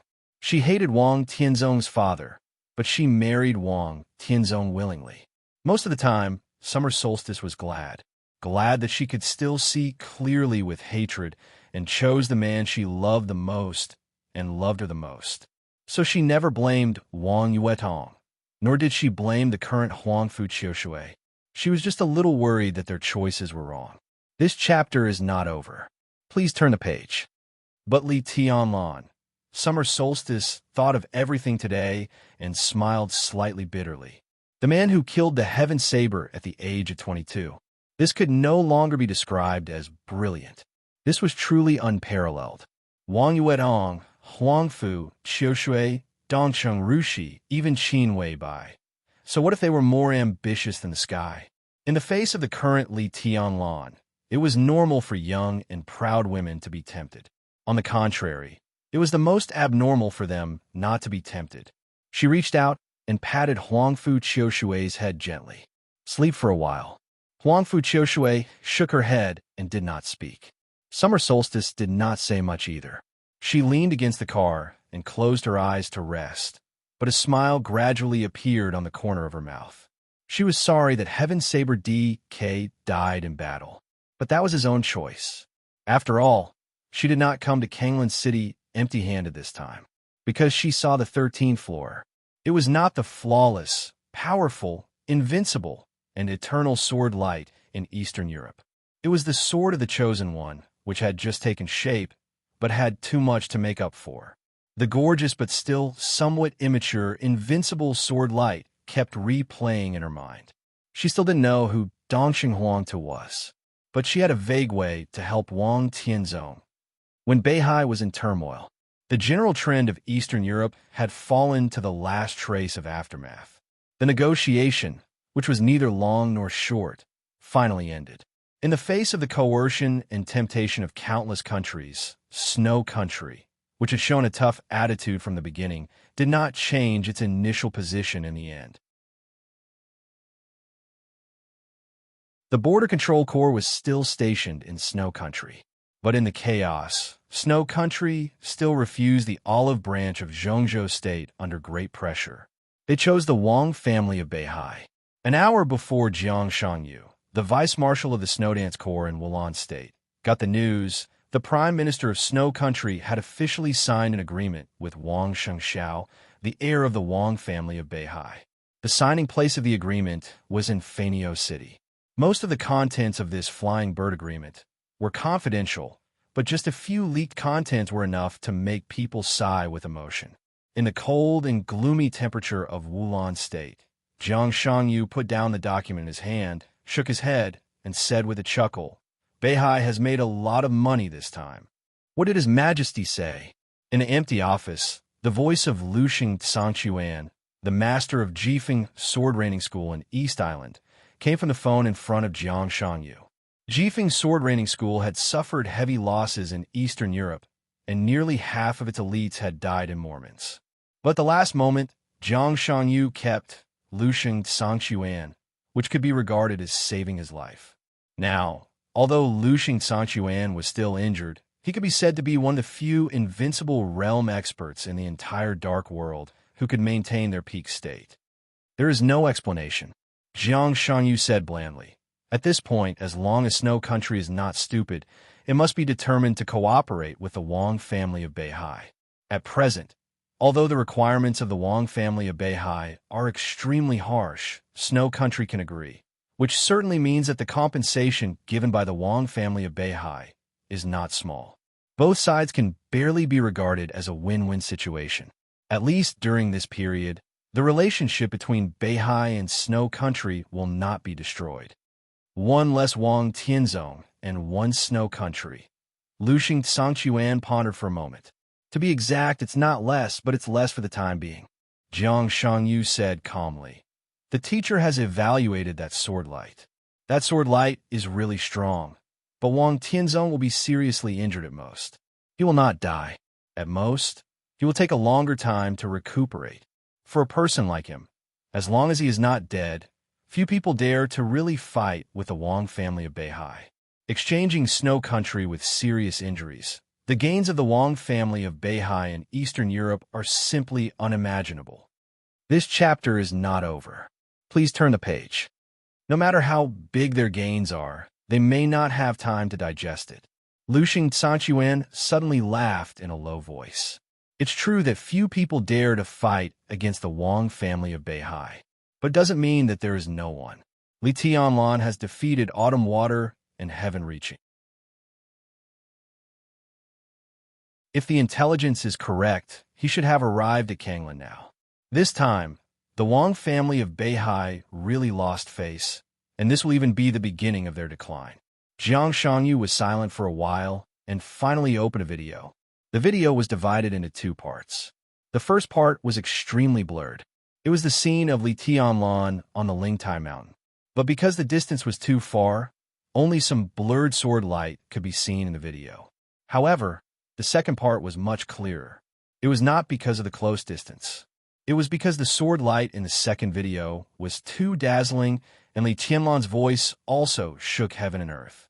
A sword cut a mountain. Jiang Shanyu watched the two videos for a long time. Now, Li Tianlan, he sighed softly and whispered, he is really strong. How does he compare with you? Lushing Sanchuan suddenly asked.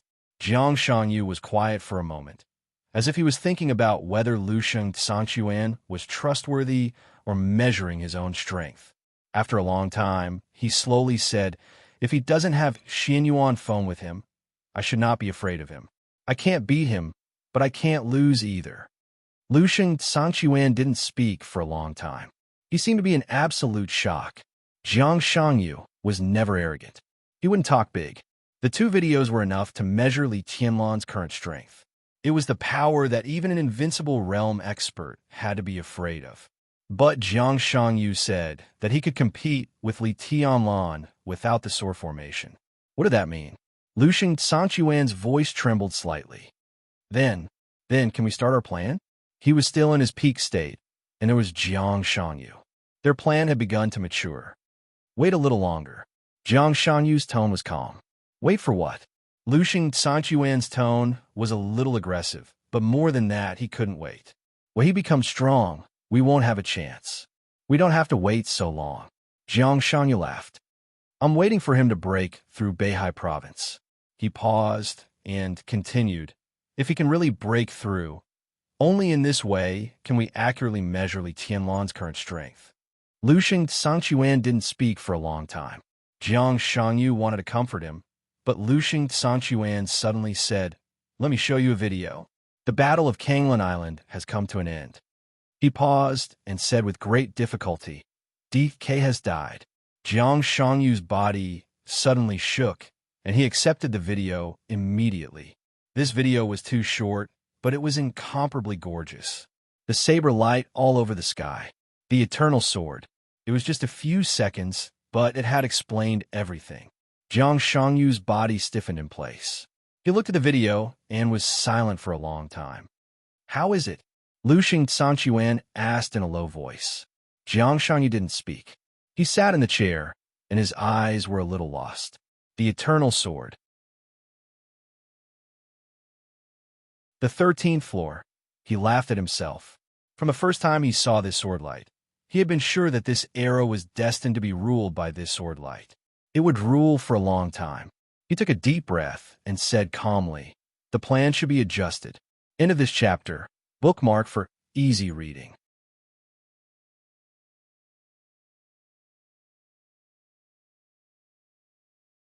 Chapter 650. The thick documents were divided into dozens of copies and placed on the huge and luxurious desk, like a hill. From Beihai to Snow Country, Wang Xingxiao, who had become thinner in a short time, was almost drowned by the pile of documents. 2 hours ago, the Flying Bird Agreement was officially signed in Fanio City, less than 200 miles away from Snow Country. It also meant that the catastrophe that swept the entire Dark World had officially ended. The Li family and the Wang family of Beihai had become the biggest winners in this chaos. The Li family would completely control the 5 countries in Eastern Europe, and the Wang family of Beihai would completely control Snow Country from today on. The dozens of documents in front of him covered the military, politics, wealthy families, and major industries. Almost everything in Snow Country was in the Flying Bird Agreement. Although Snow Country and the Wang family of Beihai were determined to cooperate, the negotiation was extremely difficult from the beginning. Wang Xingxiao appeared on such an important occasion for the first time. He told himself countless times that every condition in this negotiation was related to the future of the Wang family of Beihai. Therefore, Snow Country and the Wang family of Beihai had been haggling over every bit of interest at the negotiating table in recent days. After giving countless substantial promises, the Wang family of Beihai finally got the Flying Bird Agreement and Snow Country. This country could accommodate the Violet family and the Morton family. In 20 years at most, as long as the Wang family of Beihai did not make any mistakes in decision-making, Their strength in all aspects would increase exponentially after absorbing the interests of Snow Country. Wang Xingxiao looked through the documents of the Flying Bird Agreement one by one. The sun outside the window rose to the sky and gradually fell. The sun was setting. Dusk was approaching. In the gradually dimming room, Wang Xingxiao put down the last document in his hand, leaned against the chair behind him, and closed his eyes. Exhaustion came over him like a tide. His breathing gradually became even, and he seemed to have fallen into a deep sleep. The door of the room was pushed open. Wang Xiaoyao, who had been in Eastern Europe for a few days, walked in with a food box in his hand. Wang Xingxiao, who seemed to be asleep, opened his eyes and looked at Wang Xiaoyao quietly. "Why don't you go to eat?" Wang Xiaoyao put the food box on the table, glanced at the documents piled up on the table, and chuckled. "Don't worry, there won't be any problems. You are too cautious. Some mistakes can't be made even once." Wang Xingxiao looked at the dark sky outside the window and said softly. Wang Xiaoyao was silent for a while and patted the food box. "Eat it while it's hot. It's all your favorite food." They were now in Fanio City. It would also become the headquarters of the Wang family of Beihai in Snow Country in the future. Fanio City was not a big city in Snow Country, nor was it rich in resources, but it was the real hinterland of Snow Country. Less than 200 miles away from Fanio City was the dock that Snow Country had allocated to the Wang family of Beihai. The dock would last for 200 years, and the Beihai Corps could station more than 30,000 elite Navy soldiers at the dock. After leaving the pier and heading south, they arrived at the North Sea province. The bird flew all the way to the west. It was a perfectly straight road. The capital of the Snow Country was less than 200 miles away. Snow Country was really sincere. It was equivalent to handing over its lifeline to the Wang family of Beihai. Wang Xingxiao's mind was full of the contents of the Fanio Agreement and the Wang family of Beihai's plan to expand the Beihai Corps. Mount Dibing established the Beihai Corps by itself, which nominally belonged to Zhongzhou State. If it wanted to expand, it naturally had to report to the army headquarters of Zhongzhou State. It was self-evident what attitude Dongxing Wudi, who had gradually stabilized his position in the army headquarters, would have on this matter.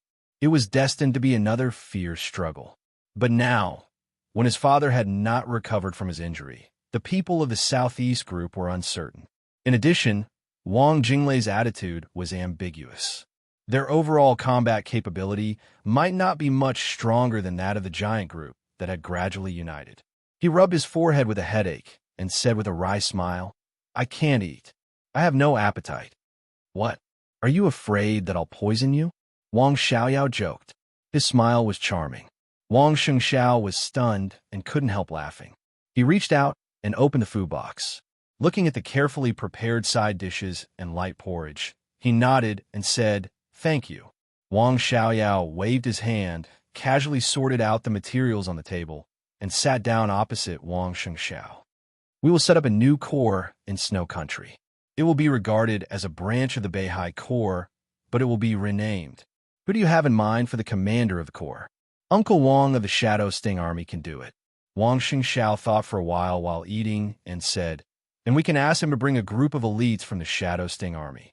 The Shadow Sting Army was the largest special forces in Zhongzhou State. Commander Wang Zhaoyang could also be said to be the top expert in Zhongzhou State. The Wang family of Beihai establishing a new corps in Snow Country was naturally an important force to deter or ensure the happy cooperation between Snow Country and the Wang family of Beihai. It could even be said to be the core force. It was no exaggeration to say that if the Wang family of Beihai really split in the future, whoever could control this new corps could get everything of the Wang family of Beihai in Snow Country. Wang Zhaoyang was very good to Wang Xingxiao and was also deeply trusted by Wang Tianzong. He was the first candidate that came to Wang Xingxiao's mind. Wen Cheng is also good. Wang Xiaoyao was silent for a while and looked at Wang Xingxiao. His eyes were calm. He will not be worse than Zhaoyang, and the position of the Shadow Sting Army is very delicate. It's better not to move. Zhao Yang can control the situation there. Wang Shengxiao raised his head and looked at Wang Xiaoyao. His eyes were very warm, but there were other emotions behind the warmth. He smiled slightly and said with some mockery, "Second uncle, you can't wait?" Wang Wensheng was a high-level member of the Beihai Corps. It could be said that he was Wang Tianzong's man, but such a division only meant that he was not close to Wang Qinglei. In fact, this high-level member of the Beihai Corps was Wang Xiaoyao's real confidant. Wang Xiaoyao entered the invincible realm, but he was transferred away from Mount Dibing when the enemy was in front of him. Many people in the Beihai Corps sensed something unusual. In just a few days, Wang Wenqing's situation had become difficult. Wang Xiaoyao wanted to control Snow Country, so he naturally wanted his confidant to come here and take charge.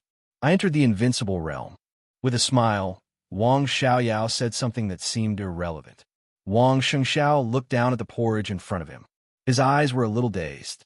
After a long silence, he slowly opened his mouth and said calmly, "It's all up to you, second uncle." "Then, Wensheng?" Wang Xiaoyao said with a smile. Wang Shengxiao nodded. "Who do you have in mind for the deputy commander and deputy commander of the corps?" Wang Xiaoyao asked. Wang Shengxiao drank the porridge and said in a lukewarm tone, "Second uncle, just look for someone." Wang Xiaoyao nodded without hesitation and said with a smile, "Okay." The porridge was finished. Wang Shengxiao took a bite of the side dish and picked up the document again. It was clear that he wanted to see the guest off. Wang Xiaoyao didn't leave. He took out his mobile phone from his pocket and put it in front of Wang Shengxiao. He whispered, "The news has been sent to me at noon, but I haven't given it to you. Old Master D. K has died. Li Tianlan has now surpassed Kanglan Realm." This is the video before the old master died. Wang Shengxiao's body suddenly shook, and the magnitude was extremely obvious. Wang Xiaoyao pushed the mobile phone over. Wang Shengxiao looked at the mobile phone quietly. The strongest enemy in his life on a mobile phone had traveled half of Beihai. Maybe tomorrow, maybe the day after tomorrow, he would arrive at Mount Dibing. He looked at the mobile phone quietly and was silent for a long time. Wang Xiaoyao looked at him quietly, without any expression. After a long time, Wang Shengxiao reached out his hand and pressed the mobile phone. Countless sword intents bloomed in his hand. The whole mobile phone was twisted and shattered in his hand, turning into a piece of debris. Wang Xiaoyao raised his eyebrows slightly. "I won't go back," Wang Shengxiao said in a low voice, "so it's better not to watch it." Wang Shengxiao still didn't speak. He seemed to be explaining or convincing himself. Wang Shengxiao clenched his hands into fists. "I can't go back. I have to stay here." Wang Xiaoyao's eyes were a little complicated. Father is seriously injured. Now it's different from before. Many people say that this is a new era in the dark world. They say that after Mormon's sword, the new era has begun. I'm the heir of the Wang family of Beihai. I can't afford to lose.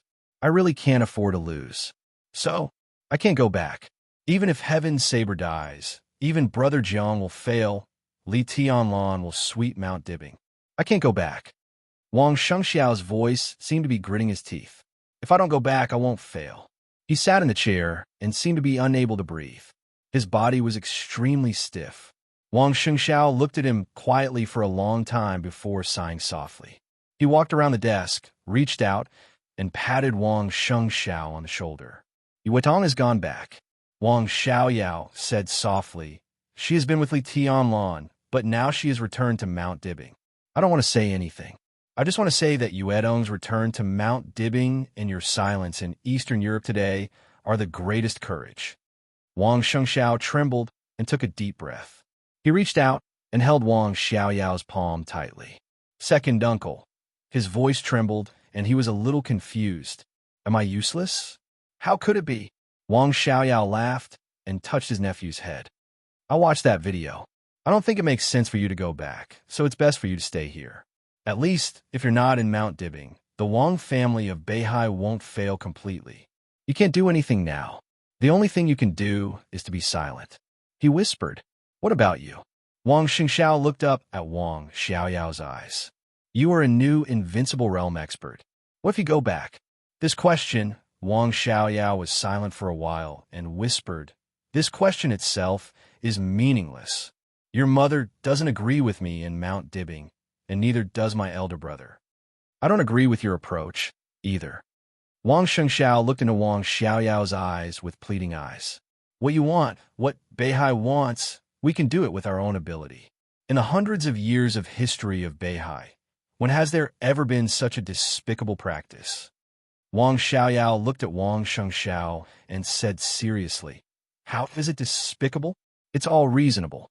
Everything I've done is my ability." Wang Shengxiao held Wang Xiaoyao's palm and said nothing. "You're still too young." Wang Xiaoyao looked at Wang Shengxiao and pulled his palm out of Wang Shengxiao's hand little by little. "Young people are too naive." Wang Shengxiao's hand, which was a little red, patted him on the shoulder. "Don't think too much. Pay attention to rest." He packed up the food box and walked out of the door. "Second uncle," Wang Shengxiao shouted behind him. Wang Xiaoyao's figure stopped in place. After a long time, he chuckled. "It's okay." He walked out of the door. The door was closed. The dark night shrouded the room, extremely deep.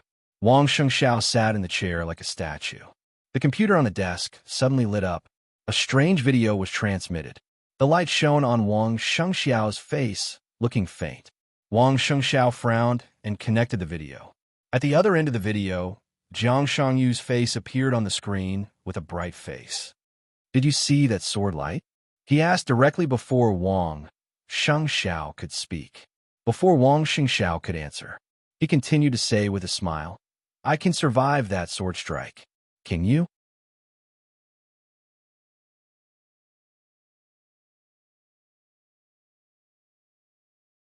Chapter 651. When a meeting of the World Palace was forcibly ended in a hubbub, Di Jiang, who only spoke a few times in the whole meeting, but almost all of them were orders, slowly stood up and walked out of the World Palace in a suppressed doubt and anger. His order was too inconceivable. It was opposed by several sword-holding families on the spot. But an order was an order. Di Jiang didn't give in at all. When Wang Tianzong didn't come out, everything on Mount Dibbing and the Wang family of Beihai was under his full control. When the real order came down, no one could disobey it, and no one dared to resist now. The first heavy rain in late summer and early autumn spread from the autumn water to Shenzhou. The sky was gloomy and the air was cool. Di Jiang stood in front of the door of the World Palace, watching the crazy autumn rain knocking on the quaint cornices, and remained silent for a long time. Firmament, an expert of the half-step invincible realm from the Wang family of Beihai, stood outside the World Palace in person. Seeing Di Jiang come out, he gently closed the door in the face of countless ambiguous gazes in the World Palace. "That's it," Di Jiang murmured to himself. "Are you sure you want to do this?" Firmament frowned and asked, "This is the best choice." Di Jiang's figure walked into the wind and rain. His figure was extremely straight in the rain, very firm, but with a kind of exhaustion that could not bear the burden. Firmament stared at his back for a very long time. Di Jiang kept walking along the path. The wind and rain drenched him, and his clothes were wet in an instant. He passed by a flower bed and a delicate lake. A narrow and straight flagstone path appeared in front of him. This was a starting point. Mount Dibbing was full of colorful flowers. But looking from this flagstone road, it was all gray everywhere. It was an indescribable color that contained countless emotions, with endless desolation, extending to the highest point of Mount Dibbing. There were no flowers or green grass here, only countless rocks piled up to form the hardest road. Silent, solemn, and solemn, almost sacred, Di Jiang walked up along the path. At the end of the path were steps. The steps were very high, and every step needed to be steady. Di Jiang looked calm. He slowly walked up, walking in the purest color of Mount Dibbing. Under the violent wind and rain, his silent figure seemed to have completely merged with the gray and white.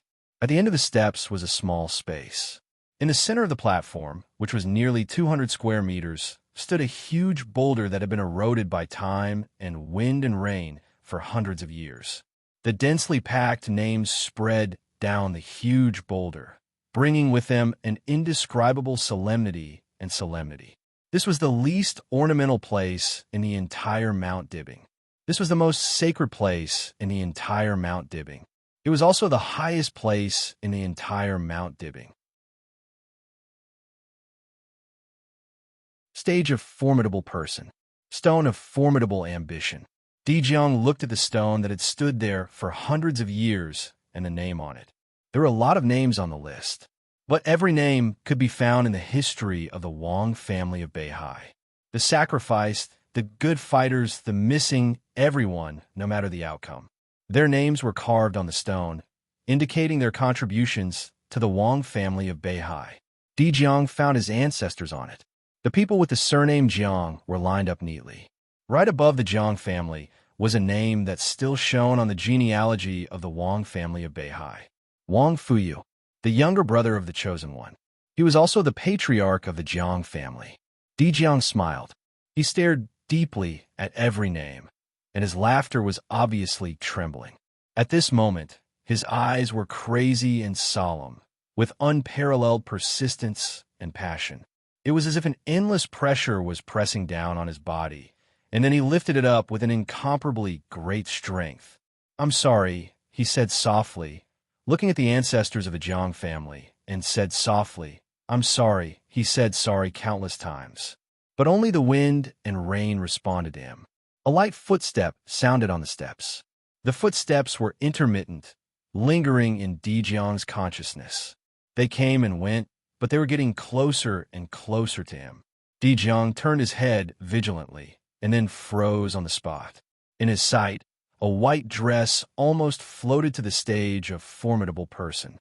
The white dress evaporated the falling wind and rain with high temperature. Her delicate short hair was clean and tidy. Her face was still beautiful, but extremely pale and numb. Her steps were soft and drifting, and she walked slowly to the stage of formidable person, like a ghost without any vitality. Dijiang looked at her quietly, with mixed feelings. Wang Yuetong didn't speak. She stood in front of the stone of formidable person and looked at the names one by one. After a long time, she said softly, "Brother Jiang, you imprisoned the patriarchs of the 7 sword-holding families?" "Yes," Dijiang said softly. He had a clear conscience, so he didn't need to explain anything. Wang Yuetong looked down quietly. This was the highest place of Mount Dibbing, so she could see the whole view of Mount Dibbing. Through the woods and the sea of flowers, Mount Dibbing was moving. The square, every path, the top of the mountainside, the foot of the mountain, everywhere was moving. Countless people were walking down. Even the tens of thousands of elites of the Beihai Corps stationed at the foot of the mountain were moving. And the internal security troops guarding Mount Dibbing were also moving. Wang Yuetong looked at all this quietly and asked why. The Beihai Corps has 2 large-scale maneuvers in Kanglin and Floating Island. Now it's time for them to set off. As for the internal security forces, they've been living too comfortably these years. Although they've maintained their usual training, having sufficient combat effectiveness doesn't mean having advanced combat awareness. So, I sent them to Kanglin to participate in this maneuver together. Dijiang's voice was calm without any ups and downs. Wang Yuetong looked at everything in sight. A sniper battalion that originally belonged to the internal security troops on a mountainside also started to move down the mountain. And at the place closest to the top of the mountain, one squad after another began to leave Mount Dibbing. Wang Yuetong's heart was empty. Are the Heaven Punishment Troop also leaving? All of them, Dijiang said softly. They're needed for the maneuver. What about here? Wang Yuetong asked. He is coming. Is there any force here that can stop him? And me, Dijiang said.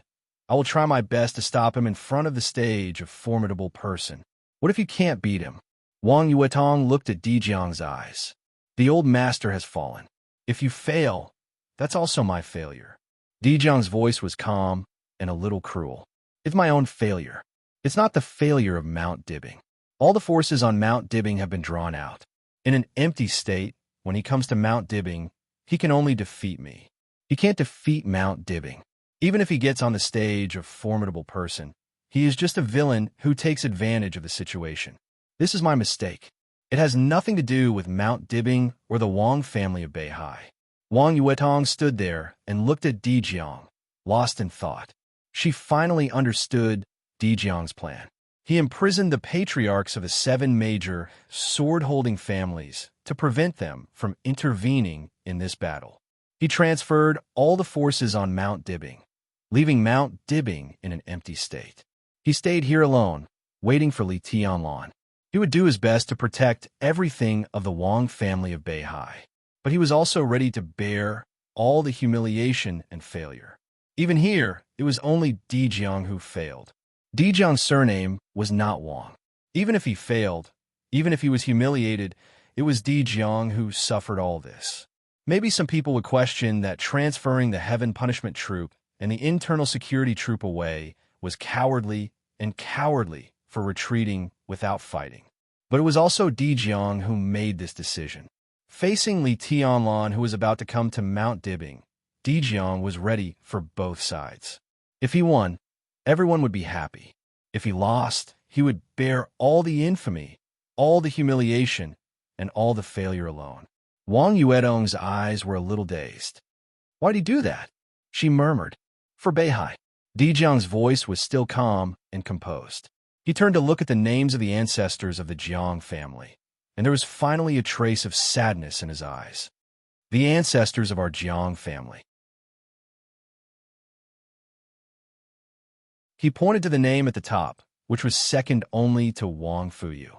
When the Jiang family was founded, it happened to face the strongest counterattack of East Island. They wanted to take back half of the land that now belonged to Beihai. Experts came and went. My ancestor blocked Qiushui with less than 30 elites of the Jiang family. They fought fiercely for a day and a night, killed nearly 600 experts of East Island, and died of exhaustion. My grandfather, 30 years ago, when I was young, I went deep into Star State alone and rescued nearly 300 elites of the Wang family of Beihai who were besieged in Star State. From Federal City to the seaside, it was more than 400 kilometers. He contained more than half of the men in black in Star State and killed 15 experts at the peak of the thunder-shocking realm in Star State alone. When his body was sent back, it could hardly be found intact. He took a deep breath and stared at the names of the Jiang family with great affection. The names carved on the stone of formidable person have countless identities, but there is only one identity that belongs to the Jiang family. They are all sacrifices. And he laughed, thinking about everything that might happen, the humiliation he would bear, the infamy he would suffer, and the failure he would face. If I am lucky in the future, when my name is carved on the stone of formidable person, I should be the only coward in the Jiang family and the only one on the stone of formidable person. Have you ever thought about what will happen after you do this? Wang Yuetong looked at him. Your own future, the future of the Wang family of Beihai. I haven't thought about my future, Di Jiang said calmly. But the future of the Wang family of Beihai. If I fail, I will be opposed by many sword-holding families and even discussed and disdained by countless people of Beihai. I don't deserve to sit in this position. He whispered, so the future of the Wang family of Beihai has to wait for Shang Xiao to come back. Wang Yuetong's body shook slightly. If Di Jiang failed, he preserved the power of Mount Dibbing, but he bore endless infamy. At that time, Wang Xingxiao would come back from Eastern Europe, and he could naturally sit in his position and take charge of everything of the Wang family of Beihai as the heir. Justifiably. Did you plan this? Wang Yuetong looked at him and asked. Di Jiang didn't answer the question, but said blandly, "This is my own choice." He looked at the names on the stone of formidable person and whispered, "I'm sorry to them, but I won't regret it." You're tuning in to the Romance Rendezvous YouTube channel. We're so grateful for your support, and don't forget to subscribe to join us on this incredible journey through captivating stories. Your generosity through donations truly makes a world of difference, as it's the primary source of revenue that allows me to expand and enhance this channel for you. Thank you from the bottom of my heart for being a part of this adventure.